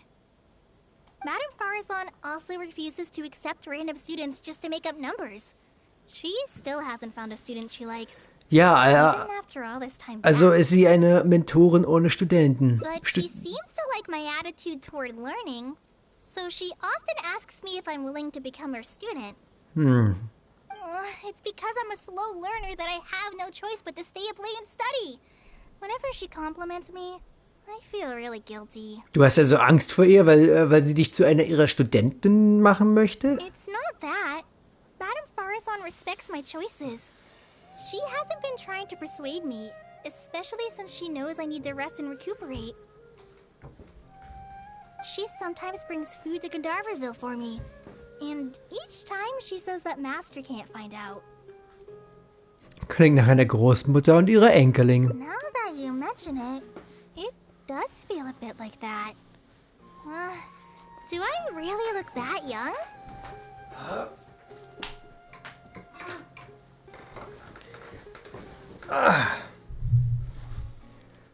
Kale, Traveler, thank you for waiting. Das ging schnell. Es ging wirklich schnell. I argued with the higher-ups and convinced them of the practicality and necessity of educating the general public. Oh, das kann ich mir vorstellen. If I'm not mistaken, they're the students of my classmates' students. They're a lot less forceful than their predecessors, though. I'd say they caved rather quickly. Ja, die haben alle ihr Rückgrat verloren. Amazing. Oder erzwungen. It's just that we need to fill in every single page of the application. It's been a century, but the academia is as picky as ever. Was willst du erwarten? Let's see now. What do we need to fill in? Ist das Lernziel? Course name, learning objectives, teaching methods, course materials. I suppose we can fill in the course name last. Ist das Lernziel, den Menschen Vokabeln beizubringen? That's a bit too general, I'd say. After all, this class's target audience isn't toddlers or children, but rather people who already know the basics of reading. As such, we'll need a more specific learning objective. How about proficiency in reading and writing? That's true. If we use children's teaching materials, we'll only end up wasting a lot of time on things that students would already know.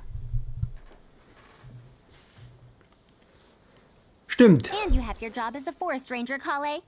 People who attend this course in the future are also likely to have life commitments.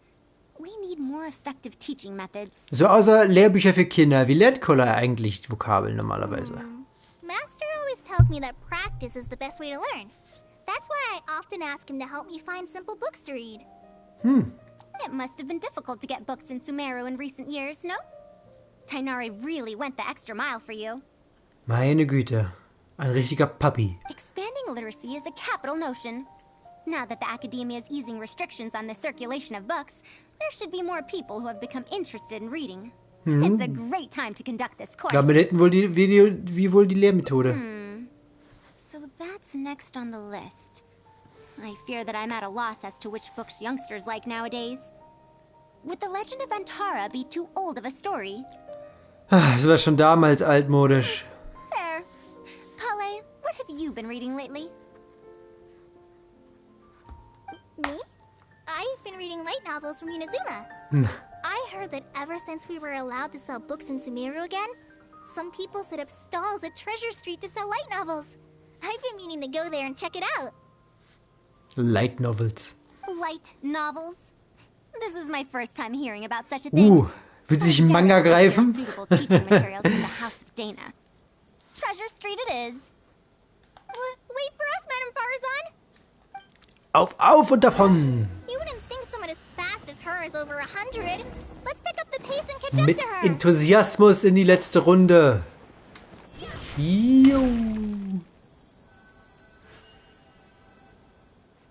What a long and mildly ungrammatical title. And why is the cover so colorful?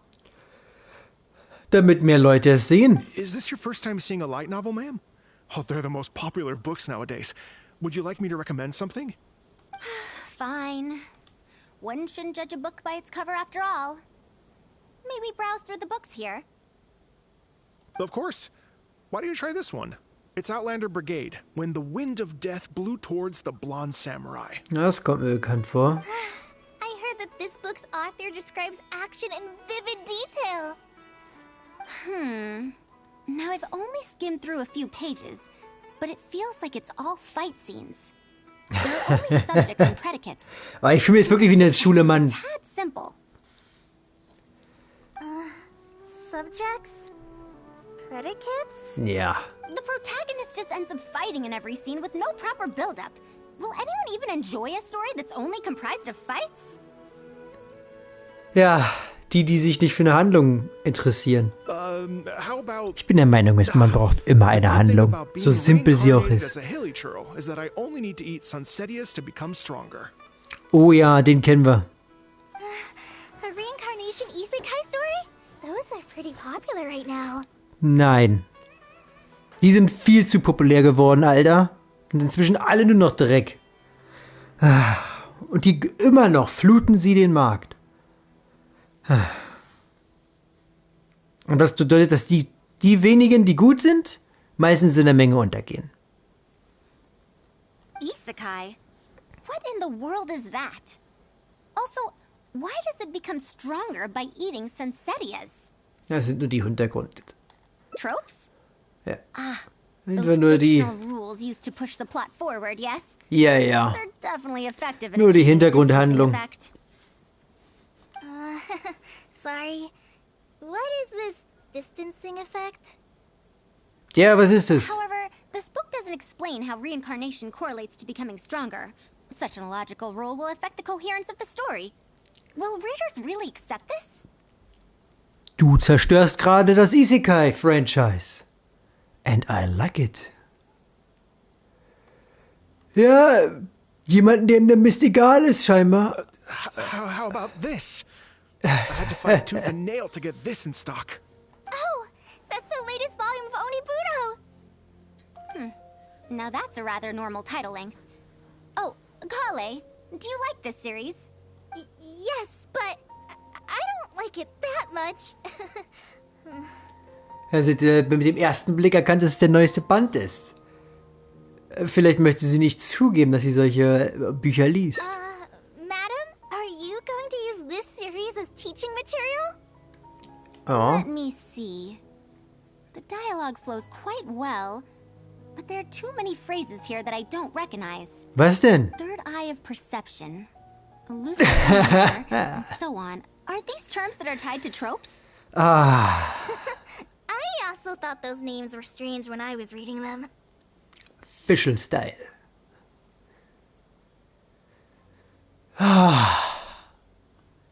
Wie kann man sowas nur in solch einem wissenschaftlichen Ton aussprechen? It's impossible to derive the meaning of these phrases in isolation. Also, their morphological properties are quite pedestrian, really. Or did the protagonist purposely create these strange names to disorient their foes? Es soll einfach nur cool klingen. So there's no deeper purpose. Glaube ich nicht, meistens nicht. It's quite hard to understand stories written these days. Schnell, schnell, schnell ist leider das Gute und das Schlechte. You're right. It's such a weird book. But you keep wanting to read the next page. Das kann ich leider verstehen. Even the most popular book in Sumeru back then had greater depth than anything written today. Was war denn das populärste Buch damals? Yes. A Bahumano researcher wrote it while researching folk legends. The plot had many twists. The world building was fantastic, and even the writing could withstand scrutiny. When it was still being published, many people Genshin macht sich gerade über moderne Literatur lustig. Und wenn man bedenkt, wie durchwachsen die Schreibweise des Plots von Genshin ist, würde ich wirklich die Entwickler bitten, das Maul zu halten. Denn die sind auch nicht besser, meistens. Ich meine, sie haben recht, was sie hier sagen, aber wegen der modernen Literatur und wie simpel und scheiße sie größtenteils geworden ist, aber sie machen dieselben Fehler in Genshin. Leider. Is there a book like that in Sumeru? I've never heard of such a thing before. What's the title? It's called Tales of Shariar. Do you sell it here? Tales of Shariar? I don't think I've heard of that before. When was it published? About 100 years ago. 100 years ago? Are you pulling my leg? What sort of book can remain popular for 100 years? The Legend of Antara is popular to this very day, isn't it? I just heard someone telling it a few days ago in a cafe. If an old story like that is still being shared, then Tales of Shariar must be even more popular. Scheinbar nicht. Even if that is the case, I really don't carry that book here in my store. What? Is that because of the academia's strict control over books in recent years? I can't believe they've allowed the people of Sumeru to become so uncivilized. How can they not know about the tales Diese Seitenstiche, oder? Wie gesagt, die gehen auch an Genshin. Tales of Shariar. Das sind alles Eigentore. Oh, wait. I think I heard an antique seller on the other end of Treasure Street mention that name before. I mean, it is a book from 100 years ago. Why don't you try asking for it there? Tales of Shariar is considered an antique now? How could the Academia have let such an excellent work of literature be forgotten like this? Tja. Traveler, Kale, I'm going to get to the bottom of this. Let's meet at the antique sellers. Yes, madam. Madam, wait! Oh no, this is bad. Was ist los? You asked me why I'm scared of Madame Faruzan, right? It's not because I don't know how to respond to her kindness. It's because I'm afraid of that ancient language she researches, because I can barely understand any of it. What if she uses ancient texts as teaching material? So alt ist es auch schon wieder nicht. 100 Jahre ist tatsächlich gar nicht so alt.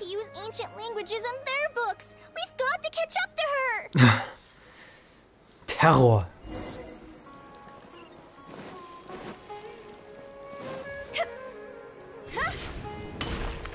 Warte! Found it! The 5th volume of Tales of Shariar. Juhu! Wow, you actually found it. I never thought this book would ever get sold. All right, that's our teaching material secured. We also now know what to call this course. Analysis of classical texts. After all, this book is Man muss sagen, in solchen Momenten kommt wirklich die alte Frau raus, ne? Bei ihr. Can I take a look? Luckily, the language being used here isn't ancient at all. I can recognize a few words here and there. Wow. Huh? But why aren't there pictures in this book? Tja. As long as the writing is good, readers won't need any illustrations to imagine the scenes. Ja? Worry not. I shall thoroughly explain the difficult sections. Aber es hilft. This book. I know it. After all this time, I wonder if Aaliyah and Aziz ended up together. And who obtained the desert gem in the end? Jetzt will ich's auch wissen. Sir, do you have the subsequent volumes of this series? I don't think so. Is that so? And here I thought I could finally read the ending. Never mind. I'll keep searching for the later volumes myself. Trauer. If you use it as a teaching material, it's better to start earlier in the series. Where are the first 4 volumes? Why aren't they all together? Weil keiner sie wollte. I don't have those either. Actually, this is the only volume I have. Is this series really that popular? No. It's not popular at all. Rather, there's absolutely no demand for it. Wie schade. No demand? Es ist wohl gestorben. Im übertragenen Sinn. I'd come across at least 3 groups of people talking about it during a single stroll at the Academia. Seriously? No one told me that this book was anything special when I first got it. Where did you get this from? Can you still contact the seller? I'm afraid not. This book was sold together with a whole bunch of antique furniture. I didn't even notice it initially. Huh. Otherwise, the Matra would have come knocking. Puh. Wait, is this book actually worth a lot? Ich fürchte, es ist leider nicht sehr wertvoll. That's impossible. No matter how strict the Academia was, there's no way Tales of Shariar could have fallen into such a state. Leider schon, wie es aussieht. I remember a passerby skimming through the book a few days ago. However, he simply sighed and left. He sighed? Why would he react like that? Given the quality of Tales of Shariar, Weil es einfach nicht mehr so modern ist, scheinbar. So schade, wie das ist. I'm sorry. Traveler, Kale, please give me a moment. Oh mein Gott. I'd like to look through this book first. Why is there another misunderstanding between Ali and Aziz? Also, why is there no mention of the desert gem at all? And a new character is introduced with no foreshadowing at all? Also, ich hasse das. What are all these new names and terms? Oh. Is this really the Tales of Shariar I know? Scheinbar nicht. Ja, Zeiten ändern sich. So viele Serien, die am Ende verbatzt werden. Well, that passerby reacted in much the same way. It's Mada from the cafe over there. You know, the fellow who spends all day telling the legend of Antara. Since that's also a very old story, maybe he knows a thing or two about that, Then let's go ask around at the cafe. Huh? Madam, huh? Oh. Gehen wir. Go!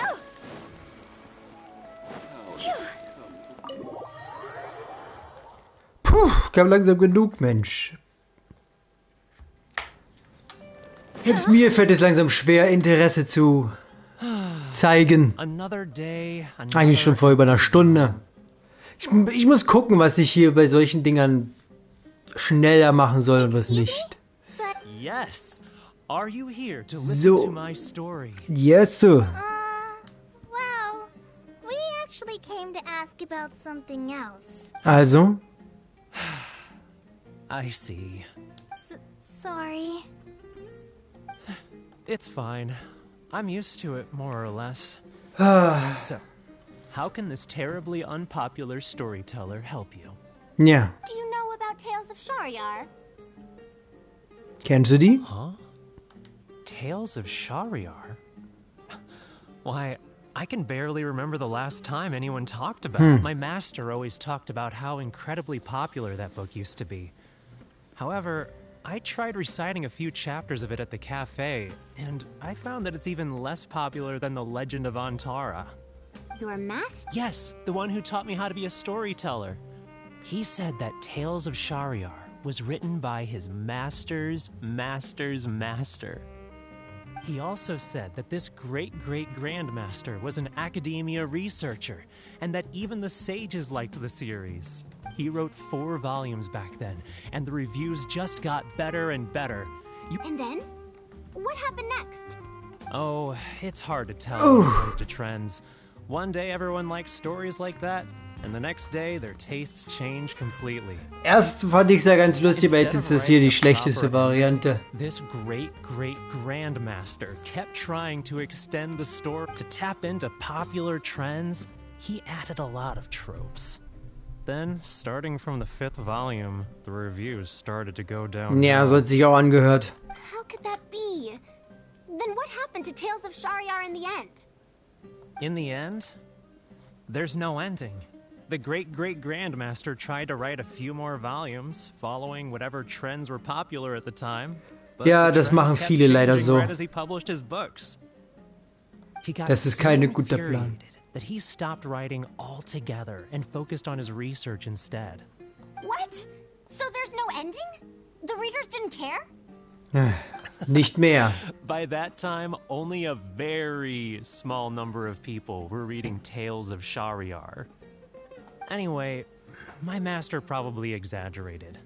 How could a work possibly have been that popular? The only tangible thing my great-great-grandmaster left is the original draft of Legend of Antara. He also left behind many theses from his research phase. When my master talked about Legend of Antara, he'd even quote from those theses. My master is a much better storyteller than me. Okay. Even when we're telling the same story about Antara, he's always able to draw in a huge crowd.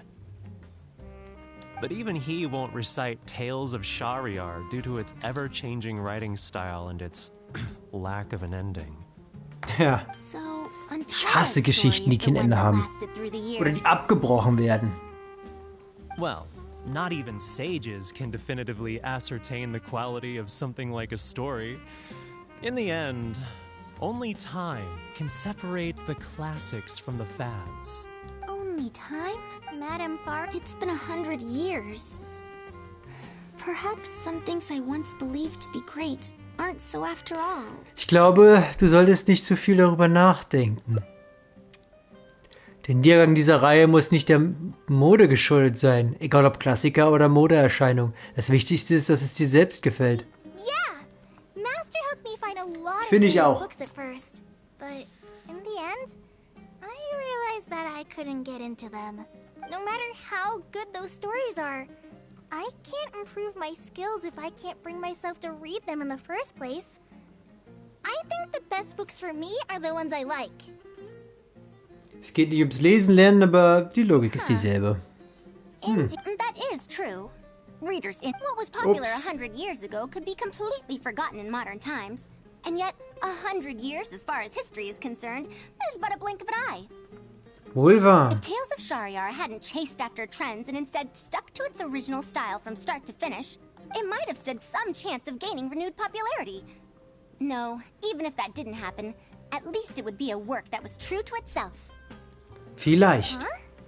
Our conversation just got a lot more serious. Ja. I don't really get what you're talking about, but it does sound sensible. Looks like I also have to hang in there and tell Antara's story well. Ja, in deinem Fall solltest du vielleicht erst an dein Einkommen denken. How unseemly. I almost got carried away because of a single book. Well then, we should get back to the matter of our teaching material. Was ist mit der Antara-Sage? No, it's much too old. Kale, you found a book that you liked at the bookstall, yes? Heuchler. Yes, but I don't really... Then we'll use that book as our teaching material. Now that I think about it, using a book that you like is the most suitable choice for teaching you how to read. Und so ging es los. As long as we come up with an appropriate course name, we should be able to get away with this. Analyse populärer Texte. My, it sounds like you've dealt with the academia before. Oh ja. Let's go with that.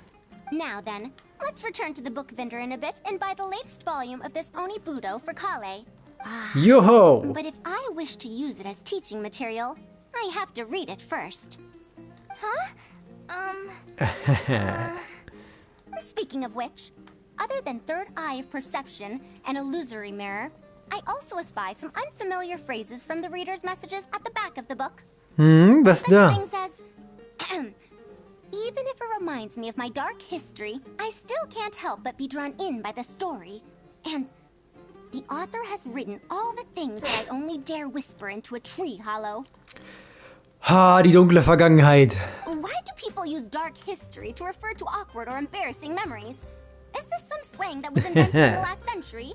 If one of our learning objectives was researching linguistic changes over the past 100 years, Kolai, du bist it would make it easier to get these books approved as teaching material. Oh, I can tell you what that's all about. Apparently, in their youth, some people used to imagine themselves as someone burdened by fate, fighting against the world, etc. But as they grew older, they started to become embarrassed by such memories. Some would write those fantasies into novels, while others would entrust such tales to tree hollows. Mata, you know, I suddenly have the urge to hear a story about Antara. Huh? Why so suddenly? Die dunkle Vergangenheit können wir für den Moment beiseite legen. Es kann nicht schaden, sich die alten Geschichten ab und zu ins Gesicht zu rufen. I knew it. There will always be people who love the golden oldies. Now, let me tell you all about the ancient hero on... Bam! Es hat echt lange gedauert.